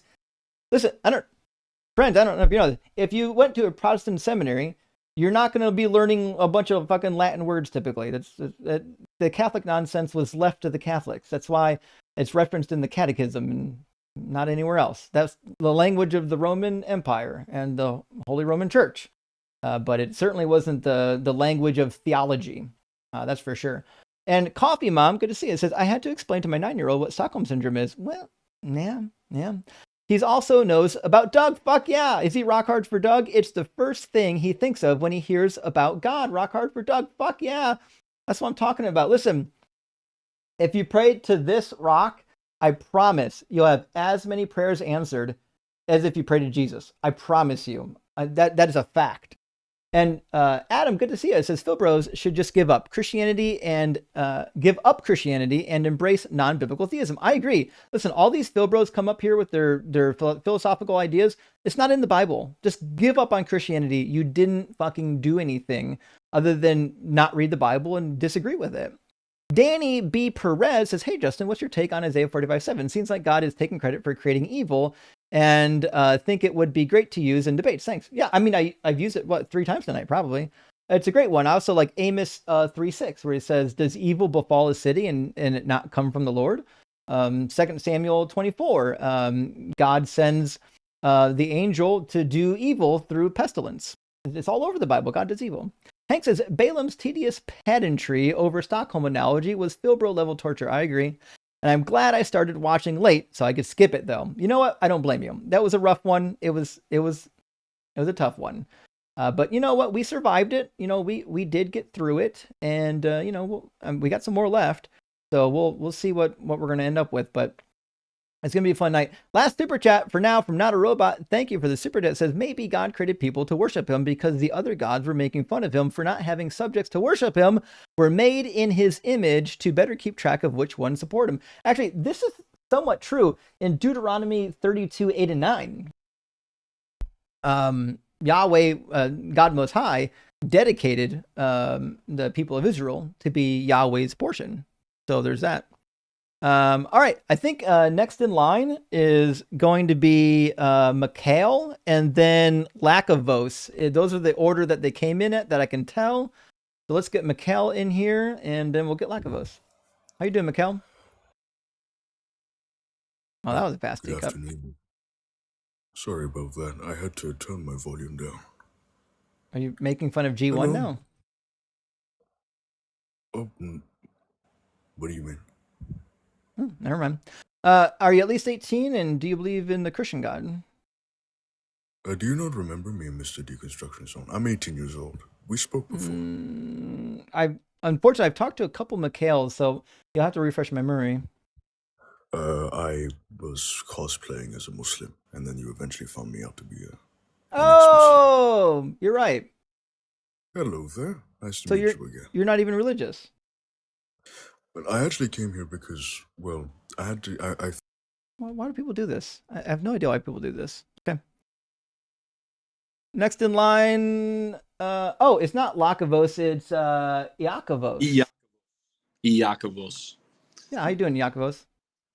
I'm all right. Just got off work, so Awesome. Yeah, tired. Are you at least 18 and are you Christian? Yes and yes.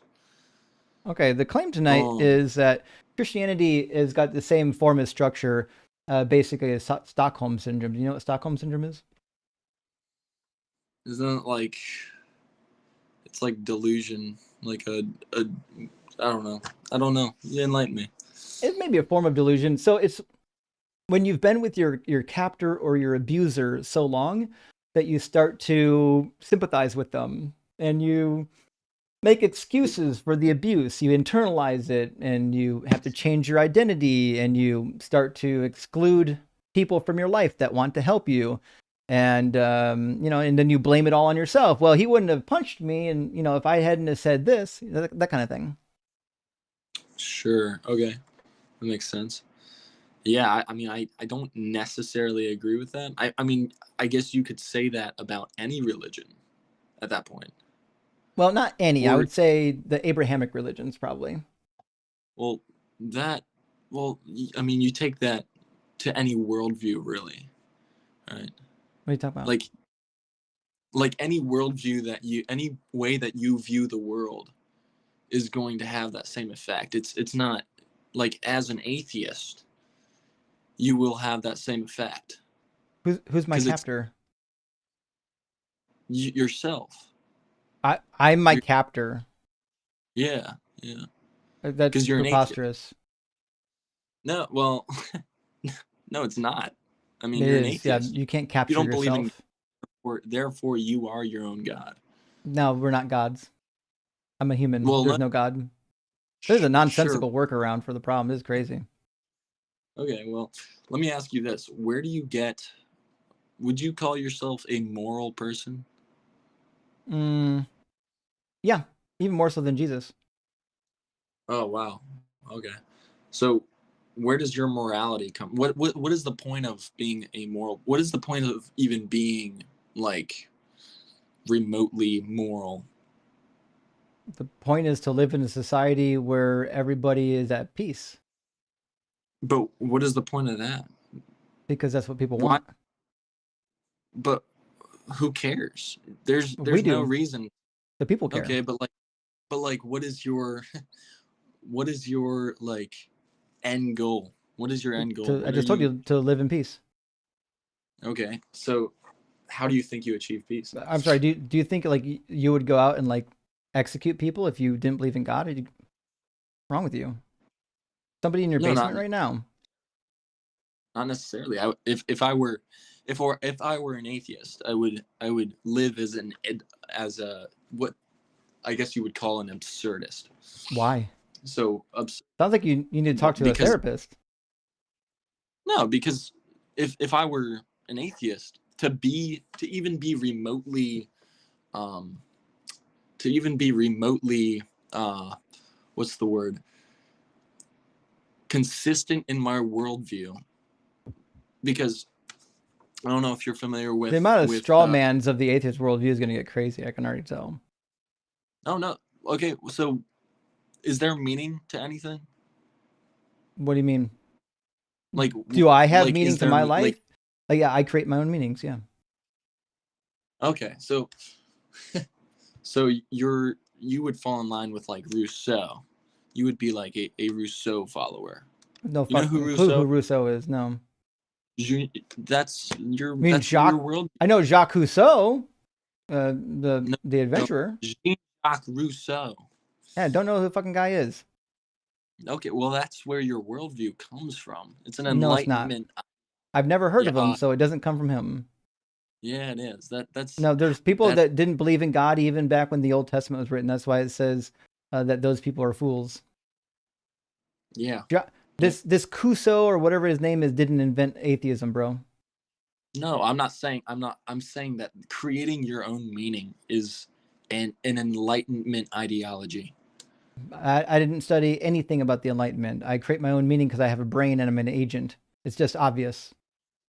Okay, but what is the like? You're gonna die one day. What's the point of Point of meaning what? of like what's the point of having meaning if you're gonna die one day? Because it's And meaningful to me. but why does that matter? Like that doesn't Because matter. it matters to me. But no, I don't think If you understand. do It doesn't. you not watch movies just because the movie's gonna end? I don't watch movies. Do you listen to I music? really- Sure, I'm actually a producer. I make Why? The music. music's gonna end. The song's gonna end. Exactly. There's no point to it. There's literally no So meaning. your whole career is pointless. It's not my career. You just said you're a music producer. That's a hobby. So you're not. I'm Oh, not- that's not your career. I got you. Okay.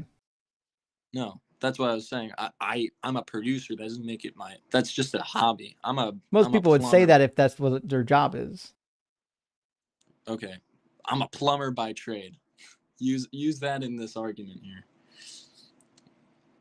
Because like people Well, are always gonna have problems with their plumbing. So about that to job. unload some pipe on you, that's for sure. Well, listen. Let me ask you about the biblical morals. Maybe you can tell me why they're better. What? Maybe you can tell me why the biblical morals are better. I mean, it doesn't matter. It doesn't matter. Well, you're the one that wanted to critique moral systems. Did No, I'm God just give saying. perfectly moral laws? Yeah, God did. All of them? Oh yeah. Have you read Deuteronomy? What are you gonna bring up? Slavery? No. And say, oh, God made slavery, or oh, God, bashes, says to bash babies against rocks. He destroys nations. You obviously don't understand the gospel, right? I do. So Do you want would me have to never read the under- passage or what? What are you gonna? Well, let's see. You're gonna read something about. Yeah, go ahead. Go ahead and read. Just read it. Read it. Yeah. When you go to war against your enemies, the Lord your God hands them over to you, and you take them captive. Suppose you see among the captives a beautiful woman who you desire and want to marry. You bring her to your home, to your house. She shall shave her head and pare her nails, discard your captive's garb, and remain in your house a full month mourning for her mother and father. After that, you may go into her and be her husband, and she will be your wife. You think it's okay to kidnap women in war? Is that perfectly moral? So do you think? Do you Now- think that? Now I can see Okay. why this guy would do horrible things if he thought God would let him. No. I didn't say I would get. Here's the thing: if I was an absurdist atheist, I would just kill myself because there's no meaning to life. Well, that's not true. You wouldn't do that. That is. That's there's- a straw man of an atheist that you have to put out there to defend your nonsensical position. No. Your life doesn't mean anything if you're an atheist. It means something to me. Like, Right, but if you have to create your own meaning, like, do you think you're gonna run out of creating your own meaning? Are you going to One address day, the passage or not? Is it perfectly moral to kidnap women in war? is that what the Bible is saying? Did Yeah. it say that? Oh, okay. Read the passage again. Pull it up again. It Read it says, again. when the Lord your God, and I'll put it on the screen since you weren't listening the first time, typical Christian ignoring what the Bible says. When you go out to Oh, war yeah. against your enemies, and the Lord your God hands them over to you, and you take them captive, suppose you see among the captives a beautiful woman who you desire and want to marry. So you bring her to your home, to your house. She shall shave her head, pare her nails, discard her captive's garb, and remain in your house a full month, mourning her father and mother. And after that, you may go into her and be her husband, and she shall be your wife. You think it's acceptable to turn captives into war brides? Go kidnap Sure. them? Why not? That's morally perfect? Well, in the Old Testament, yeah, sure it was. Well, Why how not? long did God say to follow the law? Is that okay? So do you know what the different types of law are in the Bible? They're not in the 'Cause Old maybe you- Testament, I tell you that. Yeah, there's different types of law in the Old I'll pay Testament. you There's- $100 if you can show me where the Old Testament divides the laws into 3 portions. Okay, so for instance, you have the 10 Commandments, which would be classified as judicial law, right? And then you have Nope. Show me that in the Old Testament. Don't just say it. Show it to me. Show me where the Bible Okay. says that these are judicial laws, which are somehow different from the other laws. Because God says to follow all of the laws, no matter what. Okay, so You haven't read the book, have you? No, okay. So you're just gonna say, "Oh, you haven't read the Bible," because I make a point because something's not in the Bible. Newsflash, buddy. Christianity wasn't found with a Bible, bro. It was. Like, yeah, it was literally based on the Bible. Like when no, it literally Constantine, was not. when Constantine took over the Roman Empire, like he quite literally, one of his first things to do when he converted to Christianity was to gather all the people and nail down what they actually believe, and that included trying to figure out which texts were actually important enough to include. Wasn't the original church? It's not a thing. Like the original church had these theoretically had these writings. Nope, the church came before the Bible was. You know the Old Testament existed before Jesus, right? Yeah. No, I didn't know. Yeah, of course I freaking knew that, buddy. Like maybe you should try reading it then. Well, no. If I go and read the Bible, but I take everything out of context and I go ahead and what's the context that I missed? Do you know how wars work in the Old Testament? Sure do. So if you take into the account that everything in the Old Testament, if you think about war was not pretty. Like God is not.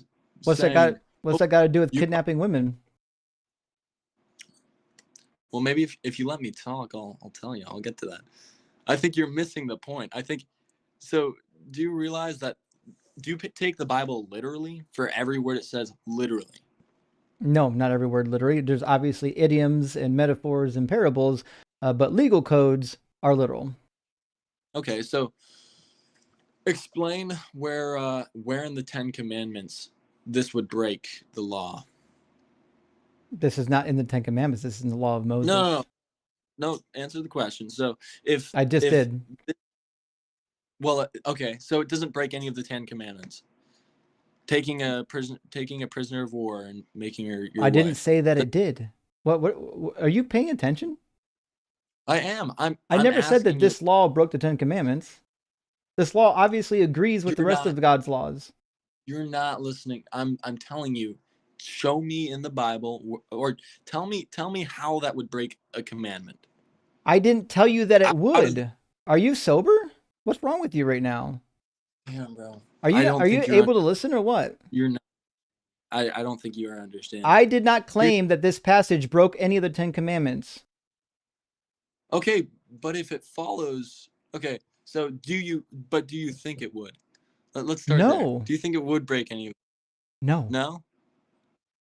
No. Okay, so you wouldn't classify that in stealing, for instance? No, God allows you to do it. They're captives. Pillaging? Yeah, he allows you to do it. He tells you to do it. Did he tell you to do it, or did he say? Yeah, he commands it. So, do you think God allows things for the betterment of other souls? He commands these things. He doesn't allow it. Okay, for the betterment of other souls. But just to be clear, you still haven't addressed the passage. We're still waiting for you to tell me if is it morally permissible to do this today?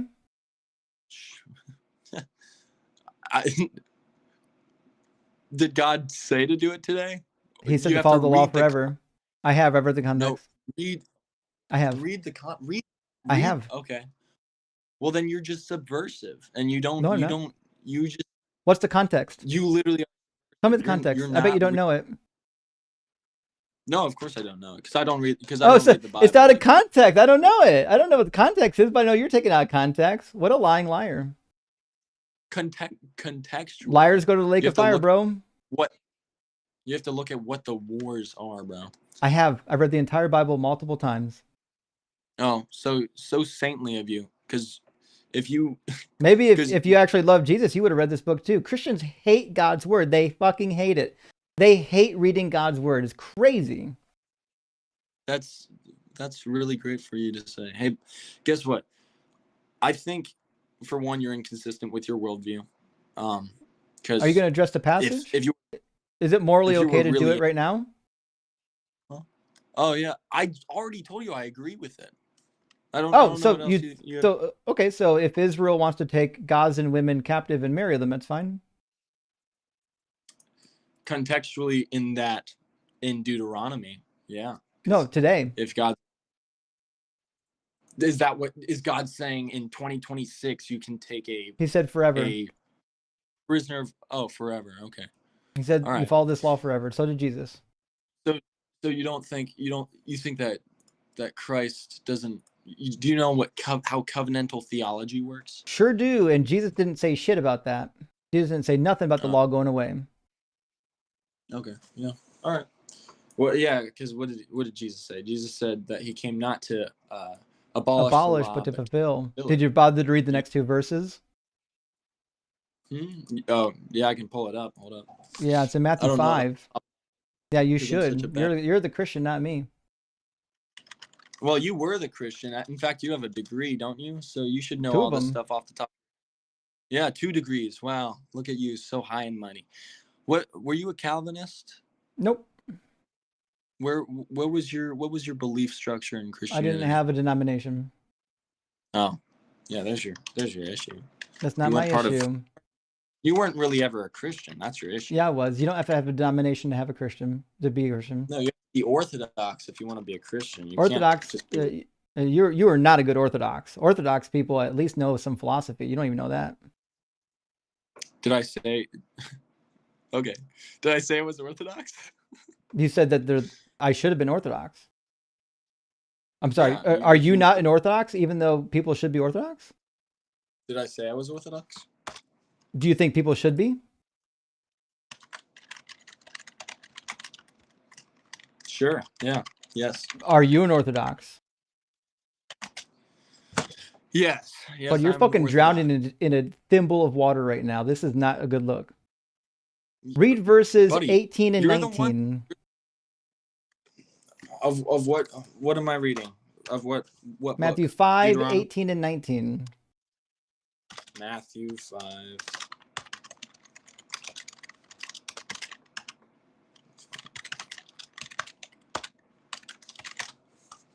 All right, here we go. For truly I tell you, until heaven and earth disappear, not the smallest letter, not the least stroke of a pen will by any means disappear from the law until everything is accomplished. Therefore, okay, so then you deny Christ. So next as a Christian, verse, you deny. Read 19. Yep, who sets aside one of the least of these commandments and teaches others accordingly will be called least in the kingdom of heaven. But whoever practices and teaches these commands will be called great in the kingdom of heaven. So You don't think Christ's ascension was accomplished. Even when you were a Christian, you didn't think Christ's Jesus ascension never was said that accomplished. his ascension was going to get rid of the laws. In fact, he instructed his disciples in Matthew 28 to teach the nations all that I've commanded you. That fucking includes this command. So you say, so what about here? It says, until everything is accomplished. What does that mean? That's Until when everything heaven is accomplished. that's when heaven and earth has passed away. That's why he says it. Until heaven and earth pass away. But That's Revelation told you 21. we live. Okay. So what if I told you we live in the new heavens and new earth already? We don't. You'd be too silly for this live stream. Probably you're gonna get clowned if you think that. Well, I don't care, because if you're an atheist, then you're inconsistent. You claim to. It's like I don't want to address the actual subject. I just want to talk about atheists. This guy is so terrified of atheists. Hey, do you open your closet and check under your bed at night for atheists, or do you have to have like a god like light in the corner of your room to make sure it doesn't get too dark? I can stand behind the curtains and jump out for practice, you know. Wow, that's really great. Really appreciate it. Actually, can you use some of this? Yeah. If you want my home address, I'll let you come by sometime. Keep me some company. I already gave you enough back shots. Yeah, I get enough of those at work, you know. So back on topic, do you think killing children is morally perfect? Oh, are you gonna bring up Psalms, bashing babies against rocks, slaughter the children? I think you're I didn't say nothing about that. You don't. I just want to read the Bible. Yeah, but you're subversive. Why do you hate God's word? The gospel. I do understand the gospel. I just want to read the Bible that you haven't read. Why do you hate God's word? Why do you care about this? Why do you care about talking to Christians? Because I live in a society with goons like you. And I could say the same about you. I could say you're inconsistent with your world. I care about this for the same reason you care about this, because we have to live together. See how that works? Easy. Okay, so but we don't have to interact. Well, you didn't have to be here. You volunteered to be here. Did someone force you to be here? Are you crying about being here now? Motherfucker came into my live stream and is crying that he came to my live stream. This is crazy. Did I say I was crying? I think you're coping with something. I think something happened when you were nothing happened, Christian. buddy. Don't project your life on me. No, my life. My life has nothing to do with it. We're talking about you, my boy. You're telling me that one day, oh, I read the Bible too many times and my worldview fell apart as a Christian, a lukewarm Christian that didn't actually love Jesus. I didn't say any of that shit. Well, but that's the amount of fantasies going on in your head is crazy. Yeah, I got learning. I got educated. That's what happened. But from who? From accredited institutions, from professors with PhDs. That's who. From a Protestant college. They're like in seminary, you don't just read Protestant books, right? You understand that there are many books and commentaries written by Orthodox and Catholics. You also know I had 12 years of Catholic school before seminary. Yeah, I went to Catholic school. Yeah, I'm not uninformed about the other religions or the other denominations. Okay, well, did you ever go to a Catholic or Orthodox church?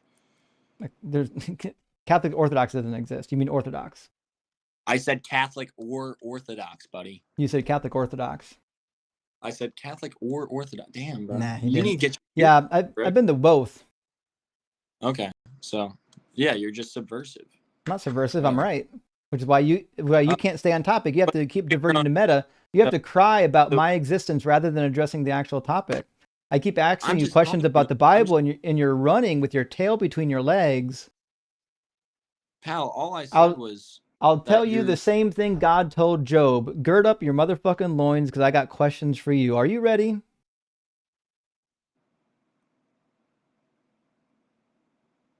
I'm waiting. Go ahead. All right. So my question is pretty simple. And take it in slowly. All right.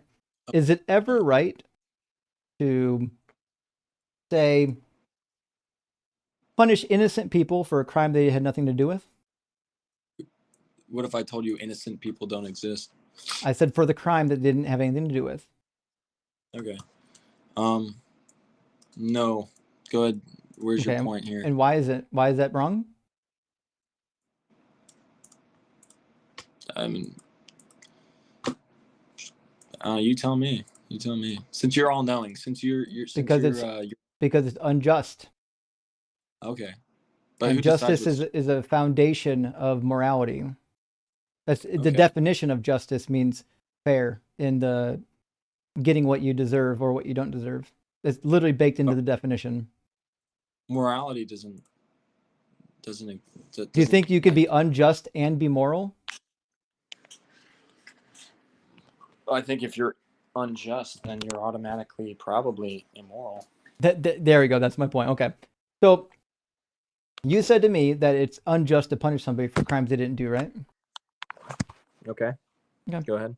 Read 1 Samuel 21. Slaughtered what? Where you get slaughtered? Actually, I'm sorry. 2 Samuel 21. Let me get the right one. Slaughtered children, mothers and children. No. Because of the name. No.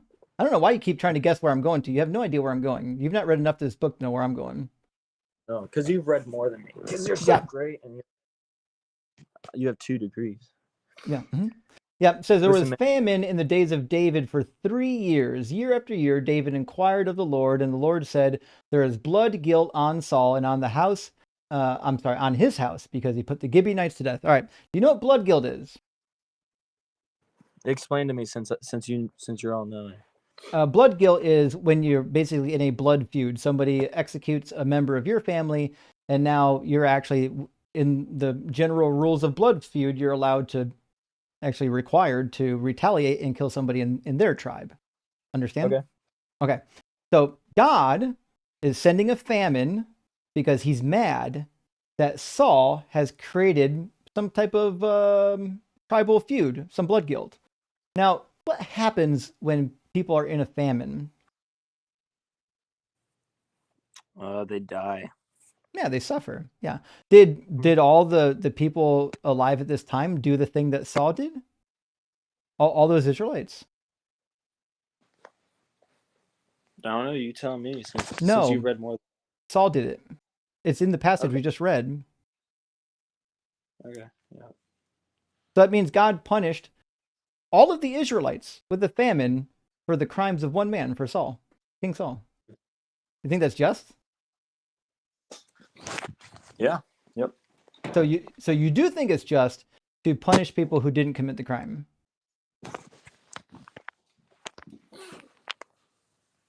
In that context, yes. And there's fucking Stockholm syndrome. I keep telling y'all, they're going to do it every time. Now he's saying, yes, it's okay for God to abuse people who didn't commit the crime, because it's okay if God does it. Oh, no, this isn't this. He didn't punch me. I fell and the doorknob, my eye hit the doorknob. I shouldn't have said that. You know what? I cooked his food too hot and he burned his tongue. He had to punch me. That's what you sound like right now.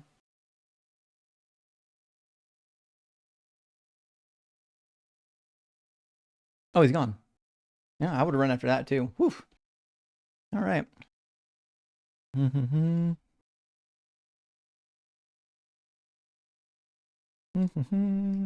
that's going to be a fun clip. I can't wait to see that one play back. That's going to be fucking wild. He literally did it right there. You guys see it, right? He was doing Stockholm syndrome as we spoke. We did a live illustration of it on screen. That was great. T Pineapple, good to see you, friend. Thank you for the super chat. Jean-Jacques Rousseau was an Enlightenment era philosopher. Oh, what am I thinking of? Hold on. I'm thinking of. Fuck. What's that family that goes to a desert or gets stuck on an island?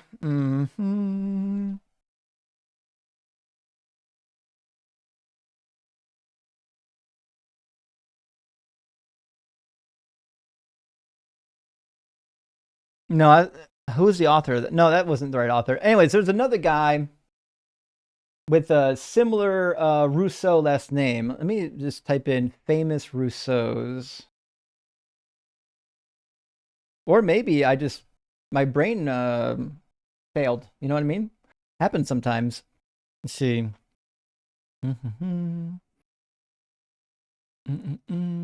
No, I think my brain just failed. I don't think the name I was looking for was Rousseau. I think I just I had a dense neutron star inside of my brain cavity for a second.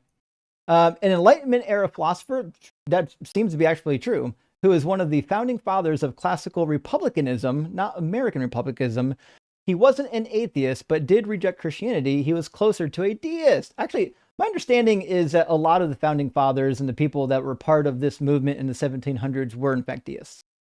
That's one of the reasons why they had underground assemblies to plan political and non-religious events and not get caught. I mean, it's all over their writings. A bunch of the founding fathers wrote about this kind of stuff. Flanker 420 is now 130. Shit, good to see. It says, dude hit all the bingo cards. Words don't mean words. Never a real Christian. Life without God is meaningless. Church hurt. It's the context. Bingo. I wish we were playing atheist bingo today. That guy had everything. I'll never understand why people get up here and just assume that I'm just here because someone hurt me. What the fuck are you talking about? What atheist hurt you that you're a Christian now? So, listen, sometimes you just come to different conclusions based on information. Sydney, good to see it, says, we can hear the game sounds. I thought I heard a controller back there, which would, I'd say it would explain why he was so bad. But then again, even if he was giving me all of his attention, he wasn't going to get anywhere. My Prof side quest. Thank you for the super chat. Says Catholic Orthodox does sort of exist. The Melkites are an Eastern Orthodox church that accepts the Pope. Oh fuck, that's a fair point. There are a couple Orthodox that accept the point of the Pope. I guess I don't think they call themselves Catholic Orthodox though, right? I don't know, but you're right. There's a gray area there. There is. And Famous Amos, good to see it, says he's hooked 333 on clock app. I gotcha. Okay. Let me find him real quick. I'm going to log off of my backup profile and log into my main profile. He's probably following me right now. These people are hilarious. Okay, let's see. Hook 333. Let's see what comes up. Fucking A, there he is. And he is following me. He's going to come back. I can't wait. Follow back. Oh no. Oh no. His profile. He's got Jesus healing Trump in the hospital on his profile, this guy. Oh, what a clown. Of course he's a maggot. All right. Yeah, he came to preach. I don't know what he thinks this YouTube or this TikTok account is for. It's all just Bible verses with like clip art backgrounds. Yeah, there's nothing on this account that's probably helpful.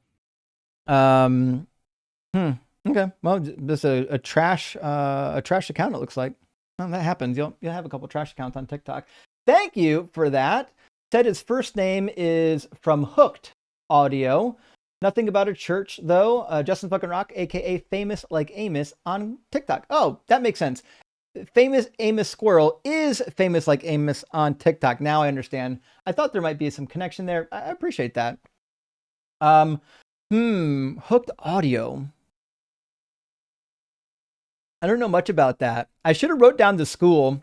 I can go back in the video, or actually back in my search history and find it.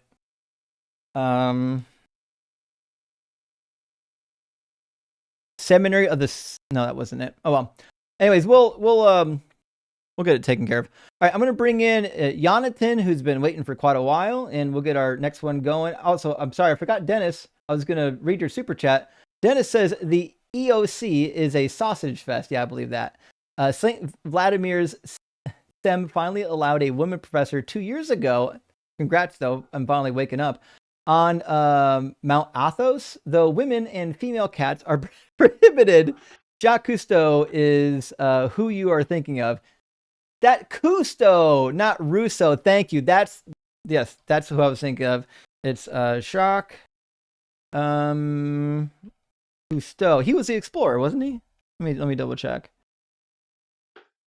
As a naval officer. All right, we'll take care of that. Anyways, we'll take care of that later. But I think that might be roughly. Yeah, he wrote The Silent World, a story of discovery, undersea discovery and adventure. Okay. I think that's the guy I was looking for. But anyways, we got Jonathan in here now. Jonathan, are you at least 18 and do you believe in the Christian God? Yeah, I'm 19 and I'm a Christian. Okay. My claim tonight, Mhm. I think, is pretty simple. It's that Christianity is like structurally and functionally the same as Stockholm syndrome. What do you And think about Stockholm that? syndrome is when the oppressed, they gain feelings of affection for the oppressor. Essentially, yeah, it's a little more complex than that, but that's about right. Okay. And you said that you used to be a pastor, right? And you have Yeah. a degree from seminary. Yeah. Okay, so throughout, I've been in this life since like around 6, probably 2 hours from me. We're probably in different time zones. And you were like pretty like you were seriously like misrepresenting. You were misrepresenting like Christianity. I don't know if you noticed. Oh no, I was not. So when you read the Bible, do you read it through like what you literally understand, or do you read it through Christian theology? All of the above. You have to take into account what the historical interpretations are. You have to take into account what the modern scholars say about it, and you have to know the linguistics and the historical culture. And you actually have to know the culture in which it was written, which is why if you're interpreting Isaiah, you're going to read documents from the Ugaritic, Syrian, and Babylonian, and Neo-Babylonian, and also Neo-Assyrian period. So you're not someone who would misrepresent a demographic, essentially. No. Okay, so I hope you understand that the majority of Christianity since the beginning of Christianity and Christianity today is apostolic, and you only ever mention the Bible. So what? Is there a reason for that? Why do I care about that? Because it doesn't matter what the apostles say. The apostles have to agree with the Bible. Can I talk? I just told you why does it matter. In apostolic Christianity, the Bible and church tradition, they are both equal. Do you understand? Can they disagree? Huh? Can they disagree? In what sense? Are they allowed to disagree? No, they do not contradict each other. There you go. So then it doesn't matter what the apostolics say. One moment. There's Is the Bible true? Right? But is the Bible true? Of course, the Bible's true. Yes. Oh, good. Fine then. So we can read the Bible, and if you think one of the church fathers is going to help you, by all means, read one of the church fathers for me, and I'll read one for you. What I was asking you is that why did you only include the Bible? Because doing so, you misrepresent Christianity. No, I don't.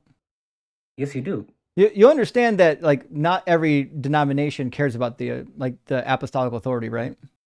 2/3 do though. 2/3? Are you out of your mind? 2/3 of Christianity are apostolic. This is a fact. That's not true. Let's see. What share of Christians are Catholic or Orthodox? Or there's also other apostolic denominations as well. It's about a hair over 50%. Okay, but you didn't include the other parts who were apostolic. There are like Lutherans who are apostolic. There are other apostolic churches. No, I've worked for a Lutheran church. Yes, there are. They don't do a lot of reading from the apostles or from the from the church fathers. So are those only apostolic churches that exist or no? I think you're confused. Catholic, the Lutheran, Catholic, Eastern Oriental. I think you're confusing tradition with reading the apostles. So in Catholic doctrine, you have the Bible and tradition. Can you please answer my question? I said, are there other apostolic faiths besides Catholic or Eastern Orthodox or You're using the word Orthodox? wrong. Okay, so are there? Okay, sorry if I'm using the word wrong, right? But can you please answer my question? Are there other apostolic denominations other than these three? I don't even think the Lutherans are. Okay, if they're not, my apologies, but are there? They don't. These are only three. In fact, when I worked there, it wasn't, and even their wiki page says no. I don't think you know what you're talking about. Okay, so but are you going to answer my question? I just did. No, that's not what I asked. What I asked you said, are these three the only ones that hold up church tradition? And what three did I mention? What three did I mention? Catholic, Orthodox, and Lutheran. And you were wrong about Lutheran. I said Catholic, Eastern Orthodox, and Oriental Orthodox. No, you specifically said Lutheran right before that. No, Lutheran. Okay, Lutheran. I made a mistake about it being apostolic, right? But right after that, I said Catholic, Eastern, or Oriental. So can you answer one more time? Are there other apostolic churches besides Roman Catholic, Eastern, or Oriental? All the Orthodox I include together. Okay, so are there other apostolic? Can you please answer my question? That doesn't answer at all. But I'm correcting you. I'm just saying you don't need to divide the Orthodox Okay, into well, sects. okay, Almost all of them, thank you for nearly all thank of you them, for the believe in correction. I apostolic appreciate authority. it. Okay, thank you for the correction. I appreciate it, but I'm still waiting for your answer. I'm not aware of a Protestant denomination that believes in tradition being equal to the Bible. Okay, so there are churches right here. They don't connect with the apostolic churches like in today, but they do have apostolic teaching, like in a sense where I they don't didn't say have anything about that. I already told you that the problem is that you're confusing apostolic reading with apostolic authority and church tradition. They're not the same thing. Okay, well, apostolic faith, they follow tradition. Buddy, Am I wrong? I've Or been no? reading the apostolic fathers all my life, even when I was a Protestant. That's not the same as saying that this tradition is equal to the Bible. Okay, well, wait. Apostolic means teaching passed down from generation from Christ to the No, it does apostles. not. And yes, it does. It's No, apostolic what's the word succession. You apostle never heard of mean? this? You didn't say succession. Okay. When I mean apostolic faith, Buddy, are I you don't just mean concussed right now? apostles. Did you like bump your head on the way in? That's not very nice. You need to use concise I never words, once insulted you. or precise words. Okay, you're right. I apologize. Okay, apostolic succession. Okay, apostolic faith. It means they come from the Christ to the apostles down to the Yeah, we church know. fathers like Yeah, we know. Irenaeus, Ignatius of We know. Antioch, We know. Pope Smyrna, We know. Pope Polycarp of We Smyrna. know. Okay. The question So if you is, know, do you regard so wait, that hold on. as Can I authoritative please as the finish what I'm Bible? saying before you respond? Everyone knows, we already know what apostolic succession is. My whole audience Okay, knows what it so- is. We're all atheists. okay, We already so know. okay. That doesn't answer the question. You're off topic. Okay. The question Can at I hand continue? is whether or not they believe that the It's gonna apostles. connect. I promise. It will connect if you let me I'm speak. going to need you to just shut up and pay attention. You're answering the wrong question. Your point, which you're now off of, the point we were talking about, is whether or not the tradition of the apostles and the teaching of the apostles are as authoritative as the Bible. Doesn't matter if they just read it. They don't believe in the authority of these teachings, that they're equal to the Bible. They're supplementary. You get it? Okay, so the Orthodox Church, the Catholic Church, do they have tradition equal to the Bible? Yes or no? Yeah. Okay, and are these the majority of are these the majority groups of Christianity today? It's just about 50%, maybe a hair more. Okay, it's 50%. Okay, so when you What do you think why majority are your is? questions? Okay, I'm telling you, it was 2/3. I just researched it. It's 2/3. Well, 50% is not 2/3. It's 67% to 70%. Yeah, that's not the From the percentage of people- Catholic and Orthodox. 67% to 70% of all Christians today No, are it's, apostolic and Catholic. It's 50% Catholic. You can get it from the worldwide. I got this from the Pew Research Center. I'm But reading right now. It says 67 to 70%. And I got mine from another survey. That's the problem with surveys. They're not Okay. they're not always going to be the same because they depend on sample size. Okay. But what I'm trying to say is that you only ever include things from the Bible. You never because the other Buddy, day he was talking about. why the fuck Hold do you up, can I care? please If finish what you I'm care saying? about the church fathers, you can reference the church fathers, and I'll be glad to debate the church fathers with you. Most people don't finish care what I'm about saying? that stuff, which is why I don't talk about it. Most of the people in my audience don't care about the apostolic succession. They don't care about passing down of the teachings. If they're important to you, you're more than welcome to include them. I'm here to talk about what the Bible says. The Bible is the foundational authority for this religion. If the disciples and anyone after the disciples disagree with the Bible, then it just means that those people are wrong. That's why we focus on the Bible. They never disagree with the Bible. They do. I've never said that. No, they do not. Oh, they certainly do. No, no, they read it Yeah. in context. No, they the don't. church tradition is the Okay, can I please speak without being interrupted? Okay, the church tradition is a context in which all scripture is understood. Okay, I disagree. that okay. It is okay. Right now, it doesn't matter if you agree or not. This is what the majority of Christians believe, and if you don't, I don't care. adhere to this, and hold up, if you don't Buddy, adhere to these, are you going to address Can I the please topic or finish? no? I It sounds like will. you have I'm- Stockholm I'm- syndrome. It sounds like I'm gonna get to it. it Can I sounds like can I please the finish what I'm church saying? You keep itself interrupting me. is giving you Stockholm syndrome. Is there a priest behind you? Is he rubbing your shoulders, making you say all this? Can I please speak without being interrupted? Buddy, I don't need the Respectful. preaching. I I'm want to have respectfully. I want to have an actual conversation on the topic. Do you want to do that? Yes, but can I please finish what I was saying? No, And we're we can talking about the continue? topic, or you're leaving. Okay, it's okay. Continue. Okay. Do you want to talk about Stockholm syndrome? Yes or no? Yes. Okay. What do you think I mean when I say Christianity is functionally and structurally like Stockholm syndrome? That the oppressed, we're being oppressed somehow by God, and we have affection for Him because of that. Well, not because of it. It's a natural phenomenon that comes when you observe the captor and you realize that not every facet of your captor is evil, just parts of your captor, and so you end up sympathizing with them a little bit. Well, and sometimes more, and sometimes you actually fall in love with them. Okay, so this is just obviously the case. So what happens the minute you're born? When you're born, you're born. I mean, God knew us before we were created. I don't, Are you conceived when you're in born? sin? No, we're not. Oh no, wait. The Bible disagrees. Okay, what do you mean by conceiving? Are we guilty of this sin, or do we inherit the consequence of the sin? Because different denominations understand it differently. How do you understand it? I just told you it's both. Are we guilty of the sin of Adam and our parents, or do we receive the consequence? Both. Okay, in the Orthodox faith, we do not believe we are guilty of the sin of others. But just in a way, if you slap me, I receive the consequence of your sin, but I'm not guilty of your sin. That's how we understand it. Sure. Psalms, David said in Psalm 51, I was born guilty, a sinner when my mother conceived me.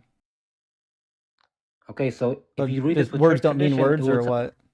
Can I respond? Only if you address this verse. I will address this verse. Indeed, I was born guilty, a sinner when my mother conceived me. Okay, in the Orthodox faith, we understand this as receiving the evil nature we inherit from Adam. Okay, in Genesis, we agree. In Genesis, God. Okay, can I continue? In Genesis, God said, I'm agreeing with you. Yes, that's all I said. Okay, in Genesis, God said He created everything, and He said it was good. Okay. But out of love, we had the free will to say. Listen, Jonathan, this would be way faster if you just make your point rather than doing the whole story. We all know the stories. Can I please finish? You don't have to tell us the stories. Just make the point. I've never once interrupted you. You're doing the story right now. We don't need stories. It's not a story. It's just a quick summary. Okay. We don't need a summary. We know it better than you do. You don't have to summarize it. Just make your point. You know it better than I do. You don't even. You just met me like 5 minutes ago. It doesn't matter. I know the Bible better than you, no matter what you think. Okay. If you do, then that's good, I guess. Okay. But we believe, because if you read that literally, you can. That's why there's thousands of Protestant denominations in America. So it doesn't mean what it says. But if you read it with tradition, you have the same exact teaching from Christ to the apostles down here. Yeah. So we I know. I'm asking you. I'm still speaking, please. To stay on topic. I'm gonna say You're not addressing the point. I'm literally about to say it. Like the moment you started. Then fucking say it first. Okay, can I say without interruptions, please? No. If you don't say what's actually on topic, I'm just gonna move on. I'm gonna say it right now, but you keep fucking say it. You keep talking. Okay, we believe that we inherit the consequence of the sin, but not the guilt. That's how we understand. Okay, you've said it twice now. I already agreed with you. Do you want to keep going now? Yes. Okay, that's the problem. We inherited the sin nature. And what's the consequence of having the sin nature? The consequence of sin is death. Yeah, exactly. That's the consequence. So the minute you're born basically destined for death, having not done anything. And what did God do about that? He didn't do shit. So do you only believe in the Old Testament? I'm sorry. Do you think you're not going to die? Do you only believe in the Old Testament? No. I don't believe any of this shit. I don't believe any of this shit. Do you think you're going to die or not? I mean, like, for the sake of argument, do you? So you're not going to die? Okay, so there's death as in he'll never hell, answer a question. He refuses to answer a question. No, can you talk to me instead of the chat, please? This is embarrassing, bro. Are you going to die or not? Me? Because you want to answer questions. Die in what sense? Die in what sense? Is your body going to pass away? Yes. Is my body going to pass away? No. But did God create us? But did God create us to die? Yeah. No, He did not. Yeah, he did. It was Have you predestined. in Ephesians chapter 1. okay? Predestination is not a Christian teaching. Yeah, it is. If you read that word tradition, you're gonna understand that No, just it's there. because God knows what happens, that does not mean He controls what happens. Yeah, it does. No, it does not. It does. This is embarrassing, man. I mean, I've never insulted you once, but you continue to do it to me. This is embarrassing. Are you pulling up You something? understand if you're the creator of all things and you know what's going to happen with the way you create it, you predestined everything. Romans chapter 8 says it. Have you Ephesians never 1, learned about free Romans will 8, in your Romans seminary? 9. What's that? Have you never learned about free will in your seminary school? There's no free will in the Bible. You'll never find it. Not mentioned once. Okay, so Maybe what you did should you try learn? getting a So real you learned about in education your before you assume what happens at seminary. So in seminary, you never learned once about free will. It's not in the Bible. Okay, just because the mention of the Holy Trinity is not in the Bible, okay, that doesn't mean it's not true. Joseph, he never said anything in the Bible. That doesn't mean he was silent for his whole life. The Not Bible just because everything in the- explicitly tells you that you don't have free will. Okay, so did you hear what I said? Did Joseph say anything ever in his life? No, he didn't exist. Okay, for the sake of this argument, did Joseph say anything in his life? If he was a real person betrothed to Saint Mary, did he say anything, any one word in his whole entire life? What the Did he- fuck? did he say anything? Which Joseph? There's two of them in the Bible. Joseph, I just said Joseph, the husband of Saint Mary. Yeah, he did he have any quotes in the Bible? I don't think he's actually quoted. No, does that mean he never said anything? No, it does not. Just because it's not in the Did Bible. I does not say mean he it did never not said happen. anything? I never said that. No, you did not say that. He doesn't But say my anything in the point is Bible that because just he's dead. He married her Okay, at my like point is 50 something. Okay. My point is that just because it's not in the Bible does not mean it did not happen. Okay? But it Does didn't that- happen. do you understand? Okay. But I do understand Because that the you're Bible wrong. says Joseph never. Okay, because the Bible has no quotation of Do you Joseph. even know what we're talking that about right does not now? mean- Can I please finish what I'm saying? Are you going to address the fact that the Bible just explicitly disagrees with your position on free will? Do you want me to read the verses? Can you please let me say what I want to say before you interrupt me? Do you want to actually read the book? I'm about to read you a verse right now if you let me respond. Read it. First, let me say what I want to say. I want Can you I to not read use the my own words? verse. First, I want to say what I want to say, okay? Because Joseph, there was no quotations of him in the Bible. I already does not heard it. You mean don't have to he was- repeat it. We already heard it. Don't do it again. Okay, so you Make your point. understand that just because something is in the Bible does not mean it's not true. That's not the point I'm making. You're straw manning That's me. the point I'm making. I'm the one talking That's about not the Joseph. point I'm making. You're accusing me of doing an argument from silence, and I'm not doing that. The Bible just explicitly tells you don't have free will. That's why I said you don't have free will. Okay, so are you talking about which Bible are you talking about? How many books? The does your one Bible that have? you hold in your hands. The Orthodox Bible? Do you have a Bible? Are you holding a Bible right now? Yes, I have a Bible. Is it with you? Yes. Open to Romans 8. Can I say my verse first? Because you rudely interrupted me. I asked you to read it and you wouldn't. Whose fault is that? Okay, are you ready? What are you going to do? You ready? Deuteronomy 28, blessings and curses? No. Joshua? No. All right, go ahead. It's Wisdom of Solomon. It's in the Catholic and Orthodox Bible. I know, I have it. It's in mine. Are you ready? Yeah. For God, Wisdom of Solomon, chapter 2, verse 23 to 24. For God created man to be immortal and made him in the image of his own eternity. Nevertheless, through envy of the devil came death into the world, and those who belong to his side experienced it. So it says here, God created man immortal, and he made him to be in his image. God made man perfect, okay? But He didn't say through perfect. envy of the devil. Huh? It didn't say perfect. For If God they were created man perfect, to be if they immortal were and made him perfect, in she the wouldn't image have of his own desired to image. sin. Okay, and it says through envy of the devil came death into the world, and Well, those who who belong made to the his devil? side experience it. And are Who those made the devil? people who belong to the devil's side? Who made the devil? Is it? Who made the devil? Can I please finish? Can I please No, say what I who want to made the say before devil? you ask your question? Okay, No, can I because you're going to please waste finish what I everyone's want to say? time. I'm in the middle of my. I'm in the middle of my the verse I Everything was you reading. I'm trying to say explain is it to you. too long-winded and never addresses the point. Who made the devil? God, Okay, God created the okay. So devil. who's Okay, but when he responsible for the created devil? can you please stop? Like, I want to answer a question. But It's you're not just never on yes or topic. no. You have no idea what's happening. You're concussed. Okay, Like so every God time you created say the devil as words, the it has angel, nothing to okay? do with the And topic. every single angel has a free will to say He's yes never and going to no stay to on God. topic. Show me that Okay, in the Bible. huh? Show me that in the Bible where it says you have free will. Okay, hold up. Let me find it. And then I'm going to show you where it says that you don't. Okay.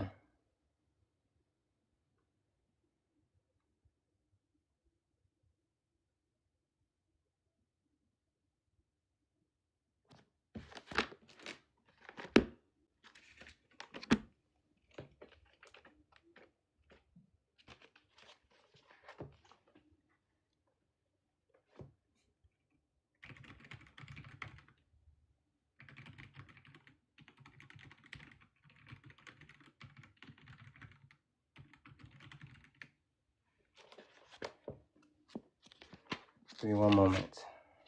Yeah, I'll wait. Thank you. I'll look for the verse 2 where it says you have free will. Hold on. I still surround with Wisdom of Solomon, chapter 1. No, not in there. I can't find the page though. Just give me one moment.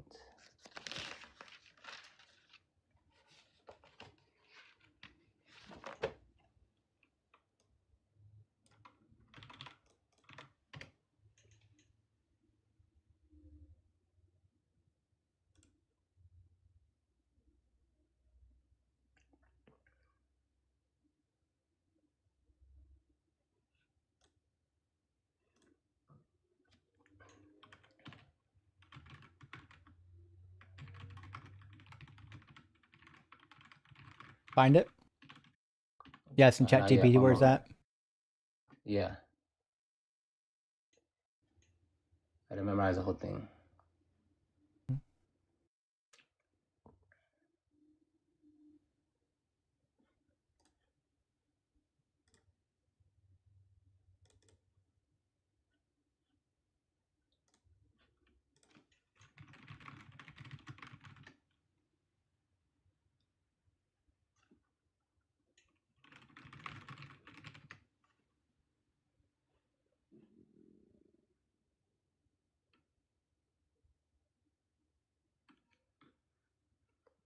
Okay, Wisdom of Solomon, chapter 1, verse 12. Do not invite death by the error of your own life, nor bring on destruction by the works of your hand. So here sorry. it says death. I accidentally So pressed the here button. it says Go ahead. death and destruction is brought on by the works of your own hands. If you Mhm. have the choice to bring death and destruction, or a choice to be obedient to God, that means you have free will. Okay. Nope. Now, if you read it, if you read the Romans 8 in context with the whole entire have. Bible, and in the context I with have. church tradition, I have. the church fathers such as Ignatius of Antioch, Saint John Chrysostom, they all understand that God, He does not take away our free will. Okay. He does. God is love. God is love itself. Okay. He takes away So your free will all God the gives us a time. choice to say yes and to say no. So when He they he read the takes verse away Romans free 8 will all the talking time. about predestination, they Do you understand it as want to God. see it when He it knows happens what or we're gonna not? do, but He He's gonna still keep gives us a talking. choice to say He's yes not gonna and read the no. Bible. I was just explaining to you. No one cares. It says, for those whom Okay. he foreknew, he also predestined to be conformed to the image of his son, in order that they might be firstborn within a large family. And those who he predestined, he also called. And those who he called, he also justified. And those whom he justified, he also glorified. And Jesus says that nobody can come to the Father unless already, no one can come to me unless already drawn by the Father, which means the Father has to draw you to Jesus, which is why Ephesians chapter 1 says something very interesting.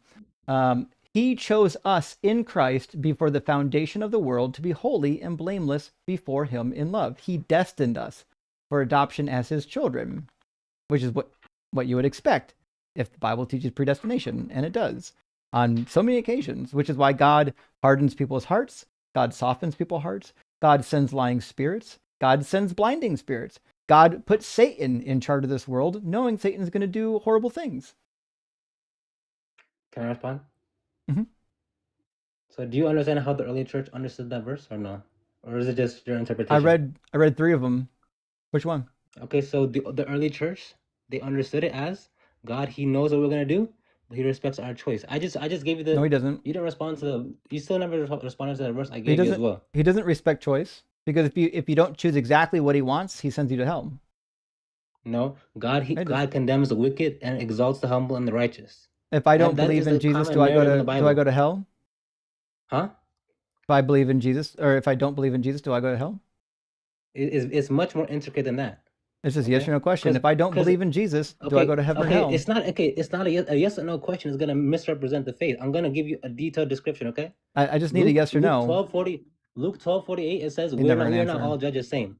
We're judged according to what we have. Okay. So someone who is illiterate, who doesn't have education, they're not judged the same way as you. If you have the choice to follow Christ, say yes or no every single day, and you say no, then the sins I'm that you literate. committed, they'll be upon you. I said me. Hmm? Will I go to heaven or hell as a non-believer?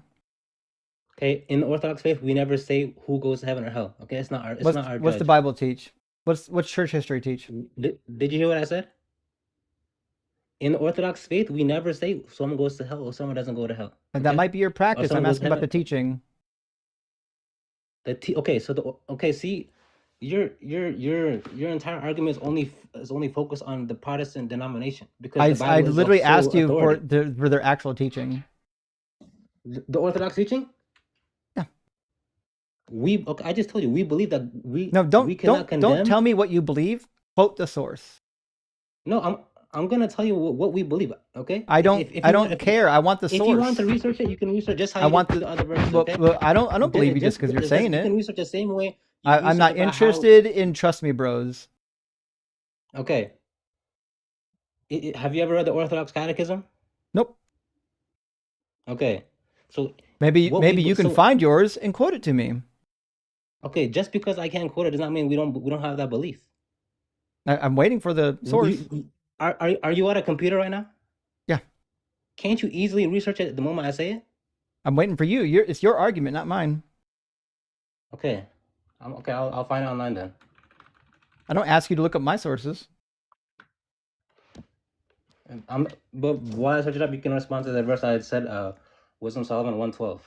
Yeah, I did just respond to it. Yeah, the Bible explicitly says it's wrong. No, you never responded to it. Yeah, the Bible explicitly says it's wrong. Because those who don't believe or obey God go to hell. I just told you. If you don't believe or follow Jesus, you're going to go to hell, which is why it says in 2 Thessalonians chapter 1, when the Lord Jesus is revealed from heaven with his mighty angels in a fiery flame, inflicting vengeance on those who do not know God, those who do not obey the gospel of our Lord Jesus Christ, they will suffer the punishment of eternal destruction, yada, yada, yada. Those who do not obey or know God. Those are atheists. Mm-hmm. So as an atheist, where do I go when I die? Okay, I found the source. It's never going to answer. As an atheist, where am I going to go when I die? Do you know I'm an Orthodox Christian, right? He's never. So I can't answer that the question because it's against my faith. I'm not allowed to answer that question. So you're not allowed to read the Bible and say words mean words? No, I'm not allowed to condemn anybody or exalt words anybody. Don't have any meaning in this worldview. None. Okay. Here's a verse from the Greek. He has no. I'm never shocked by an Orthodox person who will like literally never read a book and then tell me what words mean. Can I continue with the source or no? Yeah, what's the source? Okay, the source is called it's the Orthodox. It's the Greek Orthodox Archdiocese of America. It's called Heaven or Hell. Do you want the URL? I can type it in the chat. It's a website? Yeah, it's a website. Does it link to a real source? It's a source. This is the source of the Greek Orthodox Archdiocese of America. You said the catechism. This is part of the catechism. Does the catechism appear on the website?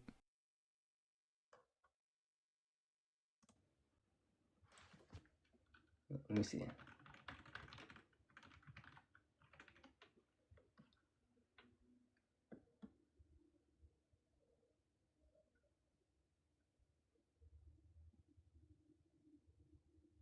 Okay, it's called The Longer Catechism of St. Philaret of Moscow, question 376 on presumption of salvation. Mm-hmm. All right. What's it say? Okay. It's that we have to hope in God's mercy, but we cannot presume that we are saved. In that same way, I cannot condemn if I'm not allowed to condemn or exalt myself, because Protestants, they say I'm saved. They say I am saved. I'll always be saved. But we understand that salvation is. I didn't say that. I didn't say you said that. I said Protestants. I have You're no not idea a why you believer. keep talking about people that aren't here. You're talking to an atheist. It's because the reason is because it's the most understood belief in America. Okay, Who but now wrote this I'm gonna response? continue. Now can I continue, please? No. Who wrote this response? It's from the Longer Catechism of Saint Philaret of Moscow. Saint Philip? Philaret, Pilaret. Question 376. You can search up for the PDF. Of Moscow? Yeah, Moscow. Saint Philaret? Yeah, okay. Philaret Drozdov? And it says, This is your church father? it says, we must hope in God's mercy, but not presume that we are already saved. So that means myself, I cannot presume that I am saved. Bro, I also cannot my condemn great myself. grandfather And was if I can alive do when that, this guy was alive. Can I please continue? Yeah, go ahead.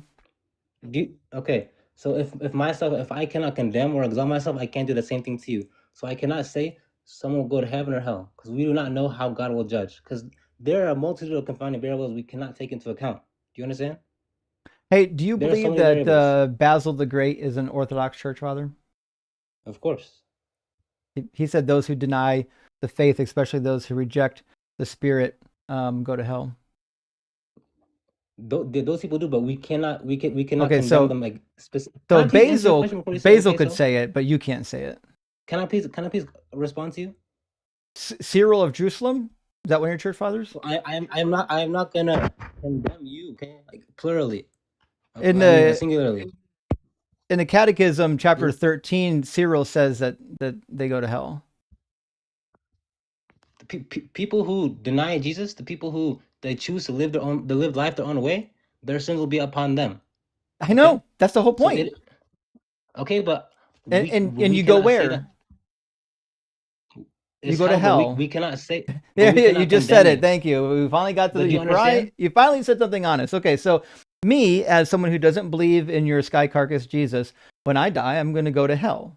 Now, let me ask you a question. How many sins do I have to commit to end up in hell? So first of all, because we have corrupted nature. Oh, the original sin. That nature. None. I end up in hell by default, don't I? Can I please continue? You know the answer, right? I just said it. Okay, I want to this whole time. I'm just fast forwarding the conversation because you're so slow, man. Okay, it's sorry if I'm slow. Okay, it's just how I am. Okay, but because of Adam's sin, we receive death. Okay, and that death is, and we also receive mortality. Okay, we already covered it. Because in the Wisdom of Solomon it says we are immortal. The verse I read you earlier. Okay, so we are already mortal. Covered it. But through the sin of Adam, we receive death. Okay. Already covered it. But you never once talked about the New Testament, how God Himself came down to take that punishment of death for every single person. It doesn't matter. No one cares about that. Can you tell me a greater? That's not the point. What is the greatest form of love you can show to one person? Not that at all. Okay, slaughtering an innocent person is horrific. That's terrible. What is the greatest form of love? It's irrelevant. It's not that. The greatest form of love. The greatest form of love is not being a fucking sky carcass that won't answer prayers and lets babies die from bone cancer. I just answered it. You see how you can't. No, the greatest love is to create a planet with your beings down here, and you don't intentionally torture them. That would be the greatest love. God doesn't have the greatest love because He purposely and needlessly tortures the inhabitants of the planet. Justin, what is the greatest form of love you can show to another human being? It's not giving your life for them. Okay, then tell me one. What is it? If you know, I just did. Were you listening? No, tell me one. You said I just did. You didn't tell me what you weren't even listening. You told me I told you like 4 things. I know. I told you what it was. No, you told me what. Okay. Mm-hmm. I want your personal opinion. What is your opinion? What is the greatest form of love you can show to a different human being? Is it showing up for them? Is it giving them money? Like, what is the greatest form of love? You give them what they need.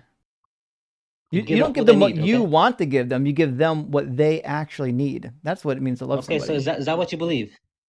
I just said said them what they need. Okay, so what we believe is that There's two kinds of there's two But kinds of I love. Okay. know what you believe. You don't have to keep No, you do repeating what you not. believe. I do. Yeah, I know what you believe. Just pay attention. It's not even on topic. It has nothing to do with what we're talking about. We're talking about how you get to hell. It's very simple. Okay, so you get to hell by default because you're born into sin. You have the sin nature. You've got the fallen nature, which means if you don't believe in Jesus, you go to hell. That means you don't have free will. You were born with a destination already decided for you.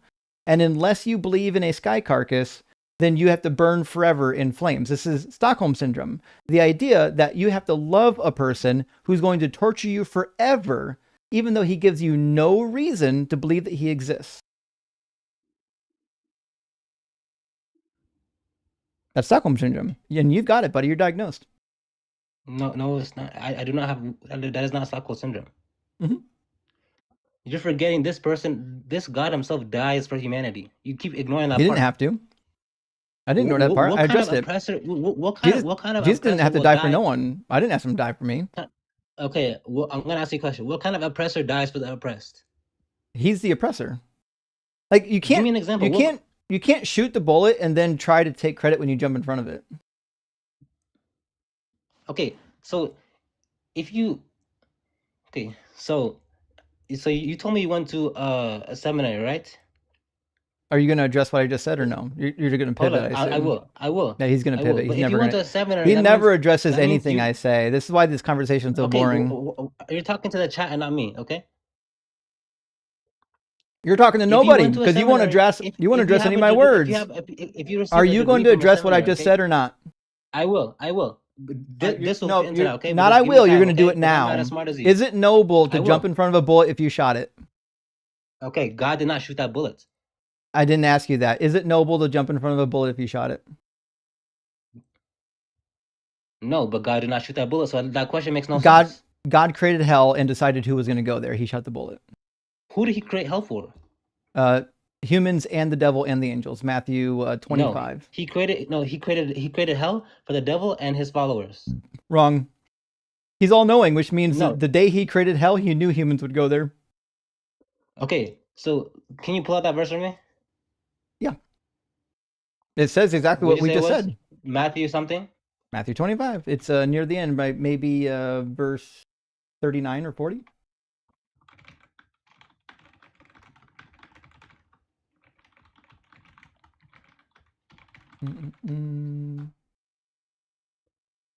Fuck, 41. Goddamn, I was so close. Then he will say to those at his left hand, "You who are accursed, depart from me into the eternal fire prepared for the devil and his angels." Those are humans going there, right? So the devil and the angels means the devil and his He's never followers. going to And answer. Are those humans that he's sending there right now? Yes, the people who follow the devil. And did he know when he created hell that they would go there? He know, but he still gave them the choice. Oh, which That's the means difference. he did create hell for human beings. Just because God is outside of time does not mean he controls He's everything. definitely Does not mean we outside don't of have time, free but will. yes, he does control everything.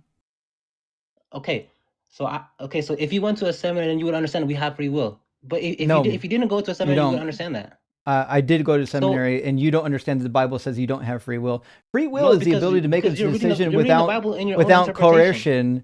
coercion. Without coercion, that's free will. You're confusing choice with free will. That's your first flaw. Okay, so when you read the Bible, do you read it through your own eyes or through Christian theology? I read it through all of the above, and then I come to my Okay, own. so And then I come you to wanna my debate own. about Christianity, I come you to debate my on Christian own theology. determination using my brain rather than farming out my thinking to dudes that were like 1,500 years old, or that lived 1,500 years ago. Okay, Maybe you should so- try using your brain rather than farming it out to somebody else.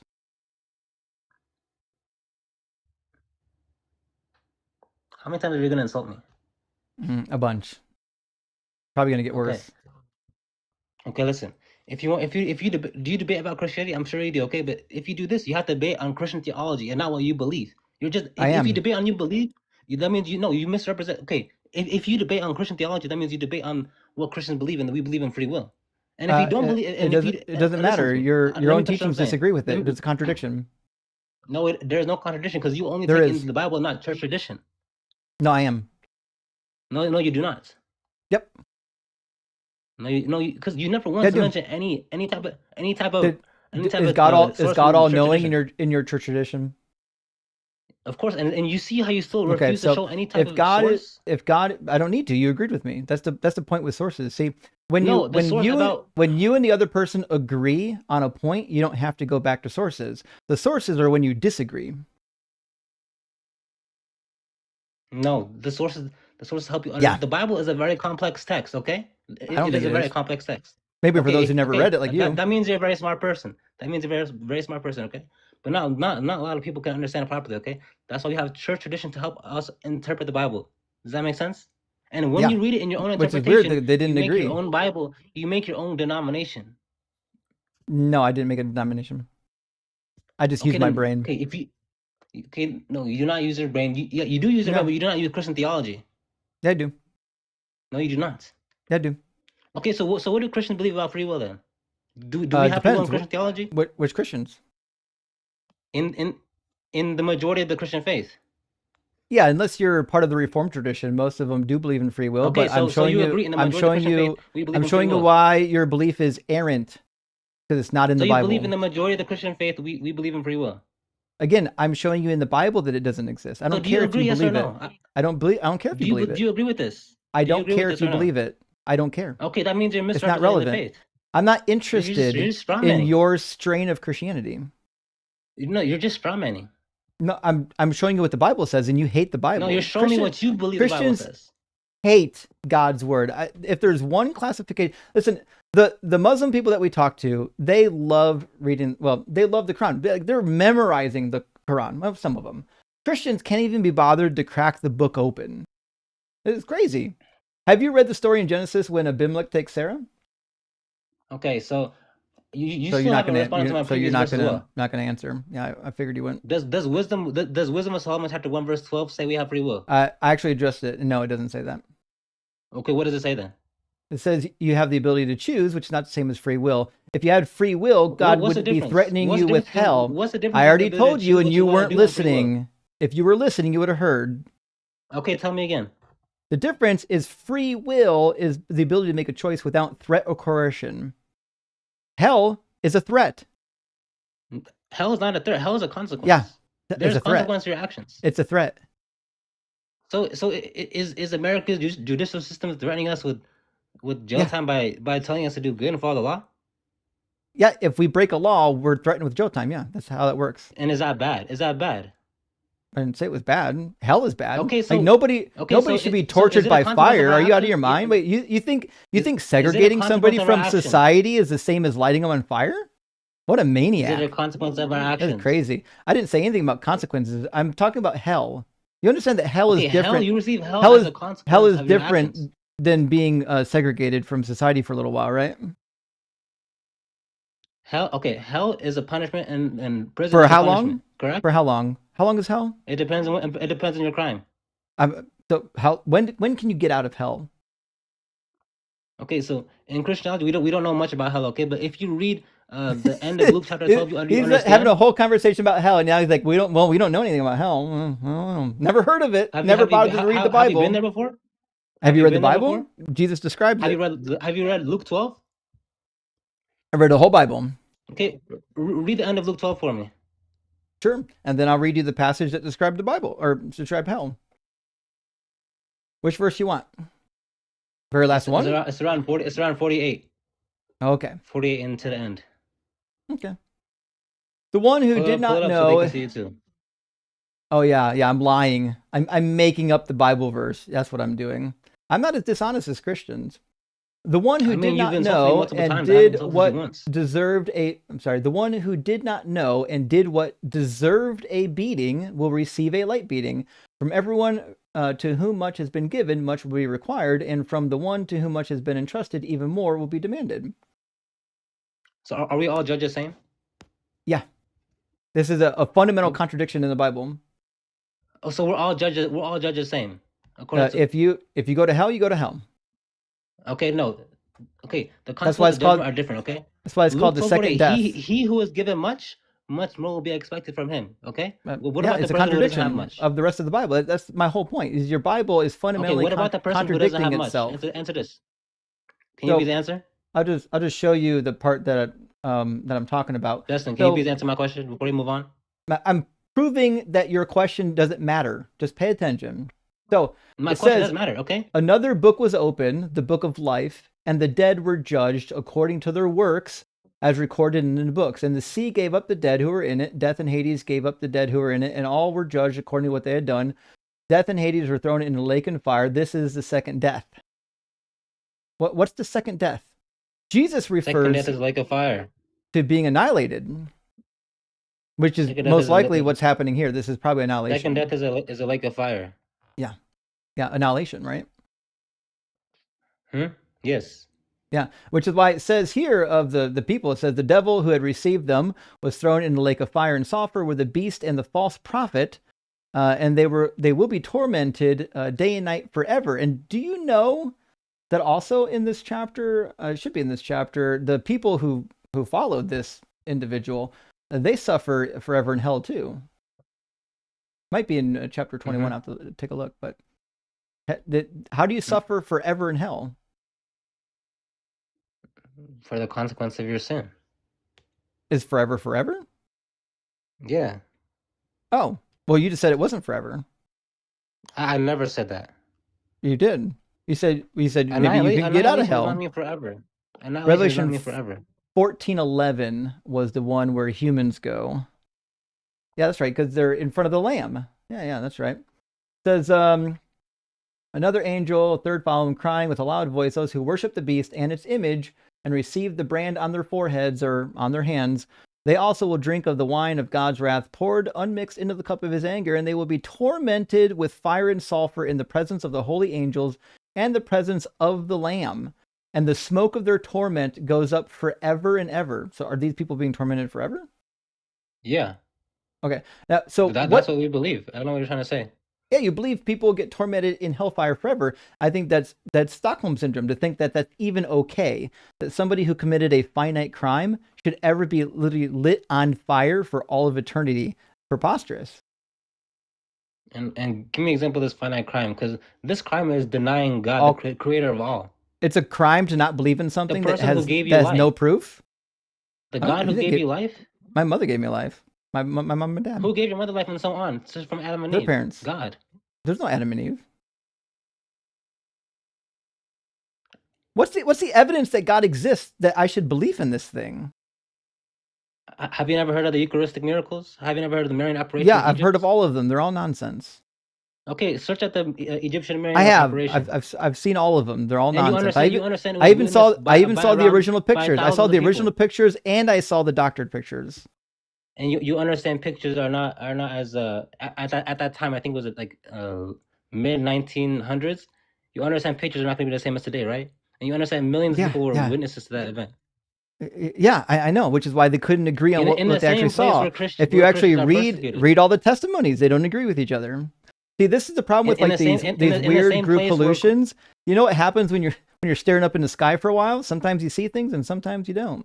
What a crazy miracle that God's like, I'm going to put like an image of Mary over a church, but these starving children, these 3 million of them, fuck them, let them die. These children born with bone cancer over here, fuck them, let them die. But hey, look over here, there's Mary. What a nonsense. Did God give them cancer in Christian theology or no? Yeah, he did. Okay, no, it is no, he did not. Yeah, he did. Okay, didn't I read you the verse? Where did death come from? Death came from the desire that was inside of Eve. And what happened after that? Genesis chapter 3. You want to read it? Okay. Death came from the I'll sin just read of it Adam for and you. Eve. You're not going to read it, so I'll read it for you. I'm going to speak before you read the verse, okay? You're death not. came from Adam I'm and going to Eve. read. I'm tired of you saying stuff that's not in the Bible. I'm just going to read it to you. So it says that God cursed the earth. This is not hard. All right. Because you have listened to the voice of your wife and have eaten of the tree about which I commanded you that you shall not eat of it, cursed is the ground because of you. In toil you shall eat all the days of your life. So the condition of man is a punishment that God bestowed on mankind after they ate the fruit, is it not? Yes, and whose fault is it that they ate the fruit? And who chose the punishment? Answer my question, please. And who chose the punishment? Okay, just because God exists I'm sorry, does not mean there's who no chose the consequence to your punishment? actions. Who chose the God. punishment? He chose the punishment. Oh, so God's responsible then for making the punishment so preposterous. So like if I told my son, listen, if you act up at school, I will absolutely light you on fire. And I don't know, say he acts up in school and I light him on fire. Am I a good father?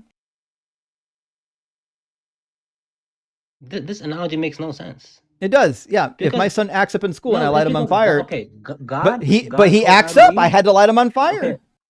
God told Adam and Eve to obey, and when So they what? obey, there's. No one's asking about the obedience. We're asking about the Why do you punishment. always interrupt me? Because it's not relevant. You can't track. It is relevant. You're not It is smart. relevant. You have no idea what we're talking about right now. This whole conversation, I've been trying to drag you along, kicking and screaming to stay on topic, and you're not on topic. We're talking about the punishment that is handed out, not the fact that they disobeyed. We all know they disobeyed. We're talking about the punishment. If Can they you track? disobey, then whose fault is that? It's God's.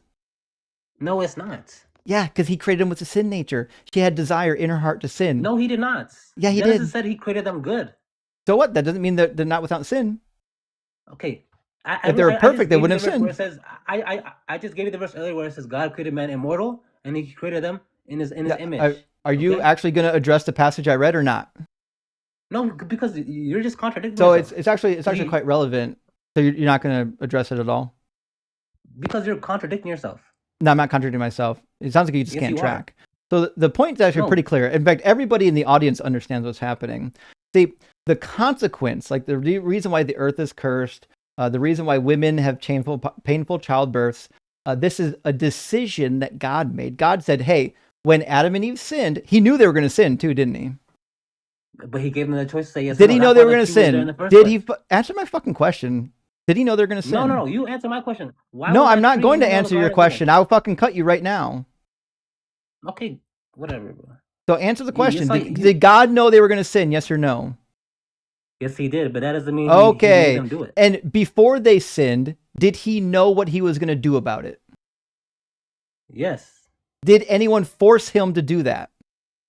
No, but did anyone force Adam and Eve to do that? Okay, No. so what that means is God just chose the punishment, correct? No, it is not correct. So God didn't choose what was going to happen when they sinned. It was a consequence to their action. Did God choose what the consequence is? Okay, yes, but not answering this There you question. Why go. would- Okay, so if you choose, I'm not done Okay, now yet. answer If me you this question. choose the Why was consequence, a tree in the middle if of the Garden you of Eden? choose, just pay attention. Maybe you'll learn something for once. If you choose the consequence, no matter if they disobeyed or not, you're responsible for that consequence happening. So if I said to my son, listen, No. if you act up No. at school, No, I'm that's I'm wrong. gonna if you If act I you if I no, commit a no, crime- it's No, it's not no, wrong. okay. It's not If I- wrong. if I'll I explain commit- it to you. I'm gonna explain it to you, okay? If my son over here acts up at school, I say, listen, if you act up at school, I got to hit your sister. I'm sorry. The fact that he acted up at school, does that make my behavior better? Like, listen, it shouldn't matter if he acted up at school. I shouldn't be hitting his sister. You shouldn't be punishing all of mankind for the sin of one person, especially creating this nonsense of hell. They ate a fucking fruit, bro. They didn't even know right from wrong yet. This God's a psychopath. And you're the Stockholm poster boy.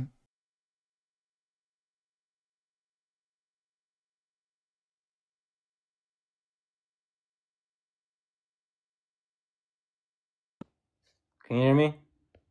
Unfortunately. Okay, so if God knew they were gonna sin, and if he predestined their punishment, why did he put that tree there in the first place? Because he wanted Why didn't he to. just take it out? It's because it's a setup. Because of the setup. Yep. That's not very logical. Yeah, it is. The reason the tree was there is to give them that choice to say yes and no. I agree. It's a setup. Yeah. And is there anybody who chose yes? He knew it was going to happen. That's a setup. Okay. If I know If like I this- okay, if you I don't leave listen, my but son before you alone go on in a the rant, living before room you with go on a his rant, favorite okay? snack, I'm gonna give you my analogy. and I You already know gave me he's one, going to okay? eat it. Like if I know for sure that my son's going to eat that snack, and I put it there anyways, it's a setup. It's not hard. Can I please speak out interruption? At least 2 minutes. Is it going to be on topic? You never actually address Yes. anything I say. This is I actually will. this is why It will this be is actually on why I topic. keep talking over you. By the way, Okay, I keep talking yes or over no? you Can I because do every it? time I answer your question, you talk about something completely do it, yes or unrelated. no? Are you going to address anything I just said or no? Yes. Okay, go for it. If I commit a crime, is it the court's fault I receive my punishment, or is it my fault? I didn't say anything about fault. Yes, you did. You're straw manning me now. Nope. Okay, because you blame God for the consequences. Okay. Consequences. Yes. And who chose the consequences? Who chose them? Should I blame the Who court? chose them? Should I blame the? Who chose Should I them? blame the? Can I please speak? I'm giving you the answer. Should I blame the court for my consequence? Did they choose what it's going to be? No. Then no. You blame who chose what they're going to be. Okay, that's the same thing. I know. Thanks for finally agreeing with me. The person who decided the consequence is responsible for the consequence existing. You did it. You finally arrived. Look at you. Big boy. Justin, you are very disrespectful. You insulted me multiple times. Mm-hmm. That's because you're disrespecting me by talking over me and not paying attention. You're doing it right now. You've been talking over me the entire conversation, which is why I continue to talk over you, and you don't answer any of my questions. You pivot, you evade, you run away, you preach, and you literally started this conversation by being a whiny ass bitch, which is why you don't get my respect. You're very rude. You know that, right? No. Every time you speak about Christianity, it's through your own eyes, your own version of Christianity, not Christian. That's all you're doing. You know that, right? That's all you're doing. No, it's not. How am I doing? Because you're interpreting the Christian tradition as being right, which means you're the final arbiter. You decided that they're right. Christian tradition is the universal concept in which Scripture is understood and Certainly interpreted. not universal. Nope. Yes, it is. No, it's not. Yes, it is. It's the universal method for people that are too lazy to read the Bible. People who are too lazy to read the Bible will farm it out to the church fathers. Hey, I don't need to read this book. The church fathers read this book for me. Hey, don't make me read that. I don't want to do that. Don't make me think logically about how God chose the most awful consequences ever and then set the human beings up to fall into sin, even though they didn't even know right from wrong yet. How did they know that disobedience was wrong? And that's through your eyes and not through Christian So he's not going to theology. say it again. Again, try it again. How did they know that disobedience was wrong? Okay, the reason is because we are supposed to trust in God and His goodness. He's never going to answer the question. I just answered your question. Did they know that disobedience was wrong? No, but the reason they didn't know that disobedience was wrong, but then they got punished for being disobedient. Holy shit! Wait, but why did all women get punished for their disobedience? Justin, they did. He's not going to answer. He's never going to answer the question. God no, commanded them. God commanded them. Do not. Did they know? Did they know right from wrong yet? Huh? Did they know right from wrong yet? Did they know good and evil? See, you don't even know the main exact part, the main moral story of this message. He never answers the question. Yeah, it literally says, the Lord God said, see, the humans have become like one of us, knowing good and evil, and now they might reach out their hands and also take from the tree of life and eat and live forever. So when did they become aware of good and evil? Okay, I'm going to say it one more time. Okay, please do not interrupt me. It's like a 2-word answer. When did he become aware? Maybe 3. It's a 5-word answer. When did he become aware of good and evil? Okay, before you rudely interrupt me, you get 5 words. Question. You get 5 words. No, when did they become aware? It's more. That's more. You're already like over 5. We're waiting for 5 words. When did they become aware of good and evil? What is the theme of Genesis, the creation story? Oh, he's never gonna fucking answer. We're waiting for the answer. Me before I ask my question. I'm never going to answer. You interrupted me though. I'll tell you what. Listen, I'll make you a deal. I'm going to let you preach. You can say whatever bullshit you want. I'm going to respond to you, and then you have to listen to me preach. How about that? Yes. All right, go for it. You got 2 minutes. Okay. In Genesis, these people never learn. They never learn. All right, fucking A. It's 11:30. I'm not going to stay up till 2 in the morning tonight. I actually have to get some sleep, friends. So I'm going to read some super chats and close out the stream for the night. Listen, friends, thanks so much for being here tonight. It was a wild one. I'm sorry. The first conversation was like 2.5 hours. I don't usually do that, but the guy was such a goof. I was like, I kind of have to. I was just curious, like how many dumb and wrong things can a person say in one stream? I had to know The curiosity killed the cat, friends. I'm sorry. I had to do it.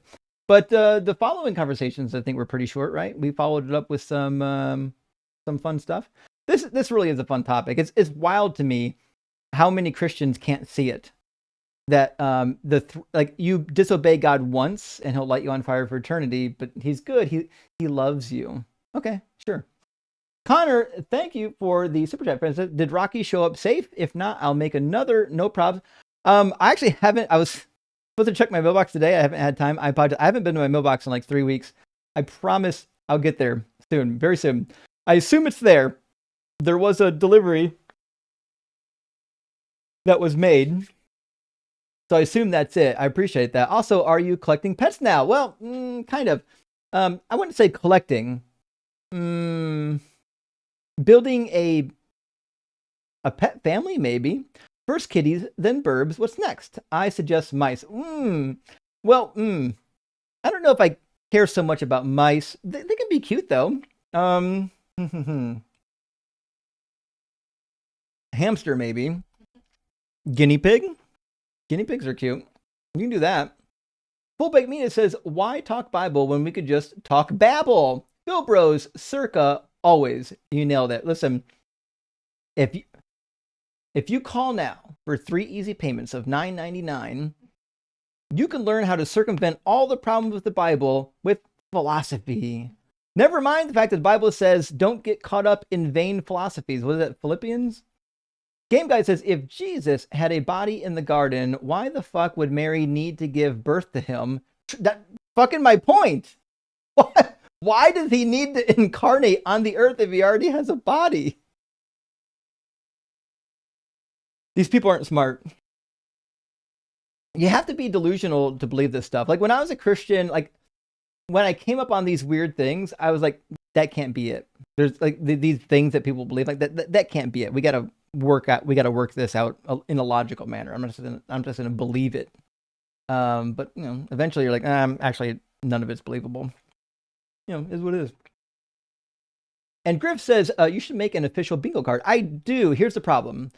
So when usually, like, what do I have today? I had like 17,500 in the horizontal stream, and 1,700 in the horizontal stream, and a couple hundred, like a little over 450, I think, in the vertical stream, and a bunch on TikTok. The problem is, most of these bingo cards, the standard bingo card only has so many variants. And so, like, I have an online app where you can make bingo cards, but it maxes out at like 100 different cards. After that, everybody that gets a card is going to basically have a duplicate. So it doesn't really work out very well. So like if we were doing bingo, which we could still, by the way, it's in my link tree. I've got a link to Atheist Bingo in my link tree. You can play anytime you want. Up to 100 individual cards are there. I forget who made it. Nevertheless, you actually can play. It's a lot of fun. We just haven't done an official bingo night in a while. I think last time we had one, I was giving away free mugs. Maybe it's time to revisit that. Ash Ashandri says, wow, some callers do spell dumb without a B. That's true. Listen, when you're dumb, you don't know how to spell dumb.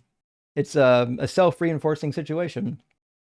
And Joshua, thank you for the super chat, says, Flimpton 322 is a cuneiform tablet that proves the ancient Assyrians knew about Pythagorean triplets over 1,000 years before Pythagoras. Actually, so this is true, actually. So I remember discussion on this. There's also another one, a Sumerian one that was discovered not that long ago that might demonstrate that even the ancient Sumerians had like super advanced math. Let's see, Plimpton. But nevertheless, listen, the ancients were doing science. Like, you don't have to call it science to know that they're doing science. They're making observations. They're building hypotheses, testing hypotheses, examining the results, and sharing the information. Dustframe says, what do you call a well-endowed Bible scholar? A PhD with a PhD? Oh, I see what you did there. PhD stands, yeah, we know what it stands for. A hard D. Okay. Yeah, that was a fair joke, actually. We can rock with that. And Choco says, first of all, thanks for being here, buddy. They didn't do science exactly how we do science now, so it wasn't science at all. He just, no true Scotsman science. Oh, true. No true Scotsman in science is actually pretty crazy. I don't think I've seen that so much before. Like, that's pretty wild. And Game Guy says, it's not silly to ask you to name a scholar when you keep appealing to scholars. Fucking Philbros. Well, that was my point. Listen, you guys know me. I don't generally like appeal to scholars because a lot of them fucking disagree. What's the point of quoting one? I know if I quote a scholar, they're going to find another one that maybe disagrees, right? So, but if they're going to be out here quoting scholars, I'm going to hold their feet to the fire. Fucking which scholar said it, right? Anyways, we're in agreement there. And Ariadwin, good to see you. It says, how does it go? Dodge, duck, dip. Oh, detour, distract. Anyways, this caller is trying all that. Happy cooking, Rock Harder for Doug. Yeah, we had quite a bit of that. I would say overall, the 5 Ds of dodgeball were in full force. And I think a couple people have dodgeball marks on their face tonight. Choco says, I'm an actual poet. Oh, fucking A. These conversations kill me. Yeah, I'll never understand. Like, people are like, well, it's poetry, so it doesn't mean anything. Like, what the fuck are you talking about? Listen, poetry can be hyperbolic. Like, somebody says, like, I'm at the edge of death. Well, they might not actually be at the edge of death. They just might be feeling really shitty. You know, say my face has, you know, or let's see, my heart has dropped to my stomach. Well, it didn't really happen, but we know what you mean, right? But see what I'm saying? But you can't just say, well, because it's poetic, it doesn't mean what it says. It actually does mean what it says. Rick Allison says, I'm pretty sure Balaam David's primary genre is horseshit. Rock Hard for Dog, you nailed it.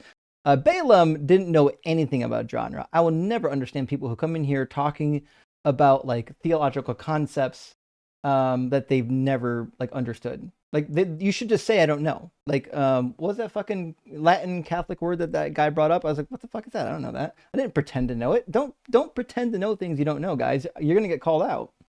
Viking Chess, have you ever read the Bible? Or yeah, let me Google it. Well, that's about as much as a fishnet condom, in the words of Mr. Cohen. John Cohen said that, a fishnet condom. Holy shit. That's like, he's good. Whew. John Cohen's, he's really good. I got to get him back on. DD Main says, thank you for the donation. Thank you, friend. I appreciate that. And Chip, great to see you, says, this guy talking about mytho-history, etc. is definitely no bar bill fanboy. You know what? That's actually a fair point. Mytho-history, if you talk to like real biblical scholars, like of the Hebrew Bible, who have a degree in like Assyriology, the reality is like they're not going to be talking so much about mytho-history. Like when the ancient Greeks wrote their stories of the Greek gods, they didn't think it was mythology. They thought it was real. That's why when you read the writings of the Greeks, they talk about these things like they're real, like it really happened. They weren't confused. It's convenient to say their shit is mythology, mine's real. And then even with the Bible, oh, well, because mythology was so incredibly vast, that this must fall into mythology. No, it doesn't. It wasn't vast. They didn't believe it was mythology. They thought it was real shit. And Ontological Shock says, scorching Balaam on Jesus' failed predictions and his lack of fulfilled messianic prophecies might be more successful tactic than debating Genesis. I know, you know what? I probably should have. I just didn't want.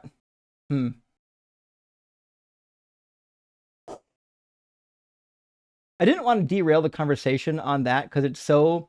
I talk about it so much and it's so far out of the topic for tonight that I was trying not to go there. And to be fair, like I gave Balaam a lot of room. My goal was to give him so much room that he would like let him tie himself in so many pretzels, like he had the franchise into an Auntie Anne's. And I think he did it. It was just kind of fun. Every time he said something, I was like, that's fucking wrong, and here's why. I was like, how long can this go on for? Like, it just was endless. Alex Laird says, someone just learned a new phrase. Spoiler alert, two things can be true at the same time. It's code for vibes, bro. Yeah, exactly. Two things actually can be true at once, even. And Polam says, what if God was one of us? Rock for Doug. It's a good song. You know what's funny? Okay. I don't know why, but for the longest time, I thought that Sheryl Crow wrote that song. I was wrong. Let's see. Let me see who actually did that one. Joan Osborne. Yeah. I don't know why my brain associated Sheryl Crow with that song. It's just one of those weird things. The memory is a weird place. Guitar Atheist says, this caller literally making me pull my hair out. I've never seen a caller escape go everything in the Bible on every turn Justin reads out. Yeah, it's really interesting. I think the problem that we have, though, with Balaam's answers is none of them are good, right? And I think that's one of the big issues with apologetics, is because a lot of apologists, they really think that because they have an answer, oh, fuck me, I gotta get to bed. Because they think because they have an answer that it's worthwhile to say, but just having an answer doesn't mean it's a good answer. Like, you can have a response and it can still be a shit response. Hayden says Christians will Mott and Bailey, they're bullshit all day if you let them. That's kind of what happened actually with Balaam. It was a Mott and Bailey the entire time, and he couldn't track. He kept bouncing from topic to topic. It was hard to follow at points. Simeon, my friend, good to see you. It says potential topic idea. Christianity is one of the oldest examples of cultural appropriation. Oh, cultural appropriation's a trigger phrase to bring. You know what? I like that. Hold on, that's really good.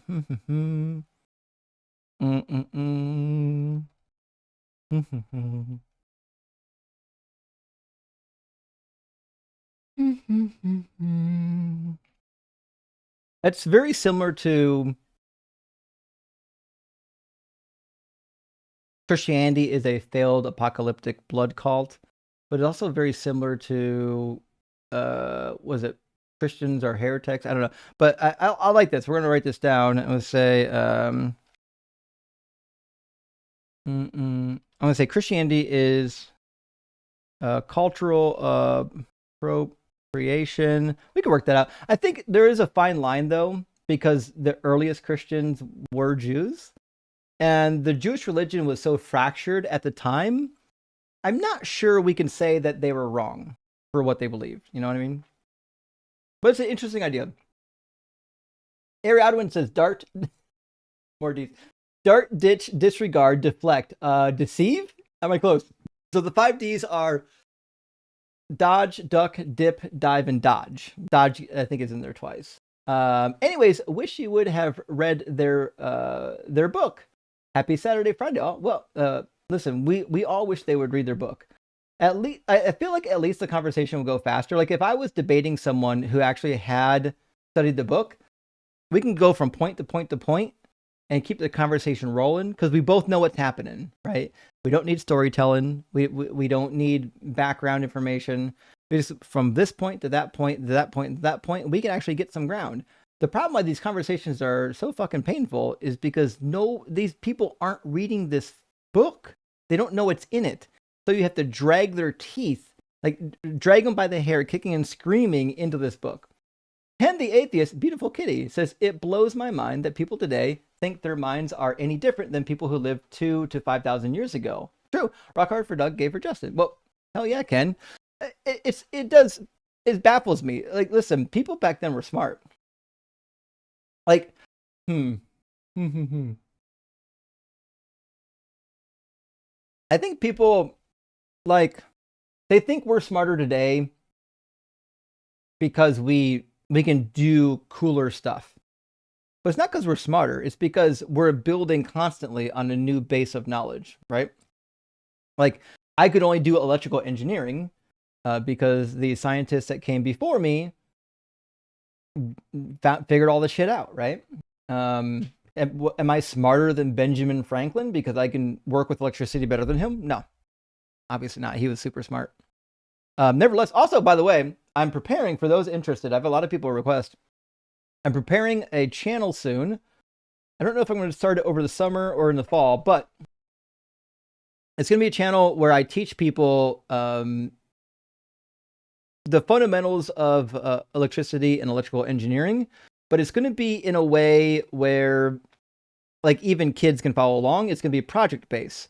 So we'll be building projects at home with regular everyday objects that y'all can get. And then I'll explain the electrical theory behind the project so you can learn what's happening. I think it'd be really cool for young people and for people who are just getting into it. The field of electrical engineering is in high demand. We need more engineers than ever. Even in the economy right now, which is as bad as it is, I think if you're an electrical engineer, you're probably fine. You're going to be, there's a huge dearth of engineers compared to employers right now. Not a Robot says, if you don't define your argument fails. True. I mean, listen, if you have a definite article, you need to know what it's referring to, right? You can't just attach that in empty space. I'll let you know, friends, when I get the channel up and running too, by the way. I already know what it's going to be called. Carnage actually picked out the name. It was a great name. And it's going to be a lot of fun. I don't know if I'm just going to do it on TikTok right away or if I'm going to do TikTok and all the other socials yet. But nevertheless, I think it's going to be really cool. There'll just be really short videos, tutorials. Diabolos says, Balaam, you're not challenging anything. You're challenging like epistemologically. I love it when Phil Bros use their fancy words just to sound smart and they don't even know how to use them properly. It's one of my favorite things. I didn't even go to school to study philosophy. I shouldn't have to tell you how to use words right if you like actually studied this shit. Like if philosophy can be helpful if you're Ian or Blitz or if you're engaging in philosophy all the time. But I think for a lot of people, it's just like, I think it just messes up their brain, right? Or they'll read just the philosophy they like and nothing else. Or they'll read the philosophy and not the Bible. Caller, what meat and potatoes? You don't believe 90% of the Bible? True. He says, let me give you the meat and potatoes. Buddy, you haven't read this shit. You have no meat or potatoes. It's just a plate of peas. No one don't want that shit. I'm just fucking get the dog down here. Mandolin Bee says, but Justin, two things true at the same time? I know, isn't that crazy? I think there might, and don't send a mob after me, there might be three things at a time that are true. Roy Williams, thank you for the $2 wait for it. I appreciate that, friend. Hope you're doing well. And Dipshit Savant, good to see you. Good. David's use of Mott and Bailey. Yes, Mott and Bailey for sure. Fallacy was obnoxiously stupid. Jordan Peterson would be so proud. Listen, Jordan Peterson is the king of Mott and Bailey. Listen, if you don't know what the Mott and Bailey is, let me make sure I understand it correctly. The general idea is that you promise something specific. And then when it's challenged or when you deliver it, you broaden it. You weaken it. Like you make a serious argument, a solid, a hard argument, and then like a claim at least. And then when you get the argument is soft and weak and generalized, right? Let me make sure that I got that right. Let's see, Mott and Bailey.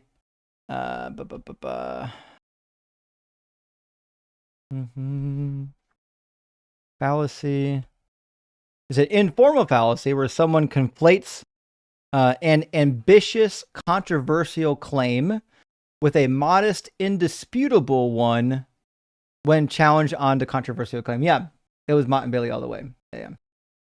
The Canoth says, "What in the philosopho-Christian woo, bro?" I know. Listen, I was actually intrigued that we didn't pivot into philosophy, but he was dying hard to do philosophy. Like you can tell, it was like he was like sweating epistemology out of his pores. He was dying to use philosophy words. Oscar, hey, good to see you again. Says, hi, Justin. I'm here for the cat. Great day. Well, listen, I don't fucking blame you. These cats, although they left me now. Hold on. They're out of the room. The cats are amazing. Although I would say Faraday, now that he's in the cone of shame, it's been difficult to cuddle with him. He doesn't realize that he comes up and like he'll try to cuddle. He wants to cuddle on your neck all the time, and like that cone is like cutting up your neck. He's like digging into you. Holy shit. Speaking of which, Slow TDI says, the cone of shame. I know, it's hard. He had an abscess on his neck that had to get treated at the vet. And in order to keep him from scratching it while it heals, you got to cone him. I hate it, but that's the way it is. Peter says, to Faraday, exactly why I have pet insurance. Indeed, I have pet insurance. I don't know if I told y'all, I learned the hard way to get pet insurance. You guys remember Pi? Beautiful Pi? Hold on.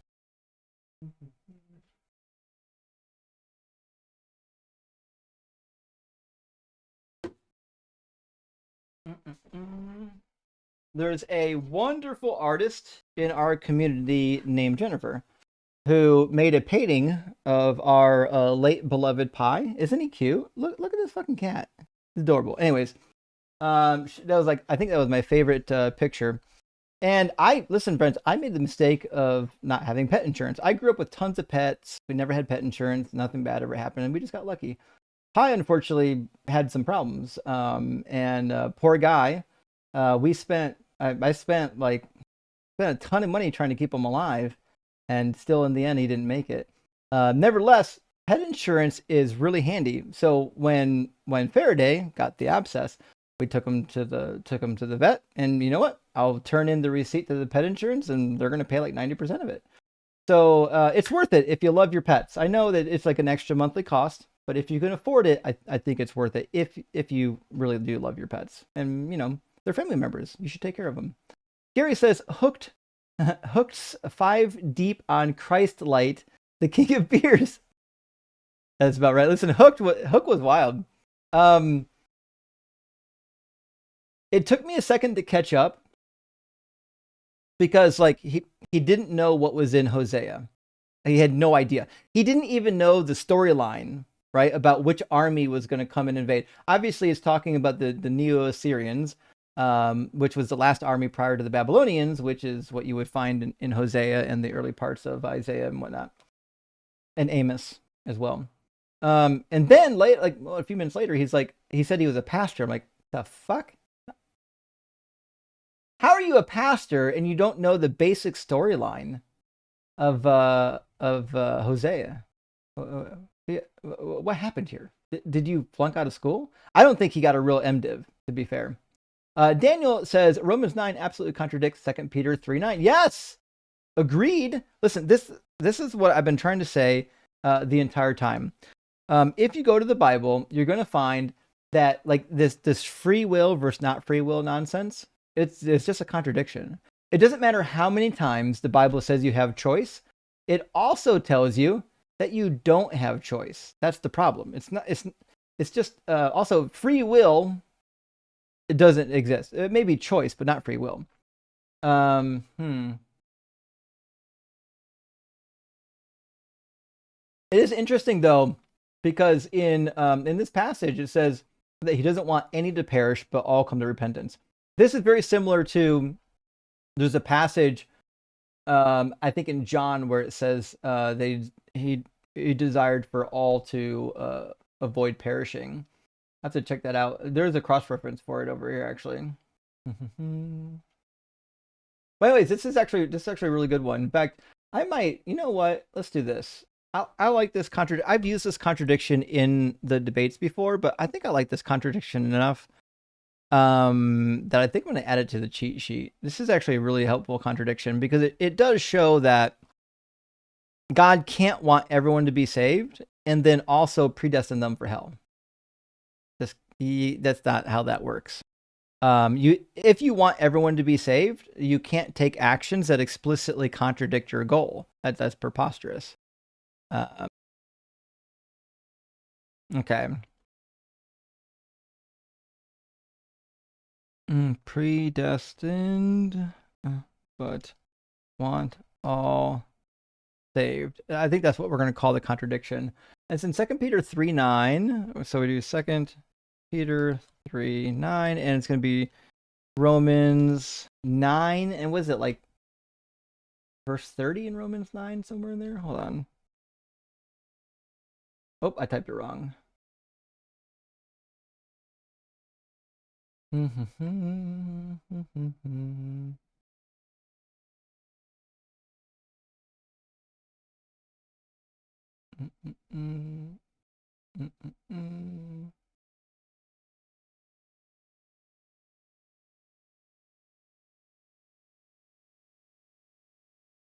Oh, looks like it wasn't 30. It looks like it's going to be verse 23 and 24. Okay. But we might want to get the full thing. Maybe verse 19 to 24. I think is what we want. 19 to 24. This is a really fun contradictions, and 2 Peter 3:9. I try to stay away from contradictions that are like hard to explain. You know what I mean? Like when you use them in a debate, like not everyone's gonna get it. But I think this is clear enough. You know what I mean? I think it'll work. So give me 1 second. I'm gonna paste the link. All right, the link is now pasted. On the deconstruction cheat sheet. Bada bing, bada boom. Fantastic. Mason, thank you for the super chat. Says fire doesn't mean fire, it means separation. Duh. I keep forgetting. I need the Holy Spirit decoder ring. I broke mine. I dropped it on the floor. It was poorly soldered. When I dropped it on the floor, it just fell apart. I did buy this actually. This is a Holy Spirit decoder as well. And so hopefully I'll be able to put this to use next time I read the Bible and maybe figure out what these words actually mean. I think that's going to be the next step, you know what I mean?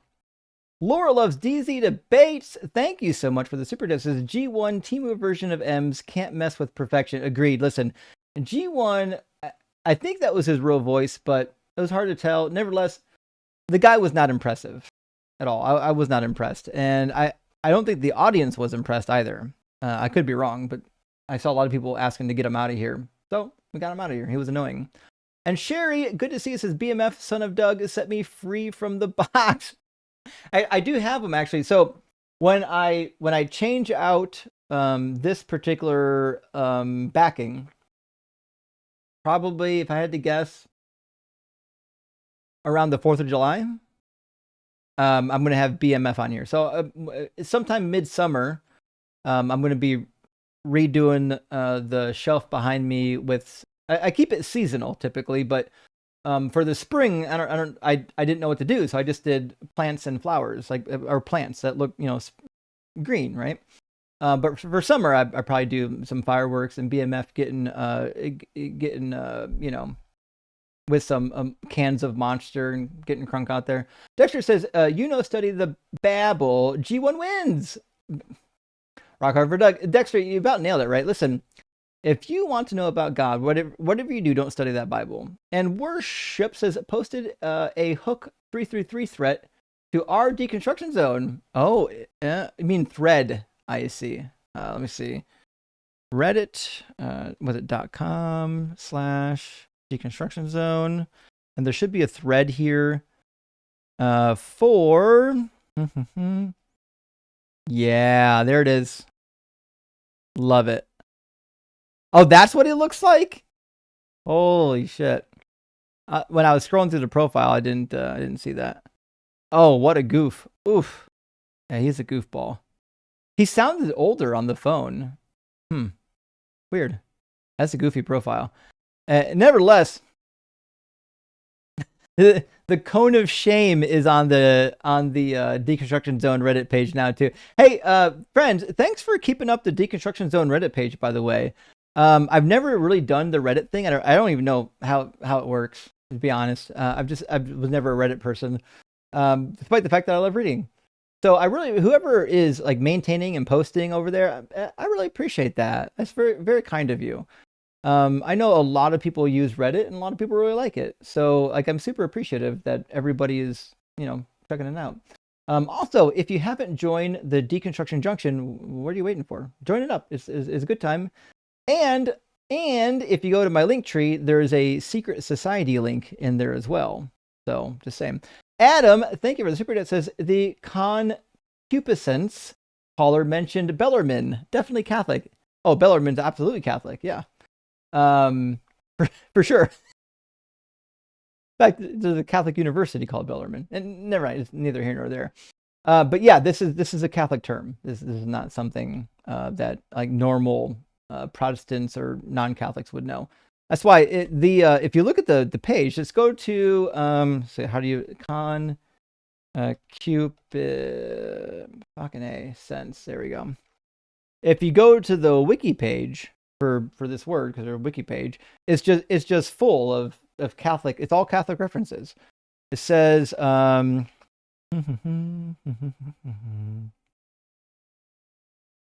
in Christianity, particularly in Catholic and Lutheran theology, concupiscence is Lutherans are basically Catholics without tradition, the tendency of humans to sin. There are 9 occurrences of concupiscence in the Douay-Rheims Bible, which I got a copy of that, and 3 occurrences in King James. Nevertheless, it's not something you'll learn in Protestant school. Daniel says concupiscence does pop up in some old Bibles. Yeah. It's a real thing. But here's why. Friends, you need to know. The King James is a revision of the Bishop's Bible. And a lot of these early English Bibles, they imported Latin words that were part of the zeitgeist. Just like, for example, in English, we would say niche. Niche is not an English language, a word in our language. It's French.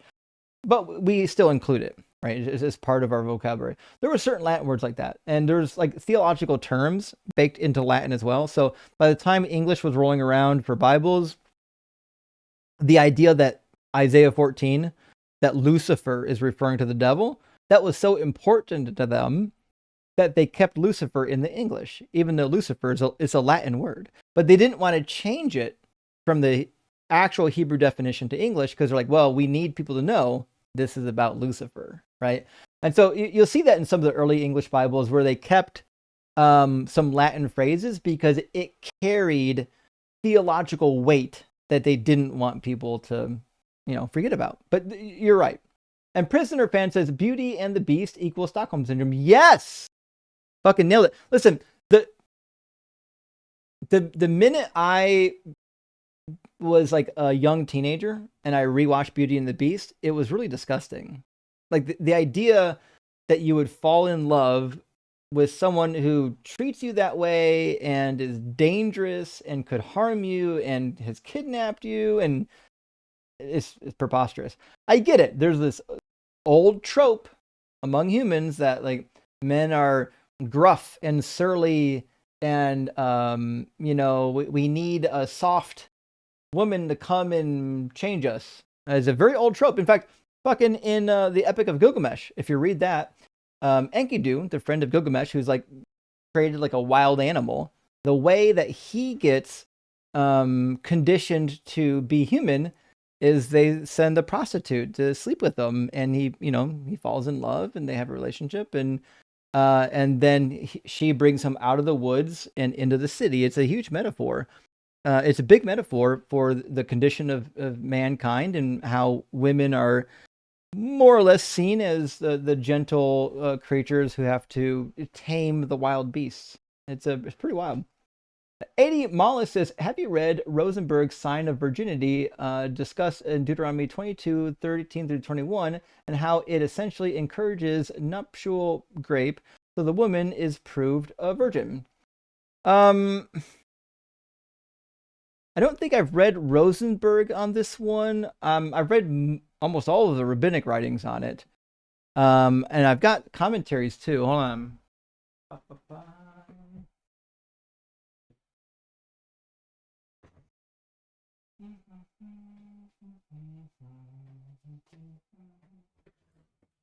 I've got a bunch of electronic ones. Actually, I wonder what Robert Alter says on Deuteronomy 22.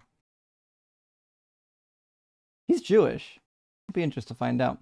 Anyways, Deuteronomy 22. This is a cultural background commentary, so it should have something good. It says, a man could take a wife and subsequently divorce her, but not without being challenged in many instances. He could not slander or impugn her a Babylonian dossier from the reign of Samshu Iluna from 1700 BCE touches on a provision in the Code of Hammurabi. By the way, if you go to the cheat sheet, I've got a tab called Laws, where I parallel the biblical laws with the ancient laws of the Near East, and you'll find parallels of Deuteronomy 22 in it. Anyways, it says that in the Code of Hammurabi, involving a charge of the Amma Sukal against the bride of not being a virgin when he married her, his charge was not sustained. Charges against a virgin and the laws of Lapitishtar also failed. It was of great value to a woman, her father, and her family for her to be a virgin at marriage. Cases at Mari and Nippur, well, especially Nippur.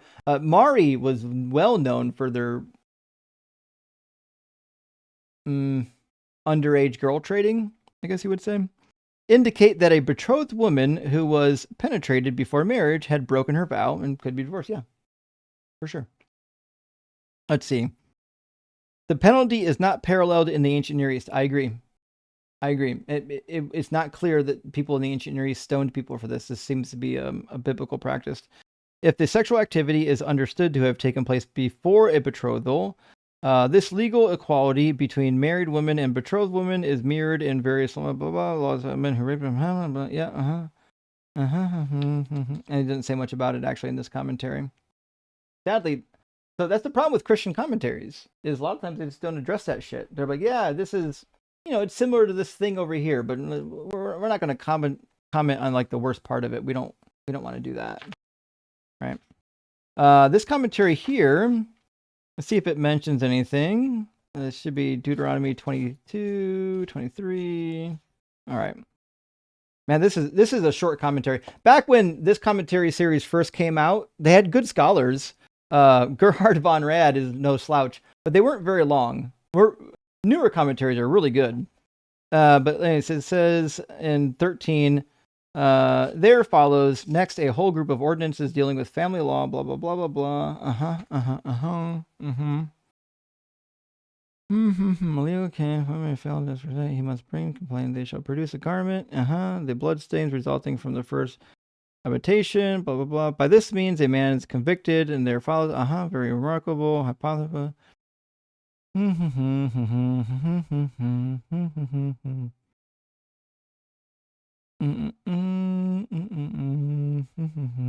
this event, the woman is to be stoned in front of her parents' house.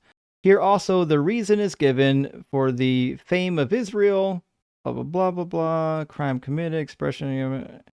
Yeah, it doesn't really say much about the injustice here.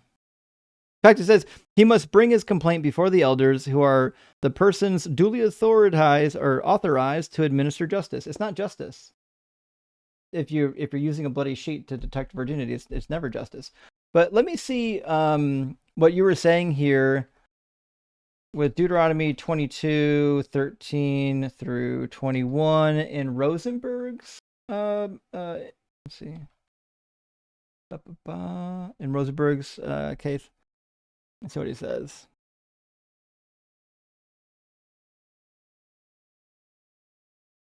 What text did he write it in? I'm trying to find. There's an article written, The Bible's Flaw of Determining Virginity, Deuteronomy 22, but it's not written by Rosenberg.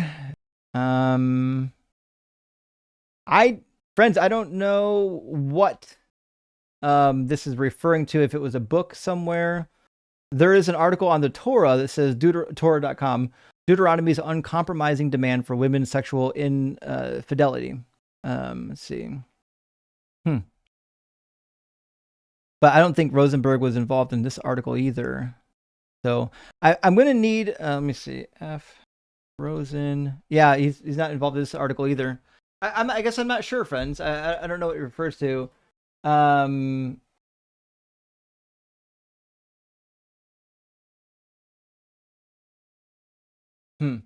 Yeah. Hey, Mollis, shoot me a message. Let me know what you're referring to. House 70 says, got someone in your basement right now? Not necessarily. Like, what the hell, bro? Forced morality is the morality for Christians. Agreed. Forced by threat, by the way. It's crazy that they say they would do horrible things if they weren't Christian. I believe them. Listen, when somebody tells you about themselves, believe them. Believe that shit. Ken the Atheist, good to see us again. It says, I know I'm behind live. It's okay. But listen, I was behind on Super Chats. But this dude just said he's a selfish pig. I believe that. Holy shit, his captors have him brainwashed. This is the perfect topic. I know. These people kept demonstrating that they have the syndrome. Like over and over again, they demonstrated the point. And Loco says, Christians, why don't you commit war crimes if you don't believe in God? Me? Wait, is that really the only thing stopping you? Yeah. A lot of these Christians think that without God, they would lose their minds. But that's not what happens in reality. You might fall into maybe nihilism. You might maybe fall into a little bit of hedonism. But most people I know that lost their religion didn't turn to like harming people. Peace Loving Cake says the plumber's brain needs some Drano. Clearly it clogged somewhere. You know what? Peace Loving Cake, I'm so disappointed that I did not do even one plumber's joke during that stream. Shame on me. Shame. Shame. Shame. Shame. I should put that on the soundboard. Missing a plumber's joke? Damn. I didn't even crack one. Anyone? Oh, okay. Well, some of my best work goes unnoticed. Ikavos, I'm not your buddy, guy. I'm not your guy, buddy. Great reference, by the way. I love me some South Park references. I wish I had South Park on my soundboard. I need to rectify that. That's an electrical term.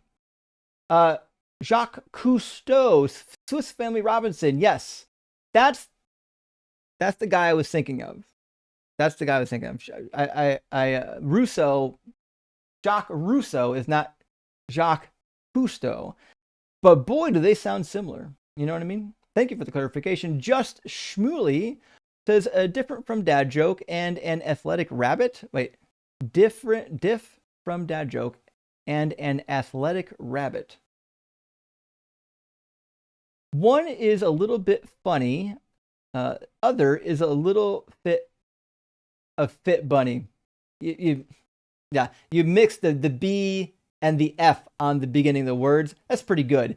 Joking from Token. Hey, if you got it, light it. If you can't laugh at yourself, listen, you have to laugh at yourself. Thank you, Shmuley. I appreciate it. I hope you're having a good night, Shmuley. Astronova, my friend, great to see you. I hope you're doing okay. That's it. Warner University. Thank you. I got to write this down. Let's see. It's Hook 333, and he went to Warner University. I'm in Florida. Let's see, Florida. I want to check out their course requirements for their MDiv. First of all, I don't think the guy has an MDiv, to be honest. That doesn't check out. Also, not having accreditation by the ATS. Well, it's not required. Like, you don't have to have ATS accreditation. Most really good seminaries seek it. Like, if you have a really good seminary, like, there's not a good reason to not get an ATS accreditation. They're one of maybe the top two of the best accrediting agencies for Christian schools, or at least theological schools. They're really good. Nevertheless, let me see a little bit what their academic schedule is. I can check that out while I'm getting through some other stuff. But interesting. If you go to the website, I don't see any of their faculty. I would love to see what type of people they have on their faculty. You can tell a lot about a school by who's actually teaching there. If a lot of their teachers are people that graduated from that school, that's called academic incest. Not good. It's bad. In fact, if you want to get accreditation, usually that will prevent you from getting accreditation at a good place. But let me see. Current students, maybe it might have something. Anyways, I'll find that later. Appreciate the information, Astronova. And Mindforged Manacle, good to see you, says, I've never even heard of a Protestant denomination that accepts church tradition as legitimate. Most call that nonsense teaching of man. True. And it is. And the church fathers disagree with each other all the time. There's like no good reason to treat it as authoritative. Hyro, fantastic. Good to see you. Says, saw your audio adrenaline sweatshirt the other day on the line. Fuck yeah. I've had that since I was 16.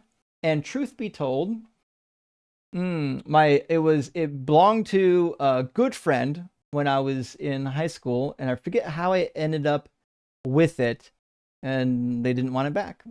So I've got it. I've had it for like, oh fuck, I'm 40 something right now. So a long time, like 25 years. Anyways, I kind of like Audio Adrenaline still. They had some good tunes, and I like the design. Although a lot of people think it's an Atari shirt. It's not. It's a similar. I immediately thought Audio Adrenaline. You can't take God away from me. Justin, watch me. You fucking nailed it. Yes. That's a beautiful turn of events, isn't it? And Shmuley says, appreciate your work. Rock hard for Doug. Simply what we're sharing. Well, thank you, Shmuley. I appreciate your support. And for the 616, that means you've been listening. My best friend is now questioning after you answered my super about hate in Luke 14:26. Oh, and Justin fucking Rock, obviously. Thank you. Listen,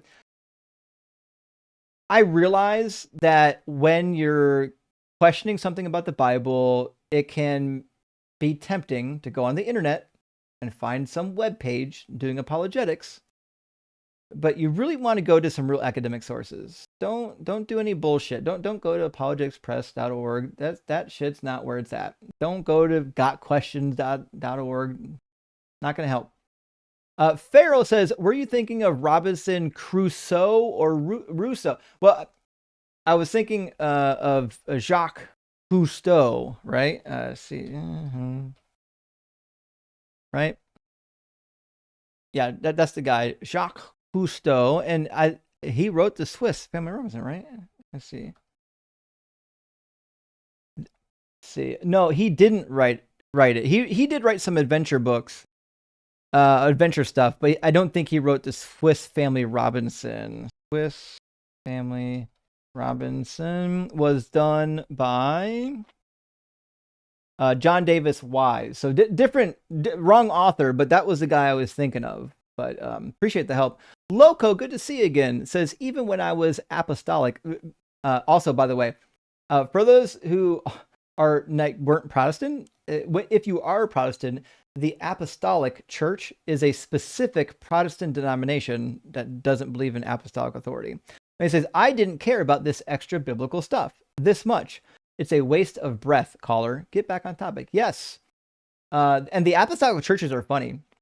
They're super rigid. The last time I went to one, I had a roommate. This was a long time ago. I had a roommate that came from that tradition, and he was trying to find a new church. So I was going around with them to some apostolic churches. And like the pastors would get on me for like showing up in jeans.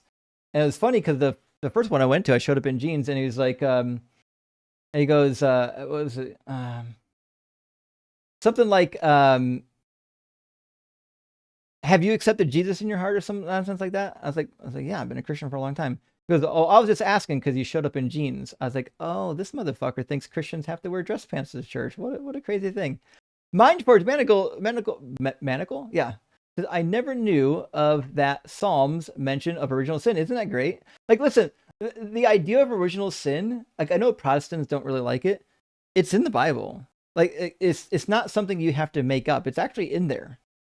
So like, I don't know what to tell you. Maybe on the cheat sheet I'll do a tab for original sin. Put a couple ones in the comments if you want a tab on the cheat sheet for original sin. I could put the doctrines and the notes, and I could put the catechism and the historical stuff on there. I can fill it out pretty good. I think we'll make something of it.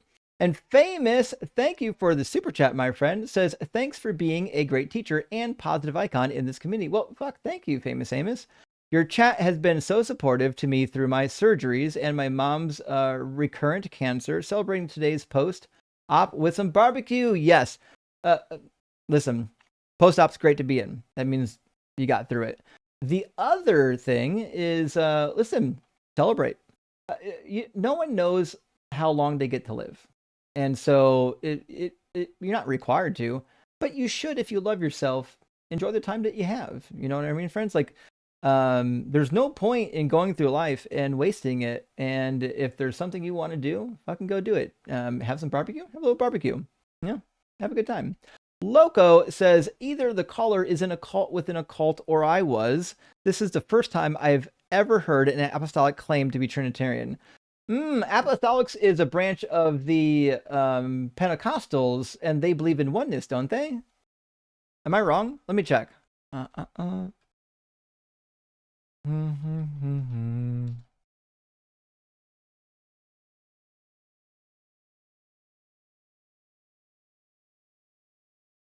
Yeah, they believe in oneness. Yeah. For those that don't know about the oneness doctrine, the United not all Pentecostals, but the United Pentecostals and the Apostolics, they believe essentially in modalism, where when Jesus was on earth, there was literally nobody in heaven. Like God changes forms rather than praying to himself.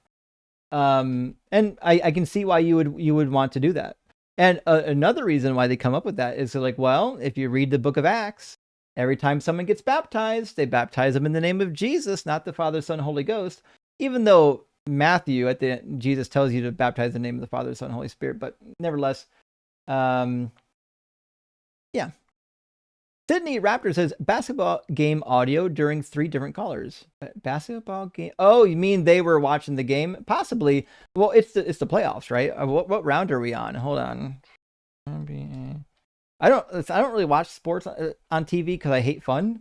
But once the playoffs, conference finals, once the playoffs rolls around, I don't mind tuning in. Kind of, a little bit thrilling to watch the playoff brackets form. Captain Gyro says, thank you for Captain, thank you for your donation, friend. And the 5 Ds of Dodgeball, one of my favorite names on YouTube, by the way. It's such a great name to pick out. Says, the greatest form of love cannot be forgiveness with caveats. True. It would have to be giving your life for somebody is an amazing thing to do. Like if say somebody attacked your child and you defended your child with your life. Yeah, I think that might be one of the greatest things you could do for somebody, for sure. But threatening somebody with hell, like for that you don't have to, creating hell, telling you're going to send people there, and then be like, oh, actually, I'll die in your place. Motherfucker, you didn't do anything. You didn't have to create the hell in the first place. Like, none of that was necessary. This is all nonsense. It says, sorry, I should have read the rest of it. Is definitionally greater. Forgiveness without believing in the sky carcass is automatically greater. Yeah, it is. Actually, if you can forgive somebody without believing in this nonsense God, I think that forgiveness is probably a little bit more valuable, to be fair. Slow TDI says, actually interacting or responding to what you're saying directly is a fucking sin. Checkmate, Jeff. True. Listen, I know that, I think that last caller, what was his name? Hold on. Jonathan?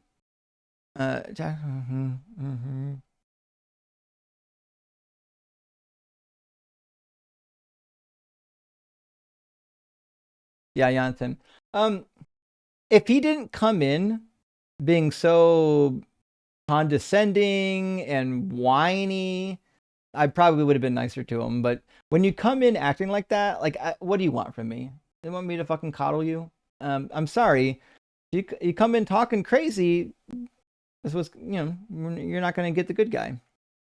And Mike says, Big Book and Glasses was so funny. You're the best. I appreciate that. I was wondering, I don't know if I've been able to pull those out for that occasion just yet.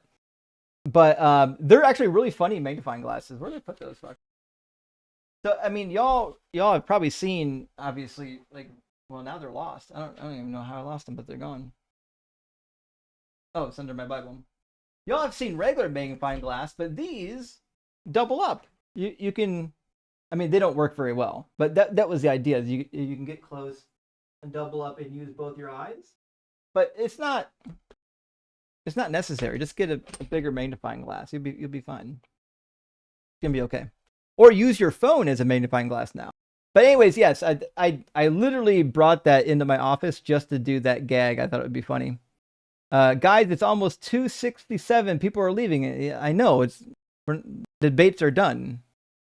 We're just reading super chats. So that's why people are leaving. Not everyone sticks around for the super chats. Like, we're gonna read all of them. L. It's 12:30 in the morning. We're not doing any more debates, my man or woman. I actually don't know. Your name just says L. I got like one. I don't know, maybe 12 or 13 left to read. And then I'm gonna send y'all somewhere else. Green 31 OSU. Hey. Fucking A, OH, baby. Jonathan needs some time in AIM labs to improve his tracking. You know what? I could have tolerated Jonathan better if he would actually respond to what I was saying, actually answer the question, and not go into story mode.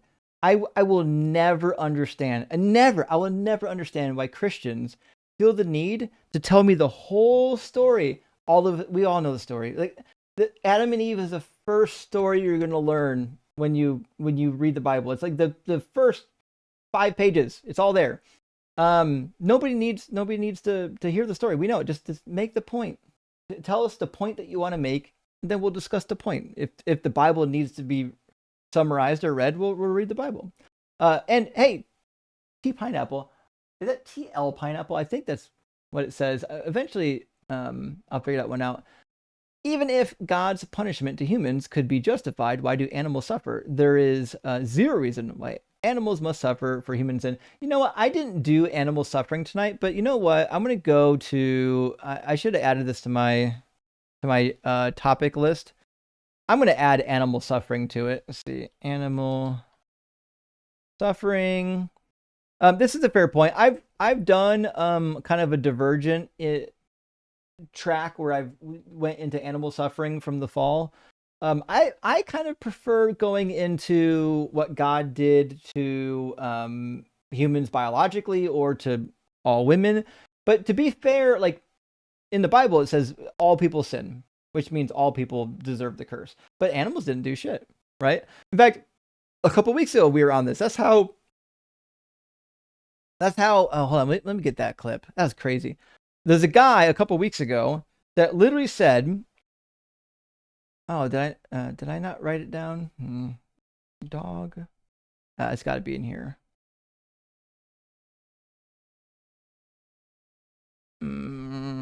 Fire.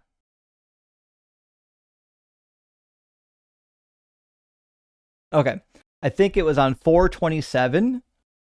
Christian can't explain why suffering is bad. And then can't answer if lighting a dog on fire is wrong. Waffles for 5 minutes and then says that it's not wrong. So if you want to see it, it's Anonymous is the person's name on 427. I was running this argument and I got him to admit that literally lighting a live dog on fire wouldn't be wrong in his worldview. It's crazy. These people are sick. People, they got problems. Space Lord says God deceived Adam and Eve twice, didn't carry out the punishment, stated and gave them a worse punishment. True. Listen, they weren't told. Like nobody. God did not tell them in the book that he was going to create natural disasters, that he would rip people limb from limb in earthquakes and tornadoes and hurricanes and whatnot. Didn't tell them any of that nonsense. But that's what they got. They didn't get the full story. They did not have like fully informed information. And Blade Runner says true love hurts, like really bad. It burns. Oh fuck. True. It can actually. Yeah. All of us maybe remember like our first broken hearts. You know, you get older and you know life moves on, but. True love in God's worldview is making sure he lights that shit on fire. Loco says simultaneously cathartic, validating, and embarrassing to listen to that as a former apostolic. I know, actually, Loco. I think because he's Orthodox, he doesn't know. I don't think to be fair, I don't think he knew about the apostolic denomination.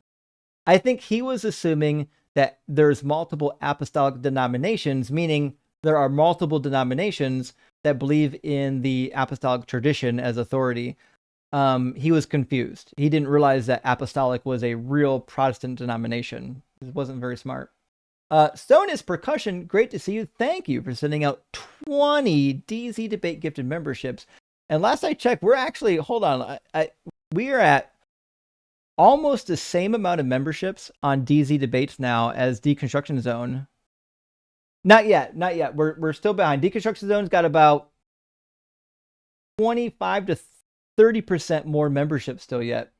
But yeah, we're going to reach parity soon. I think are we close to 40,000 on DZ Debates? Hold on. Yeah, we crossed 40,000 and we crossed 75,000 this week on Deconstruction Zone. So big thank you. And if you're watching and you haven't subscribed yet, hey, love to have you subscribe. That's how our channels grow. And that's how we keep disseminating the information. And Pineapple says, having finished my first philosophy class, have to disagree on its usefulness for most people. Most Phil Bros clearly haven't taken an intro philosophy class. You know what? It was funny because like I took one philosophy class in school and I enjoyed it. Thought it was fun. I understood that it could be useful. But I remember there's a couple takeaways, but one of the takeaways, at one point we had to read the Republic. And in the Republic, Plato makes this interesting argument where he's basically saying all the leaders of society should be taken from the philosopher class. Because he really thought highly of the philosopher's ability to think rationally and make decisions, so much so that they're better than everybody else. And I just thought that was really interesting because all the Phil Bros we get on here believe that shit. They believe that they're better than everyone else. Like they've solved logic, they solved the universe. Like, here's my syllogism. Doesn't have to be sound, but look at that. I got 3 premises and a conclusion. Spagman says, thank you for donation. Oh, fuck, thank you for the Aussie bucks. And Base to share, great to see you. Hope you're doing well. Thank you for the super chat. Says, I'm such a boring person since becoming an atheist. I know, not even one murder. I didn't party or experiment with anything. I finished my degree, played video games, and hung out with my preteen son. Listen, that's, to be fair, if I would compare the nonsense I got up to when I was young, versus like spending time with my child, I would pick that every day of the week. So much better. I did have a good time being young, but there's something rewarding about about having family members, about having a dependence, even if they're fur babies. I absolutely love my fur babies, but I would pick that. And based to share, I don't do games, but love it for you. And if it brings you joy, fantastic. I do still like doing the classics. Like I would definitely sit down and do a little bit of, say, Mortal Kombat or Street Fighter or Super Mario, but my reference of video games is like a million years old. Swamper, actually NBA Jam was fun, and maybe even Earthworm Jim. Thanks. Anyways, Swamp says, thanks for the great show tonight. I prophesize all these callers are making your end of the year video. You know what? Here's the deal. I'm so glad I've been documenting all my callers this year, because I'm going to have to figure out somehow which one of these are the craziest. Maybe I'll publish the list on the Discord and let y'all vote on who you thought the craziest was. And then we can work from there. We can build our list out. So it'd be like kind of like a crowdsourcing best of 2026 video. I think that'd be fun. Shirley Temple, thank you for the super chat. Says, I love you, Justin. I was going to say a bunch of stuff, but I'll just leave it at that. Oh, Shirley, I care about your friend. And thank you for sending me the BMF stuff. I really appreciate that. Eventually, I'll get my shelf redone. I'm trying to do a new shelf design for like each season, right? And this particular season didn't really look fitting for characters or stuffed animals on the shelf, so I removed them for now. But BMF will make it to the shelf eventually. And Loco says, yeah, we believed in the oneness, but my mom's church refuses to actually call it the Trinity because they know the Trinity is incoherent. It's weird. Well, that's the thing. Is so the Trinity. I think your mom's right. So the Trinitarian doctrine is opposed to oneness. Oneness suggests that there's basically one mind, one will, one God, one person. It just changes form. Whereas in the Trinity, you've got one God and three persons. It's like the distinction between a who and a what. The what is God, and the who is Jesus, the Son, and the Father, right? But it's nonsense. Nonsense. Atheist Altar Boy, good to see you. It says, Rabbi Justin, you're a rock star. Well, fuck, I don't know if I'm a rock star, but I appreciate that. I do like some rock. Actually, I like all the old rock music. Actually, 70s, 80s, 90s. It's a really good time. I really enjoy it. I appreciate that, Atheist Altar Boy. And Sean, this is our last super chat for tonight. Thank you. Says, I'm a nerd. My best book recs are The Indifferent Stars Above, Empire of the Summer Moon, The Great Mortality, and Intimate History of the Black Death. Oh, really? Really? Hold on, I gotta look that one up. That one sounds really interesting. It's called The Great Mortality. I would actually like to read this book if it's what I think it is. The Great Mortality by John Kelly provides an intimate history of the Black Death using just the one in Europe. Okay. I would love to see a history of bubonic plagues throughout history because they've been around for a while. It was in Egypt in the Bronze Age. It was in the Anatolian Hittite Empire in Hatti. In fact, King Mursili II wrote a lot of like prayers and psalms and petitions to their god. I think probably to Teshub. The Hittite high deity, as far as I recall, is Teshub. And yeah, you can see like how they're dealing with the plague. They lost like half the population. Like nearly what the Hittites didn't last. That empire crumbled mostly because of the plague, which they caught when they went to war with the Egyptians. Nevertheless, hey friends, who's live right now that we can go send a raid to? I'm gonna go check YouTube real quick. It's Friday night. Y'all are gonna be up late partying. I already know that, and that is fantastic. But I'm gonna settle into bed and maybe read a book and try to get a little bit of sleep. Let's see who we got though. Oh shit, Paulogia is live, but he's not debating tonight. Mezzo's live. Hell yeah. All right. Friends, we're going to send everybody over to Mezzo's stream. Looks like a bunch of people already are there. I see our numbers are down at 240 or so, and Mezzo's numbers are popping. So let's get everyone over there. If you don't know Mezzo yet and you're on YouTube, you can find him at Mezzo_WS. This is the profile. This is what the stream looks like right now. It says, I don't God. His titles are always hilarious. But this says, go ahead, make me Muslim. Listen, that's going to be fucking wild. That'd be interesting. And Joel obviously is up there as well. So big W. Should be fun. So let's pop over to Joel to see Joel and Mezzo over here and tell him I sent you. And thank you so much for being here, friend. Thank you for the support. And Jason, thank you for the super chat. Good to see you. Because if you're not first, you're last. And you know what? You proved it. In fact, I got to end the live stream because if I don't soon and another super chat rolls around, that means you're wrong. And I don't want you to be wrong. I'm ending it now. Love you, friends. We'll see you all soon.